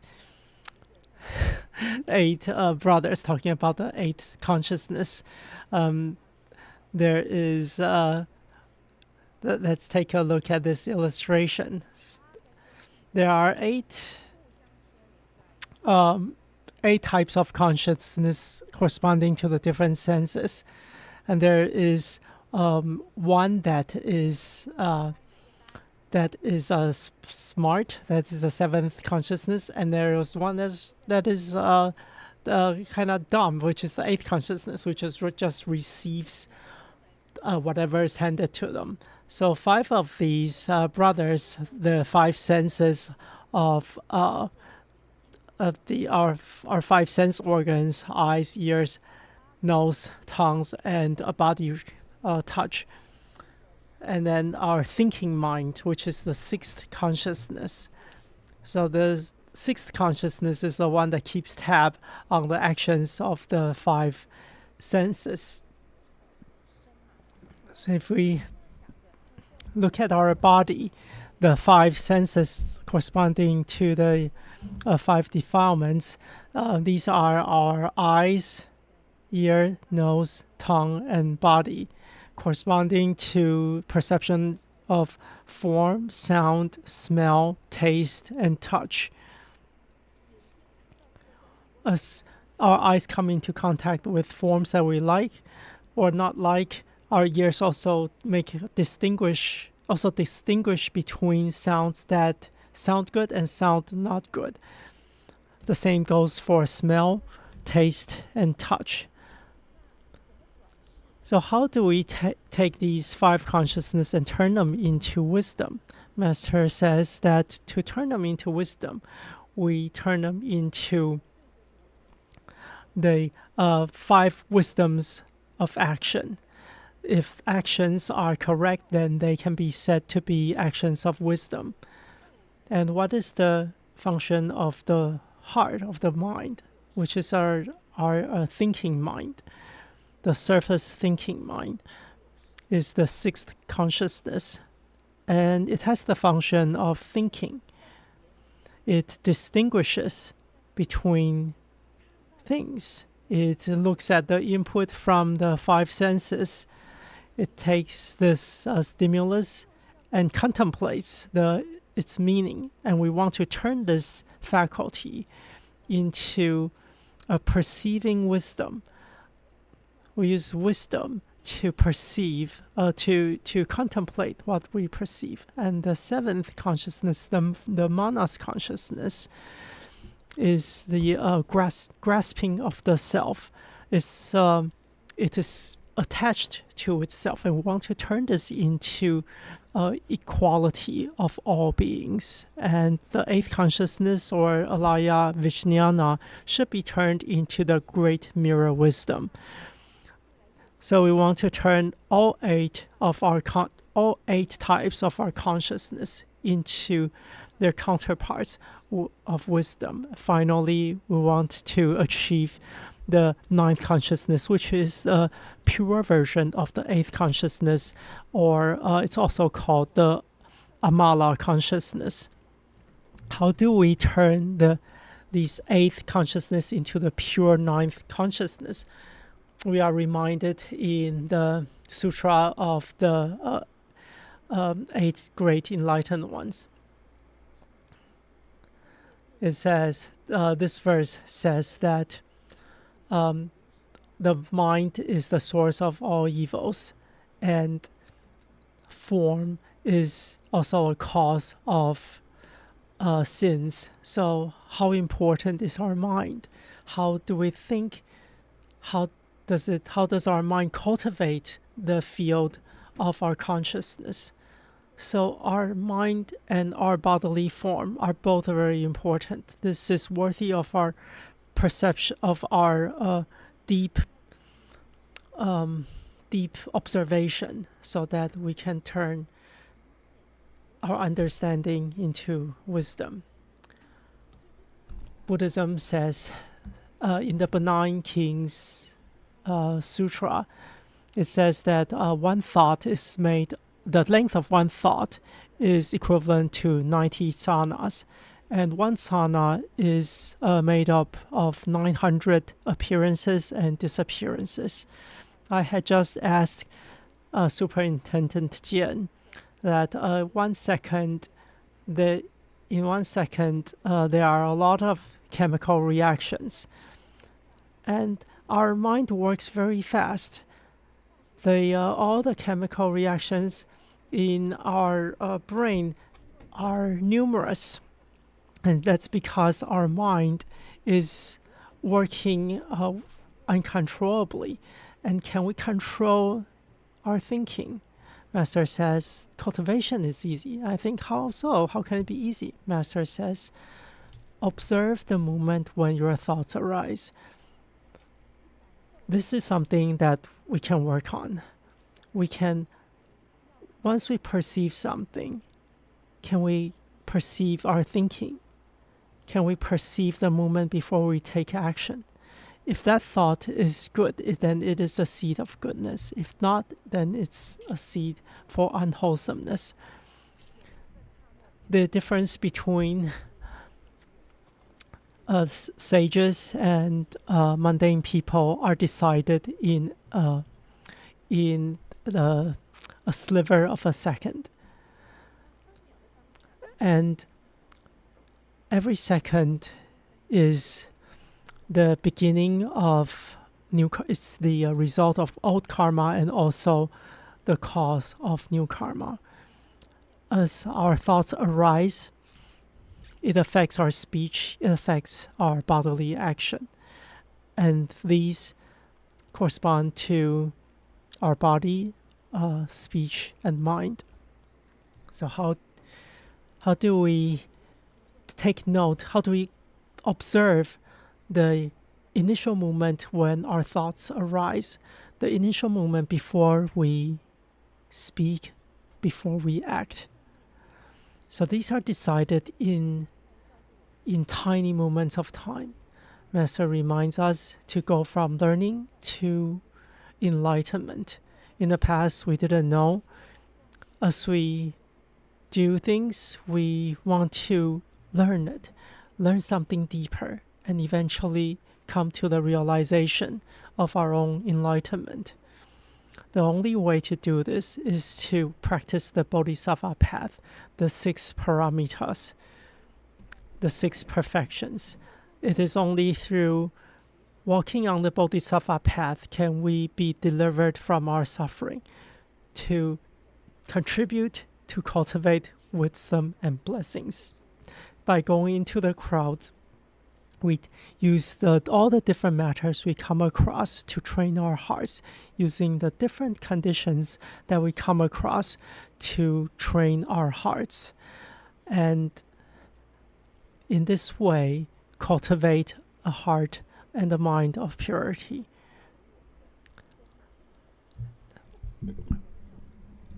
So in our Chinese words, at the top we have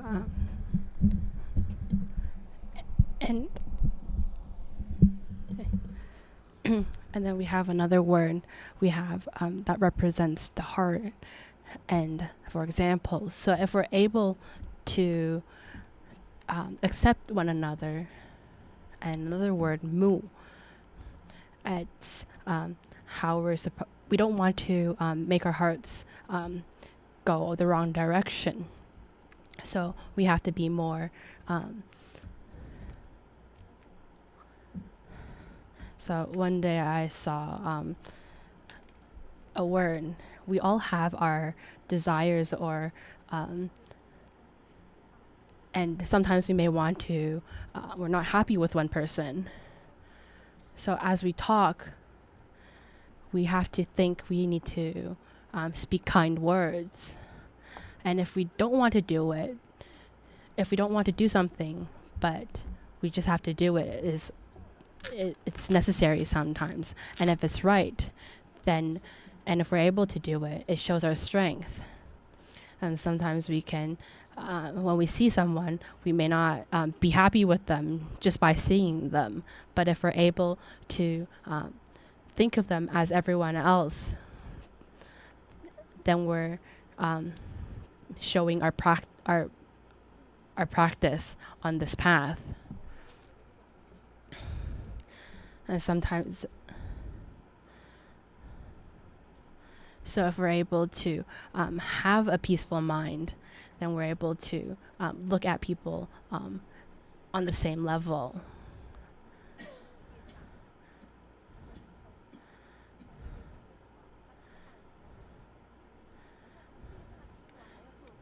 So if we get in trouble, or are we writing it down? Are we always remembering it? If we're able to put it down, then we're able to be at peace. So a lot of people have seen this picture. If you go from different angles, our vision may be different from others. Or this is another picture. Or do you think it's a vase, or is it two people being face to face? Some people may see the vase, and some people may see two faces. So our attitude is very important in how we live our lifestyle. And if we have habits or habitual tendencies, if we gather more of them, then it can influence our lifestyle.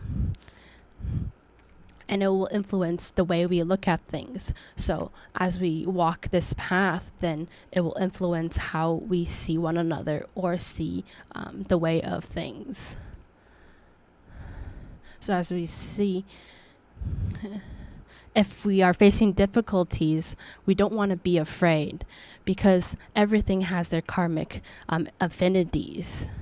And as we face our difficulties, it's a way to let us learn even more and grow. And we never want to give up. As we give up, as we give all our strength to something, but if we stop all of a sudden, we might have been really close to it. So we have to learn the Dharma and listen to the Dharma in order for us to get rid of our habitual tendencies or our bad thoughts. So we can, from Dharma, we can change our hearts and our desire. So this little bodhisattva is 6 years old, but he's able to understand what Master Cheng Yen is saying, which is to change our thought of mind. And they asked, are you tired? Because it's early in the morning, but do you want to come? He says yes. But although he is tired, he's not tired when he's learning. So he knows that this path is right, so he doesn't get tired. So as we listen and we practice on this path to listen to the Dharma, we need to be diligent and learn from one another.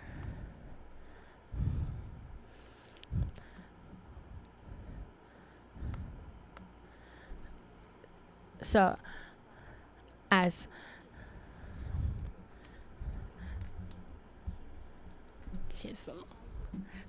we know what to do and what not to do, then we're able to make our minds and our hearts steadied. Then after, we're able to have this peaceful heart and learn from it more peacefully.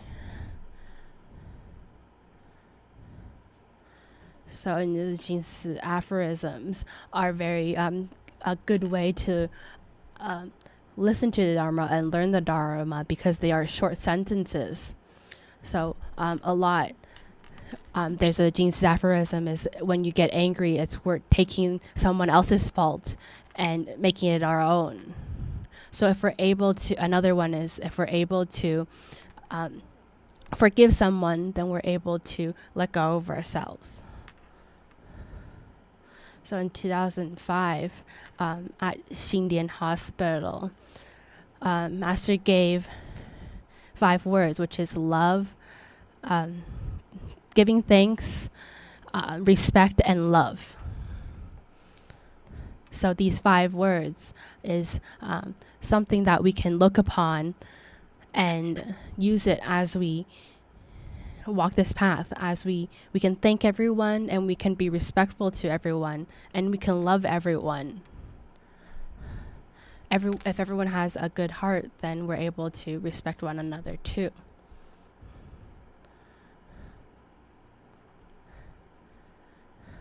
So we don't want to ever give up. We want to keep on going and walk this path and be persistent. So if we're able to, everyone has a steadied heart. So if we're able to keep it going, then we can continue it. So everyone has their own gem. Everyone has a gem in their heart. So we want to be the owner of it. We don't want to be someone who just follows people. and we want to keep this jewel in our heart and protect it. And as we protect it, we also have to step out and help one another, using this gem in our heart to help one another. So by everyone being a staff member in Tzu Chi, we're using this gem to help one another. Thank you, everyone. Thank you, Master Darang.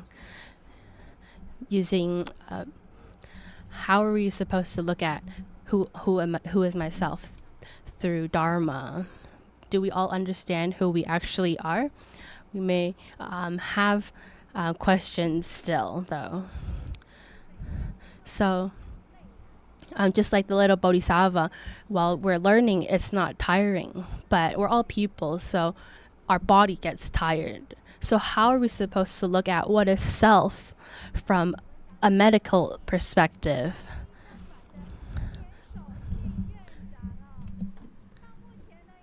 Let's welcome Dr. Jian Shouxun, who is the host of a medical show on the ITV. It has been doing this for over 20 years. So he's going to talk about who I am from the perspective of medicine. Let's give him a round of applause. Dear masters of the abode, Master Dorang, and dear brothers and sisters, everyone, good evening.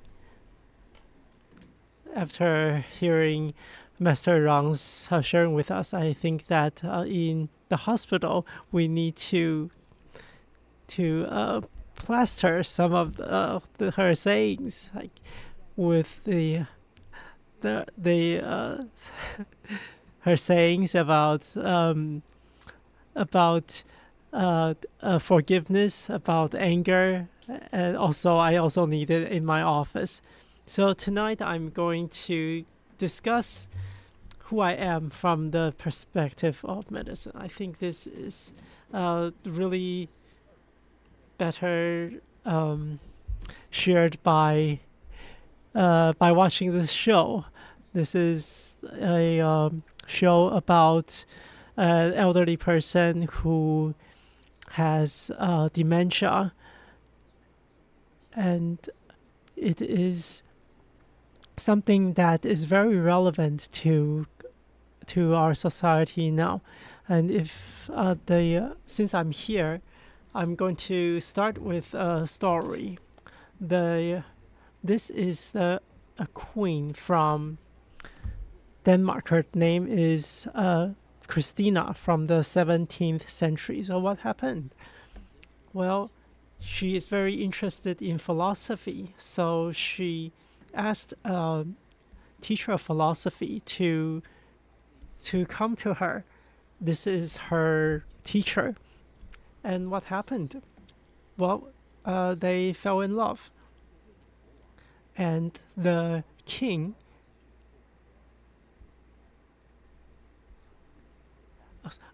so these two, the king was very angry. So he exiled the teacher, and in the process of being exiled, he contracted Black Death. So this philosopher, René Descartes, contracted Black Death.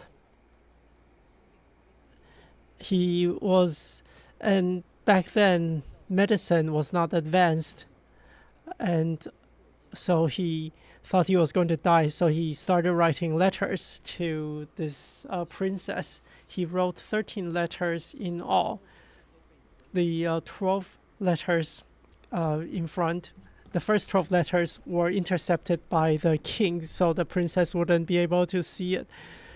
So in the 13th letter, this is what it said. The king did not understand it. I don't think anyone here would understand it.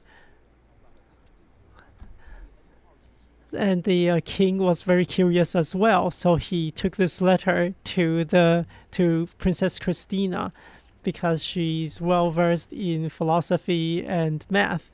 So she saw this and she understood. This is the formula for a heart, the shape of a heart. And Christina was so moved. This was such a touching story happening back in the 17th century.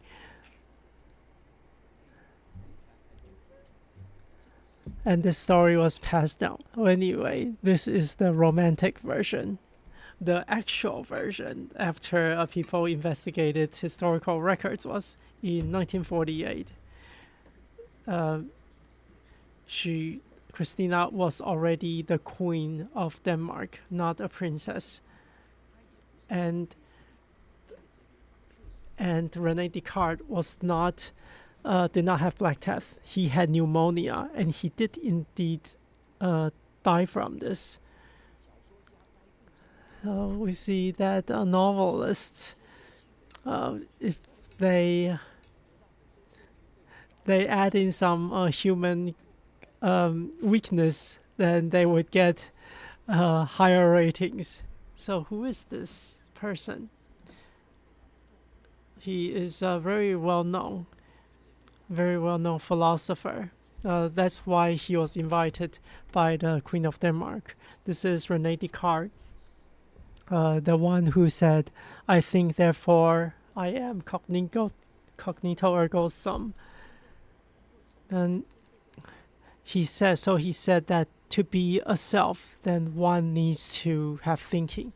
He also said that people without knowledge often love to criticize others' ignorance, while those rich in knowledge constantly recognize their own ignorance. So we should all be humble and be open-minded, because our understanding of things are often only a small part of only the tip of the iceberg.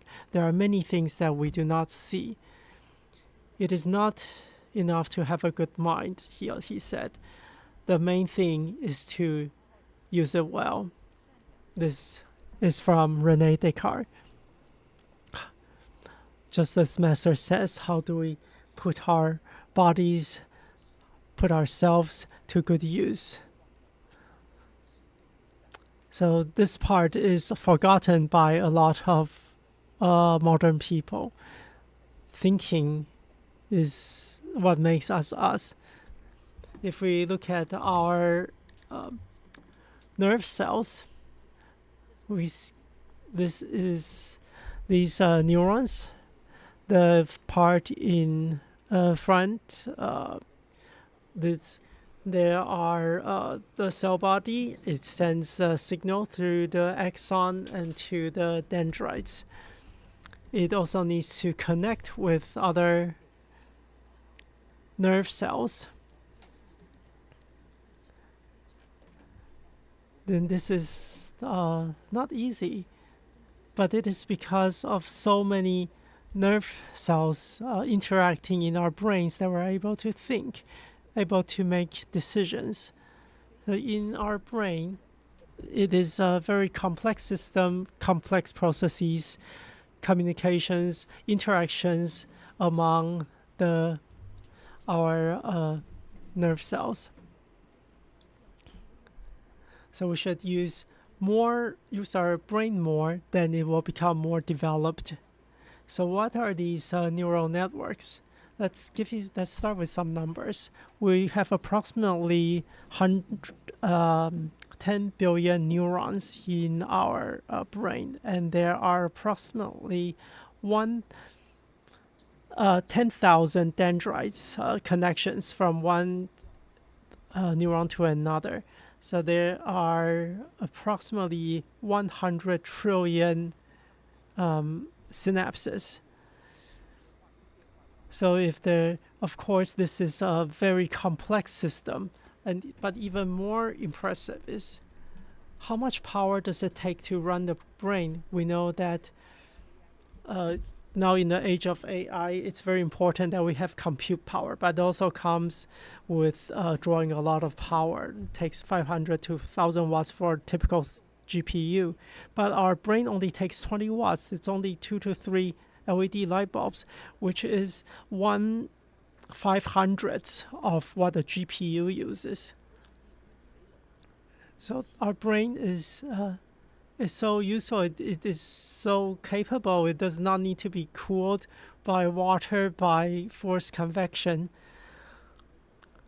So what do we use our brain for? Is it only for holding up a hat? If we do not put it to good use thinking, if we do not contemplate. So this is very important because we are equipped with this wonderful tool that is our brain. And if we just use AI instead of this brain that we're already gifted with, we already have intelligence that is outstanding. We should put it to good use. But do we actually do it? I think that perhaps this is still a big question mark, or at least a reminder for many of us. Now let's touch on the topic of memory. 18 years ago, when we had the first retreat that left an imprint in a drawer somewhere. No, we think they are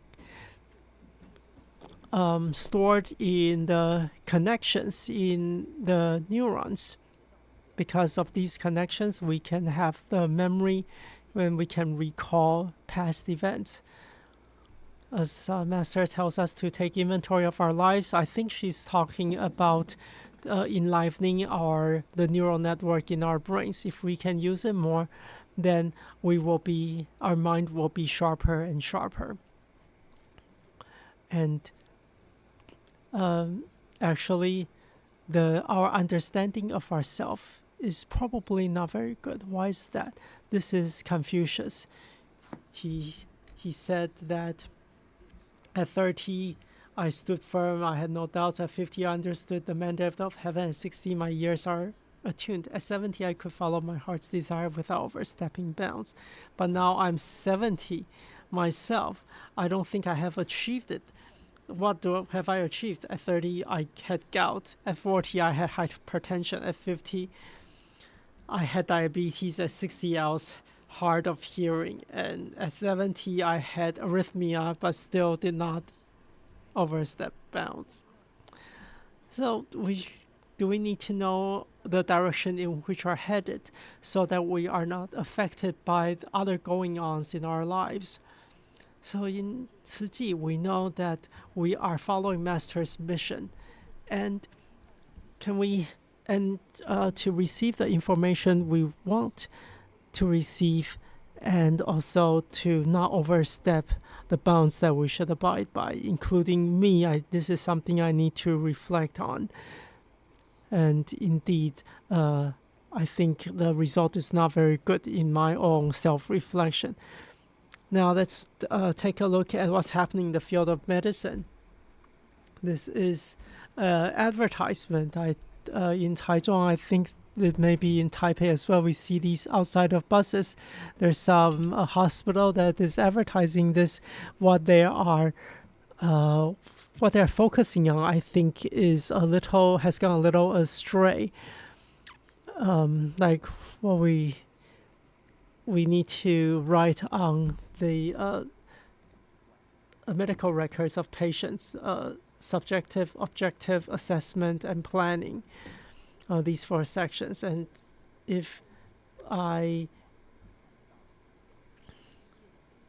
what is S in hospitals? How many hospitals are barely able to keep their lights on? I think those of us in the medical mission also feel this, and probably not just the medical mission. We see this in our other missions as well, because the environment is changing, trends are changing, the national health insurance plan is being reduced, and they are placing more limits on the hospitals. When we receive letters from the Ministry of Health, letters sometimes say, we have grown a lot, please watch it. But so how do we keep our hospital running? How do we how do we carry on? I think that often we can only look back to the past, and I dream a dream. We can still keep doing this, keep doing our mission without being too affected by external going-ons. And of course, we need to get out of the ivory tower of medicine to drink a cup of water of wisdom from Tzu Chi, and to realize the unboundedness of medicine. I think Tzu Chi is a place where we will have open skies. This does not just refer to our professional practice, but also for ourselves. For example, 2 weeks ago, we had the TIMA conference. And these were looking back at relief missions we have been on. This is a photo from the 2015 Pakistan earthquake. We see a kid like this. You see he's not wearing shoes. We also saw the girl in the video who lost both of her legs. We know that she has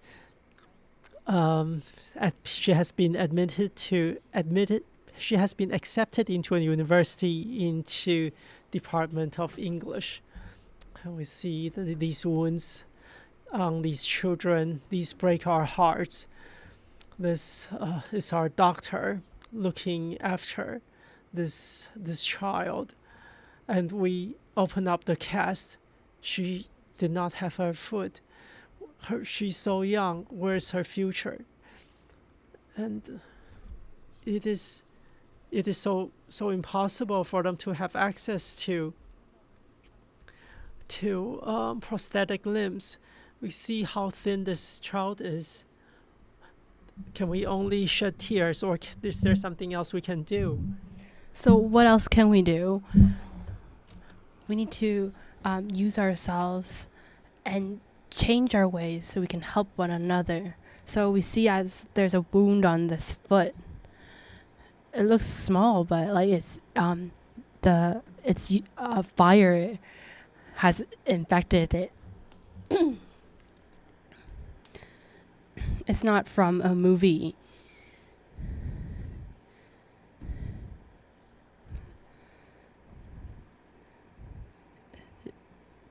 They're not people who are like in a movie who are able to survive in the wild. But because of their environment, they had to use fire to help sterilize it.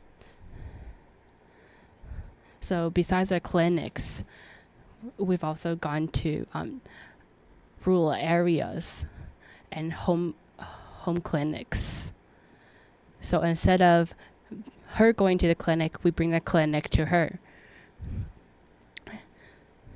And we met a lady who had a very severe stomach ache, who would often have diarrhea. So we had to put an IV in her.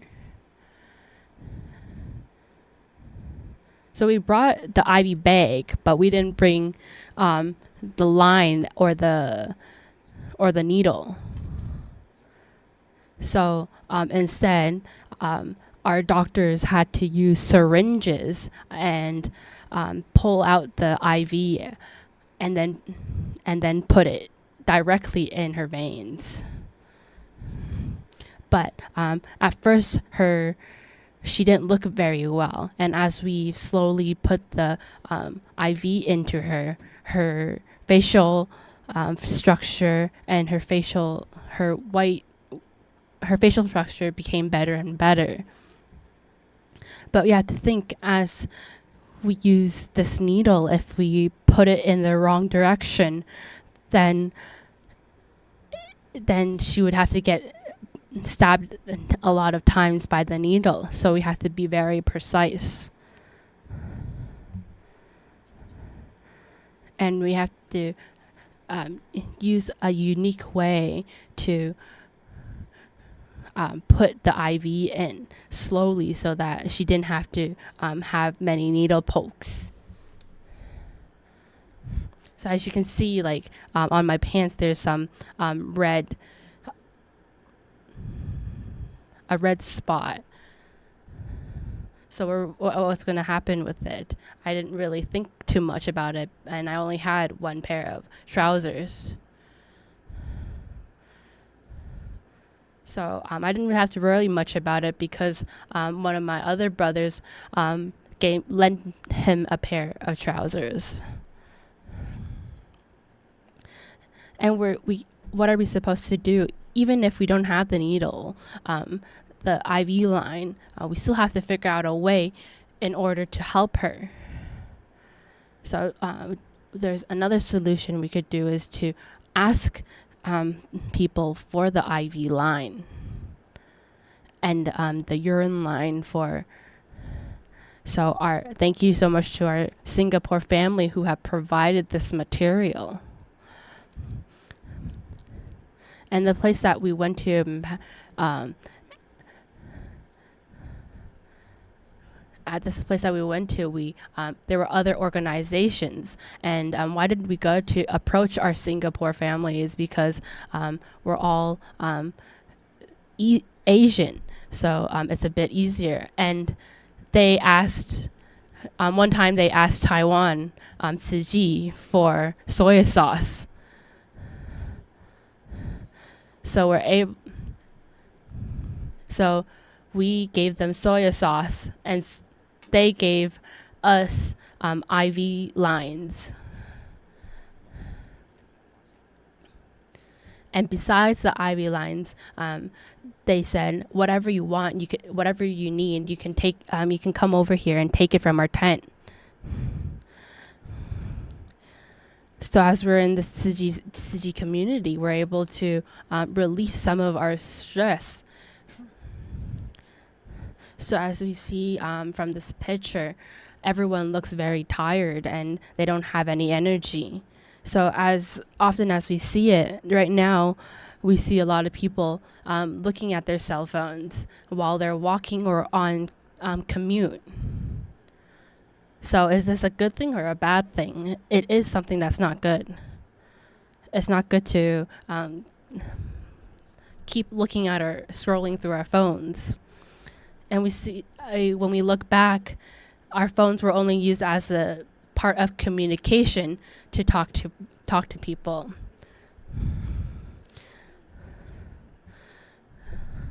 So as we take someone's most prized happy day, we often compare it to our lowest point in our lowest day.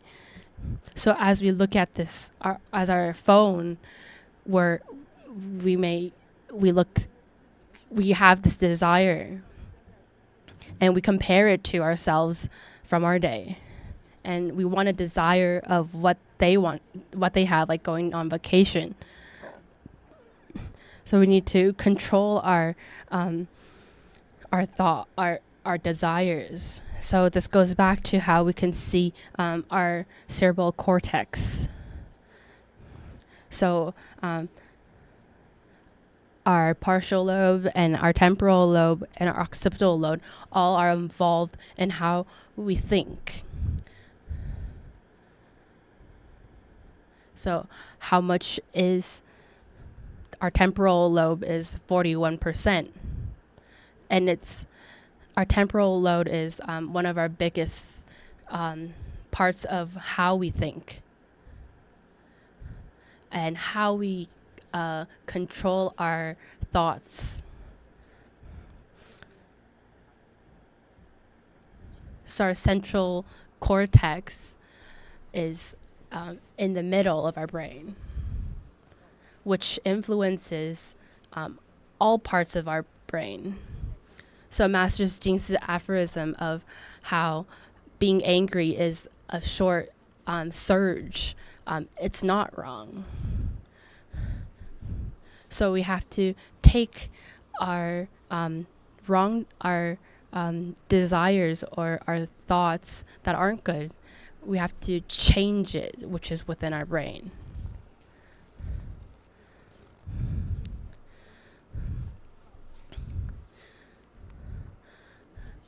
So as we see our Jingsi Sifus, our abode masters, they're able to control their temporal lobe and as they look at one another or as they look at society, they're able to have a positive view on it.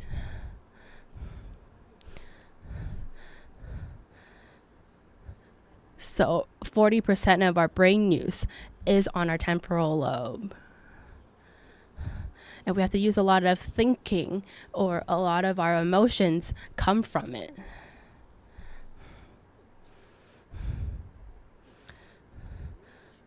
So as we see, if our good thoughts are better, our temporal thoughts are better, then our facial structure looks better.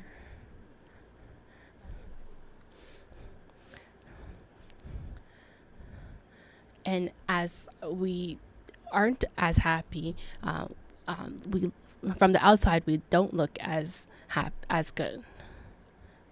So from a sad, angry face into a happy face with a lot of joy, our facial expression changes a lot.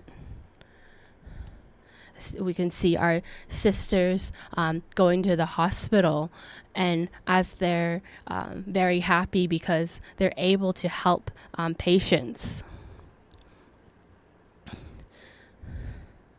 So social prescribing is something that is a sort of medicine, not only actual medical needs, but if we're able to socialize more with people, then it's also a type of medicine, and we're able to pull ourselves back to society. So love and our connection to our brain is connected. So if we always we're just thinking about looking at our phones, scrolling through our phones, then we're not able to let ourselves grow. And Gandhi once said is the best way to give of ourselves is to help one another. So as we're able to interact with our patients or during our home visits, it's allowing our brain to develop and use its strength and work on our brains. And then as we help more people, we can stop thinking about our habitual tendencies. Or no matter what which department we're in, no matter if it's medical or education, it helps. So the Chinese word "me" used to be written like the above picture, and they use an axe because we needed to protect ourselves like before. So they used an axe as a representation of me.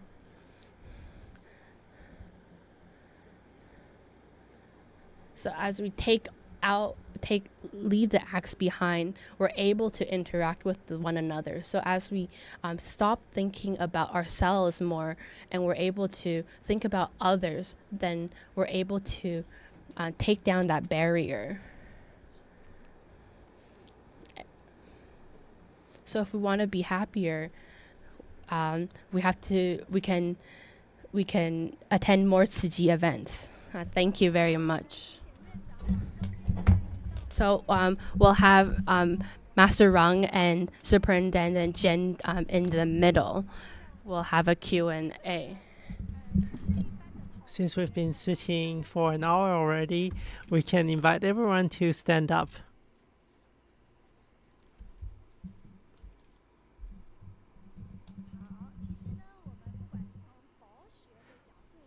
Whether we approach the question of self from Buddhism or from medicine,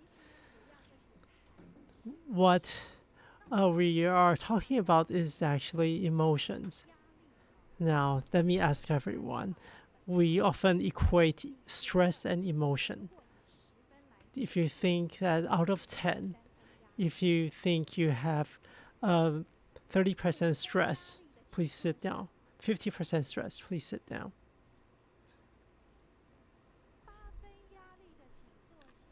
80% stress, please sit down.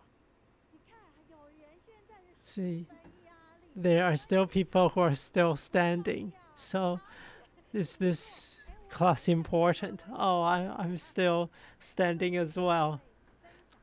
Because our two speakers have done such great sharing with us. Of course, we know that in any environment with people, there are complicated matters.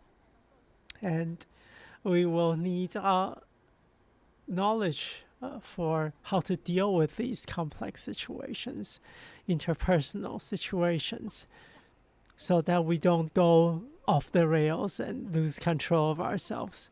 So let's ask, I'll start with a question. So Superintendent Jian, moving from Hualien to Dalian to Taichung, I remember having interviews with you in the past. You're so busy. How do you make time to record your show? It's now 6,300 episodes, and you make all the preparation yourself. How do you find time to do this? Well, first, with anything that you take on, don't think too much. Brother Yao told me, he said, this is really easy. You doctors must have a lot of things to share in the hospital. So you just share a little about what you feel. I thought, okay, that doesn't sound too difficult. But after 3 days, I had no more emotions to share, no more feelings to share.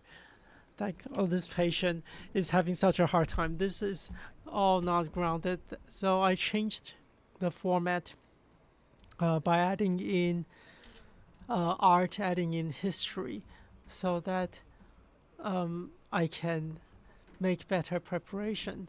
But I want to share to everyone. I still work very hard for it. I don't just spend my time on this show. I still spend most of my time on the hospital. I arrive at the hospital at 6 a.m. And what's the good about this? That's because no one else is here yet. And I have time to myself. This is very important. So giving myself this space so I can still my mind. I think this is a very good motivation for me. We don't have to be chased by all the matters. We can still have some time where we are not pressed. If I can make better preparation, then my stress is reduced. So, like when Brother Yao approached me to do this show, I didn't take the chance to stop the show when he was away. So, but now he's back. I think there's no way I can stop. So I just treat it as something fun. Just like the story I just talked about Rene Descartes and the Queen. If we look at things from a medical perspective, that seems distant to many people.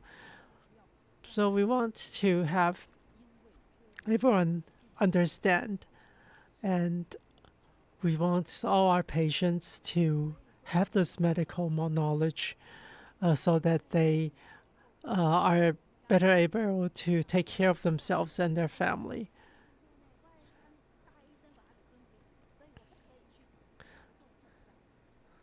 Now, does this show also hold you up from going out to do relief missions?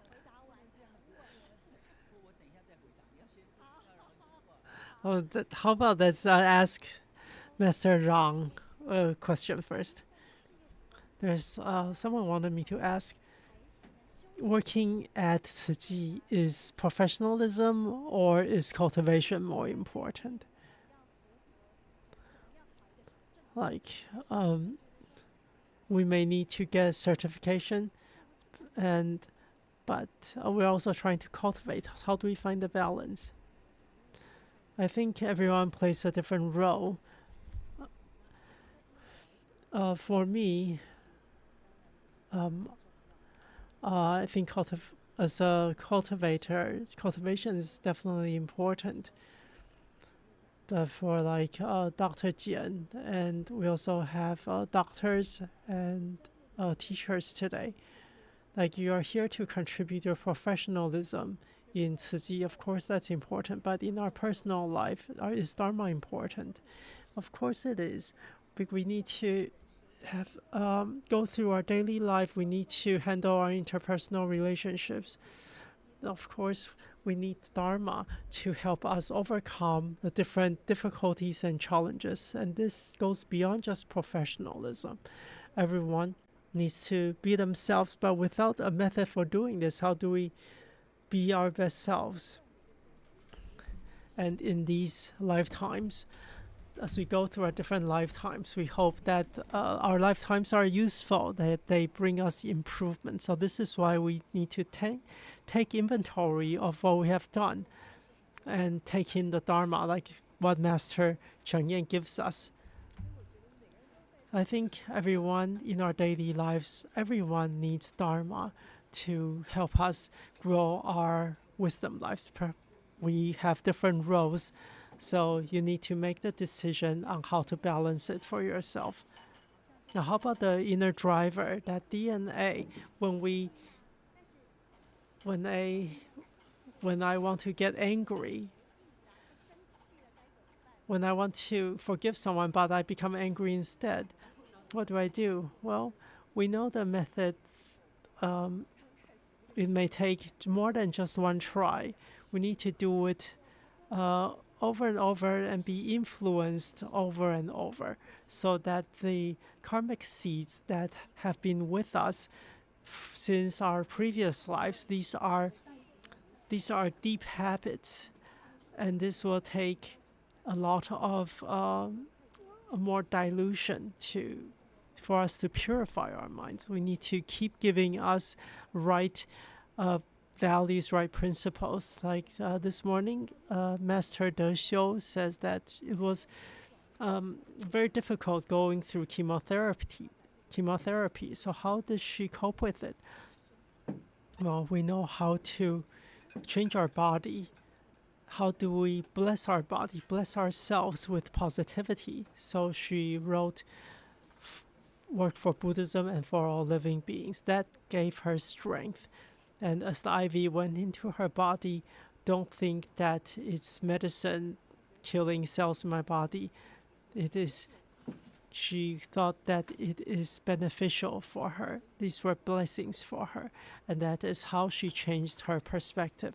So you saw her today on stage. That is not easy for her, but she has transformed herself with Dharma. Indeed, she has started with herself. Now, coming back to Dr. Jian, someone says that I have 3 bosses and they have different opinions. What do I do?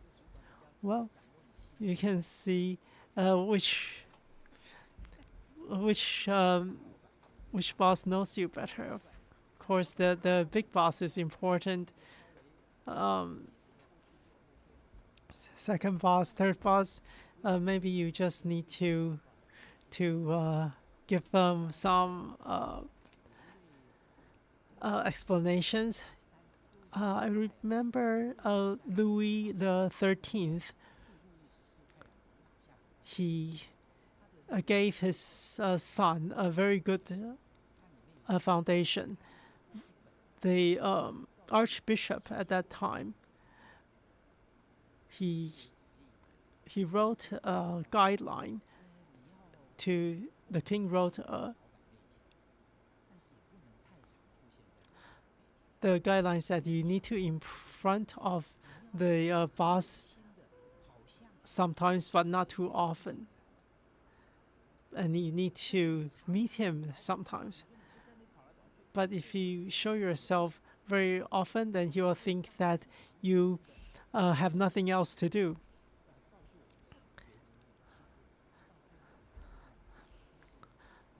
In a nutshell,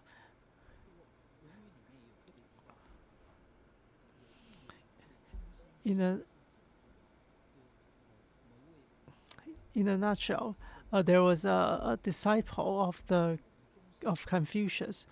He says if there is something that we a principle we can make use of throughout our lives, what is it? Confucius said that is forgiveness, and that is to treat others as you would want others to treat you.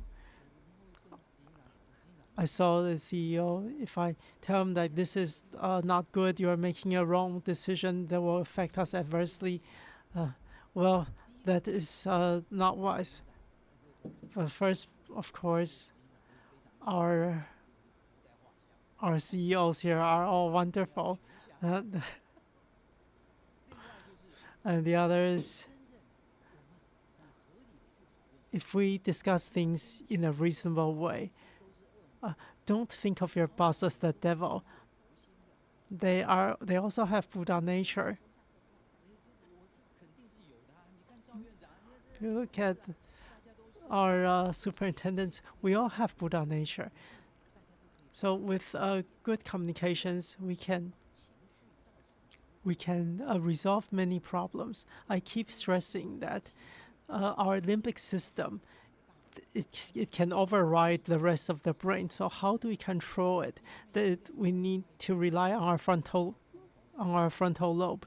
I also want to share that I also get emotional. I am stressed. Superintendent Zhao did not sit down even at 100% stress. I'm the same, but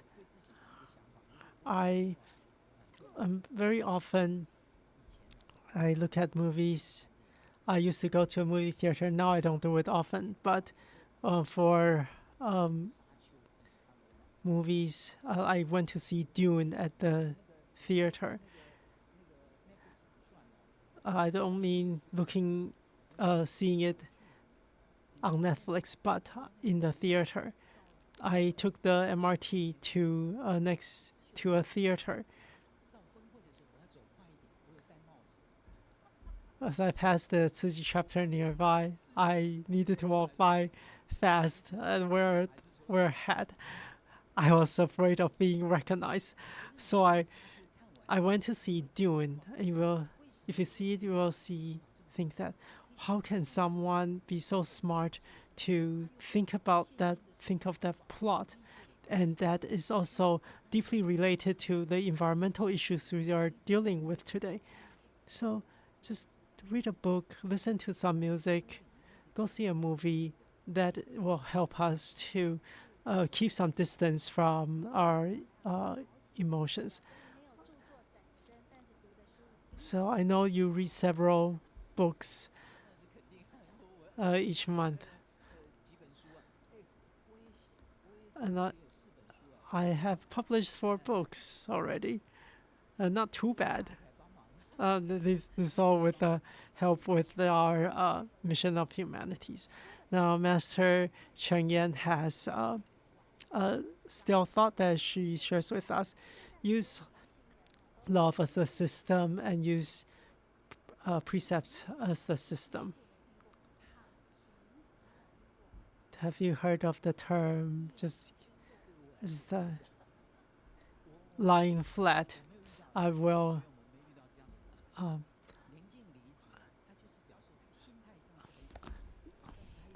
the term 宁静离智 or resigning quietly, that is only doing the bare minimum at work, and the other is lying flat, which is giving up on life, saying, oh, houses are so expensive, cars are so expensive, so I might as well give up. So if a manager comes across an employee like this, what should he do? Well, there are many managers here. How about we ask them to answer? We know that Superintendent Zhao, he says, Superintendent Zhao says he's had 1%,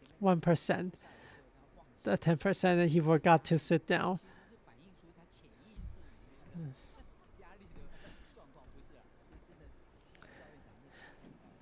So that Superintendent Zhao can handle many things without losing his composure.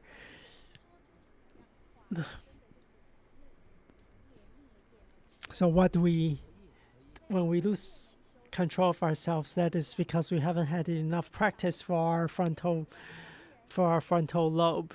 I wonder if there are questions from the audience. Please feel free to raise your hand. And before then, I will raise another question for our two speakers. So, Dr. Jian, I remember when you went to the Taichung Hospital on the 10th anniversary, you led the staff there in a sutra adaptation. And last year, in our sutra adaptation for the Lotus Sutra, you also led 200 staff there to do a sutra application.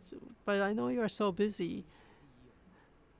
So what happened? Well, I tell my colleagues that, number one, you are a Tzu Chi person.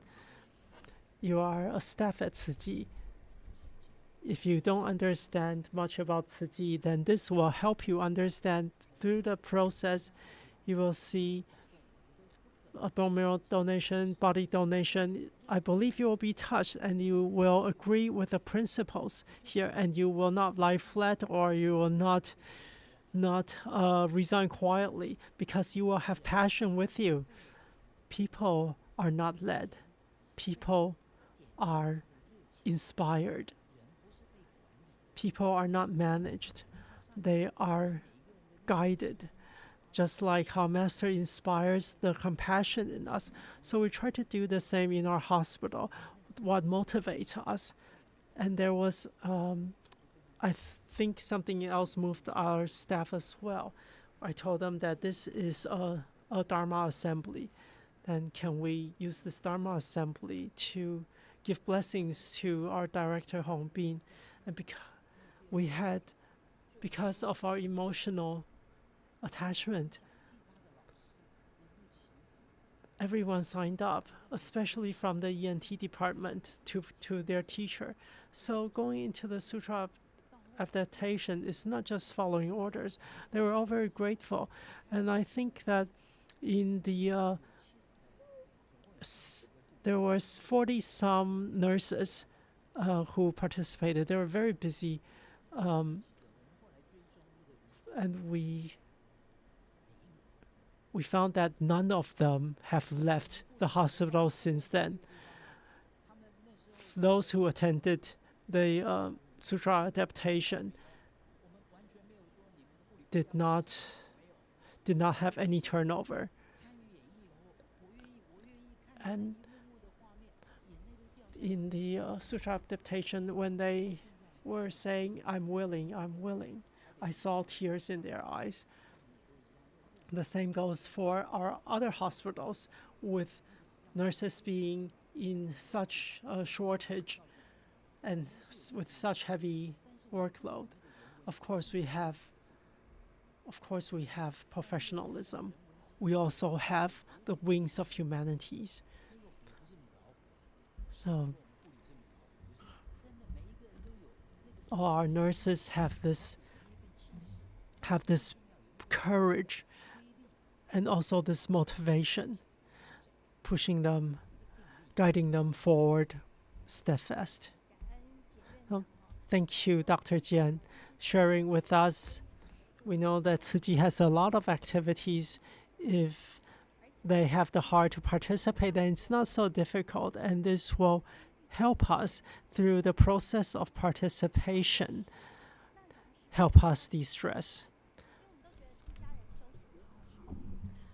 So 当您有压力的时候，有情绪的时候，您怎么舒压的呢？每一个人都会有压力跟情绪，这是很自然的。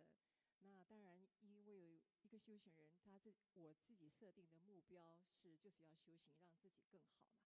遇到考验、遇到挫折的时候，就回来想是说，就是就像上人常告诉我们的嘛。那既然有人来帮我们，境界来的时候，就是让我更好的时候，就用一个感恩的心，就是随时要回来去省思自己目前的一个给自己定位更清楚。那我希望我更好，任何一个境界来的时候，我都用怀抱感恩的心。当然，这个部分不是马上就可以做到，因为情绪有时候是直接来的，那压力也会有。因为我凡夫嘛，很多事情我是不愿意去、不想去做，或是说有些人事的时候，你也内心也会有点想逃避，不想做事情。可是呢，越逃避。So the more stressed we are, the more we want to run away, the greater our stress will be.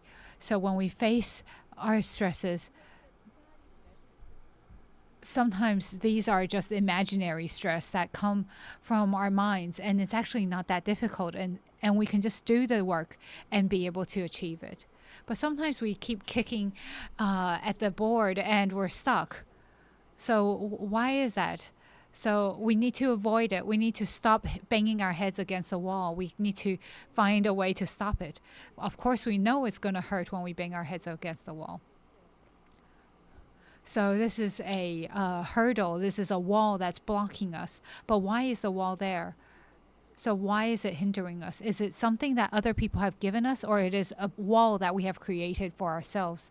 Sometimes we feel, oh no, there's a problem. I won't be able to go through this obstacle. But once you think I can pass it, then you will be able to pass it. So it is all a mindset. So there are times when we need to think positively and be very positive towards the way we think things and see how we can overcome challenges. So during our sharings, we have 3 more questions for everyone to ask. So do you have any questions you'd like to ask Superintendent Chen or Master De Rang?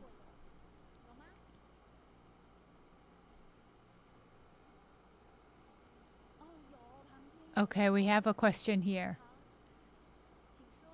Please ask.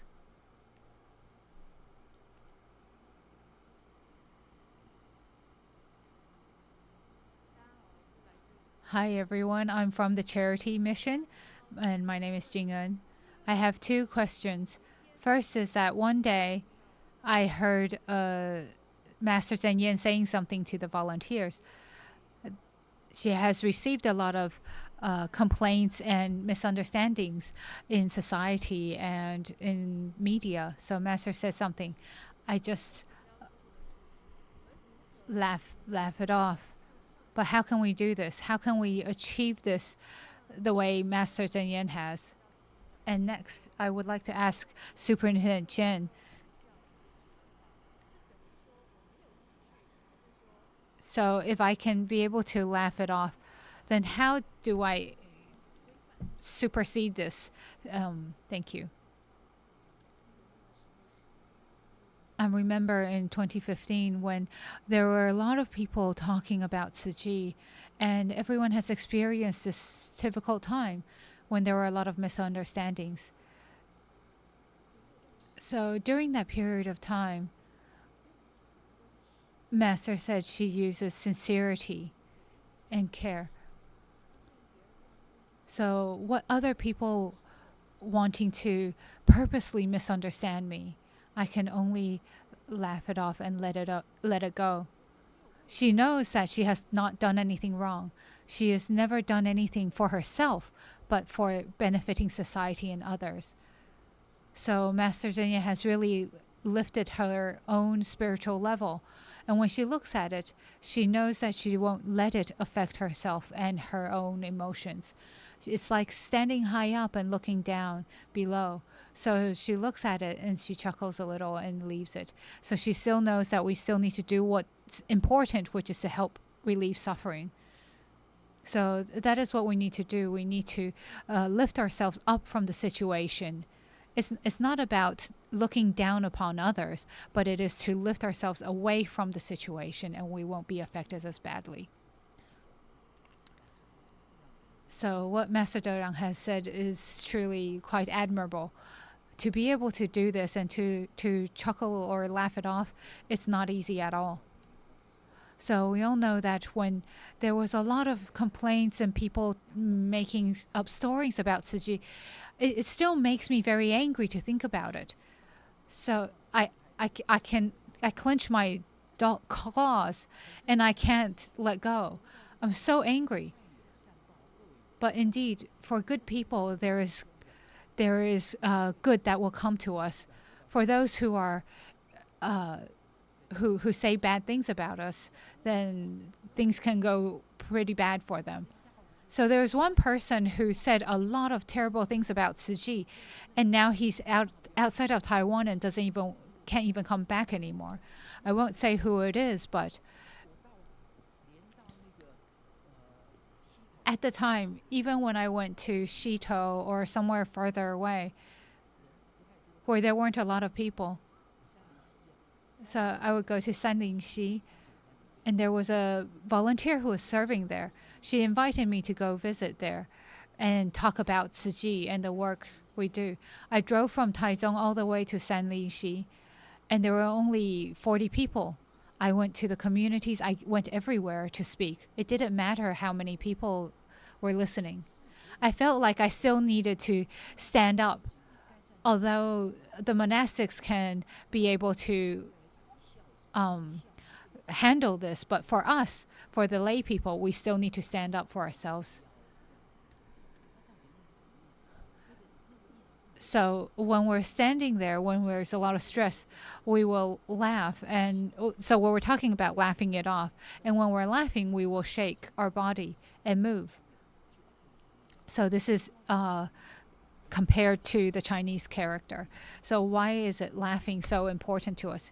In medicine, we know that is very healthy for us, and it helps lower our blood pressure, and it creates a good mood as well. So if we can't let go of things, then for us lay people, then we really need to learn how to not laugh, and not just laugh only once, but laugh many times, and move, and to think about the positive things.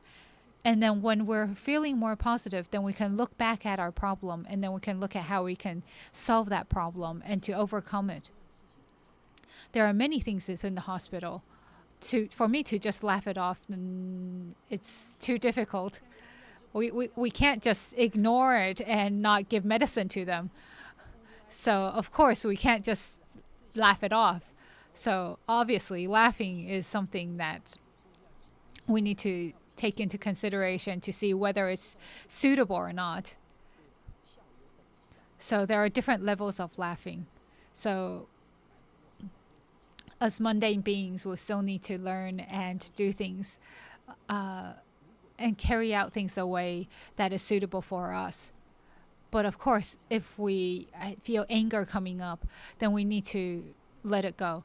Just like with family, when we're angry, we must walk away. We need to walk away and then face the situation later. This is the same in our workplace as well. We mustn't butt heads when we're fighting with others and disagreeing with others. After a while, we can come back again when we're all calm and talk about it later. So Taichung Tzu Chi Hospital is a great place, and I welcome everyone to come. So thank you very much for Superintendent Jin. Indeed, we mustn't show our worst tempers to our family and the people who are closest to us. But we often forget it. So lastly, I would like to give two of you 1 minute each to give us a short conclusion. So Master Dorang, please speak first. So as I said earlier, this is a very great opportunity and affinity. There are so many people in this world, but there are very few people who are able to be here, sitting here today in the Jingsi Hall to listen to us and to attend this class. And with all the the entire retreat. So I'm very grateful, and I want to wish my best to everyone in the Tzu Chi missions, including our management, senior managers, everyone. All our leaders are very great leaders. And I know that as long as we are willing to communicate with others, there is always a way to resolve the issues that we have and the challenges. So thank you for all that you have given of yourself. And I hope that you're continually cultivating and learning with and not waste your life. Thank you. I'd like to use a computer for now. So he's prepared.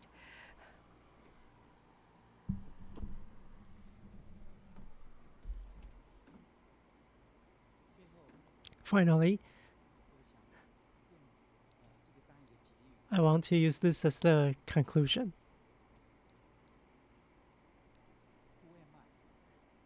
Who am I?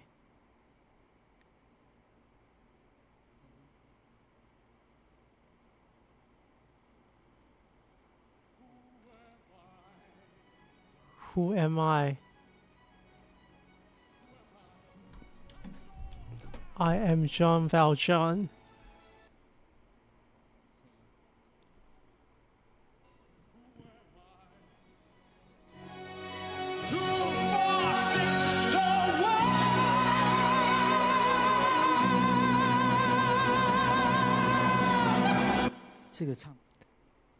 This is very good singing. This is from Les Miserables, a very, very famous play. Who am I? That was the a character who was asking himself. We should also ask ourselves the same question. And I think the answer is simple. I'm a Tzu Chi person.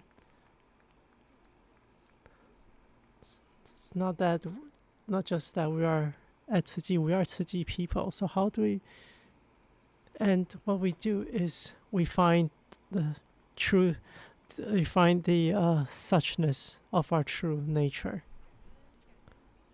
So thank you to Master Dorang and Dr. Jian. All rise, please put your palms together and bow to Master Dorang. Thank you, and we'll invite our speakers back to their seats, and also thank you to Sister Meilan for hosting this session. Well, thank you to our speakers giving us this simple answer in a not so simple way, allowing us the opportunity to think for ourselves. I think from today's class, we know that we cannot let our brains go unused. This concludes the interpreting for today. We will see you again tomorrow.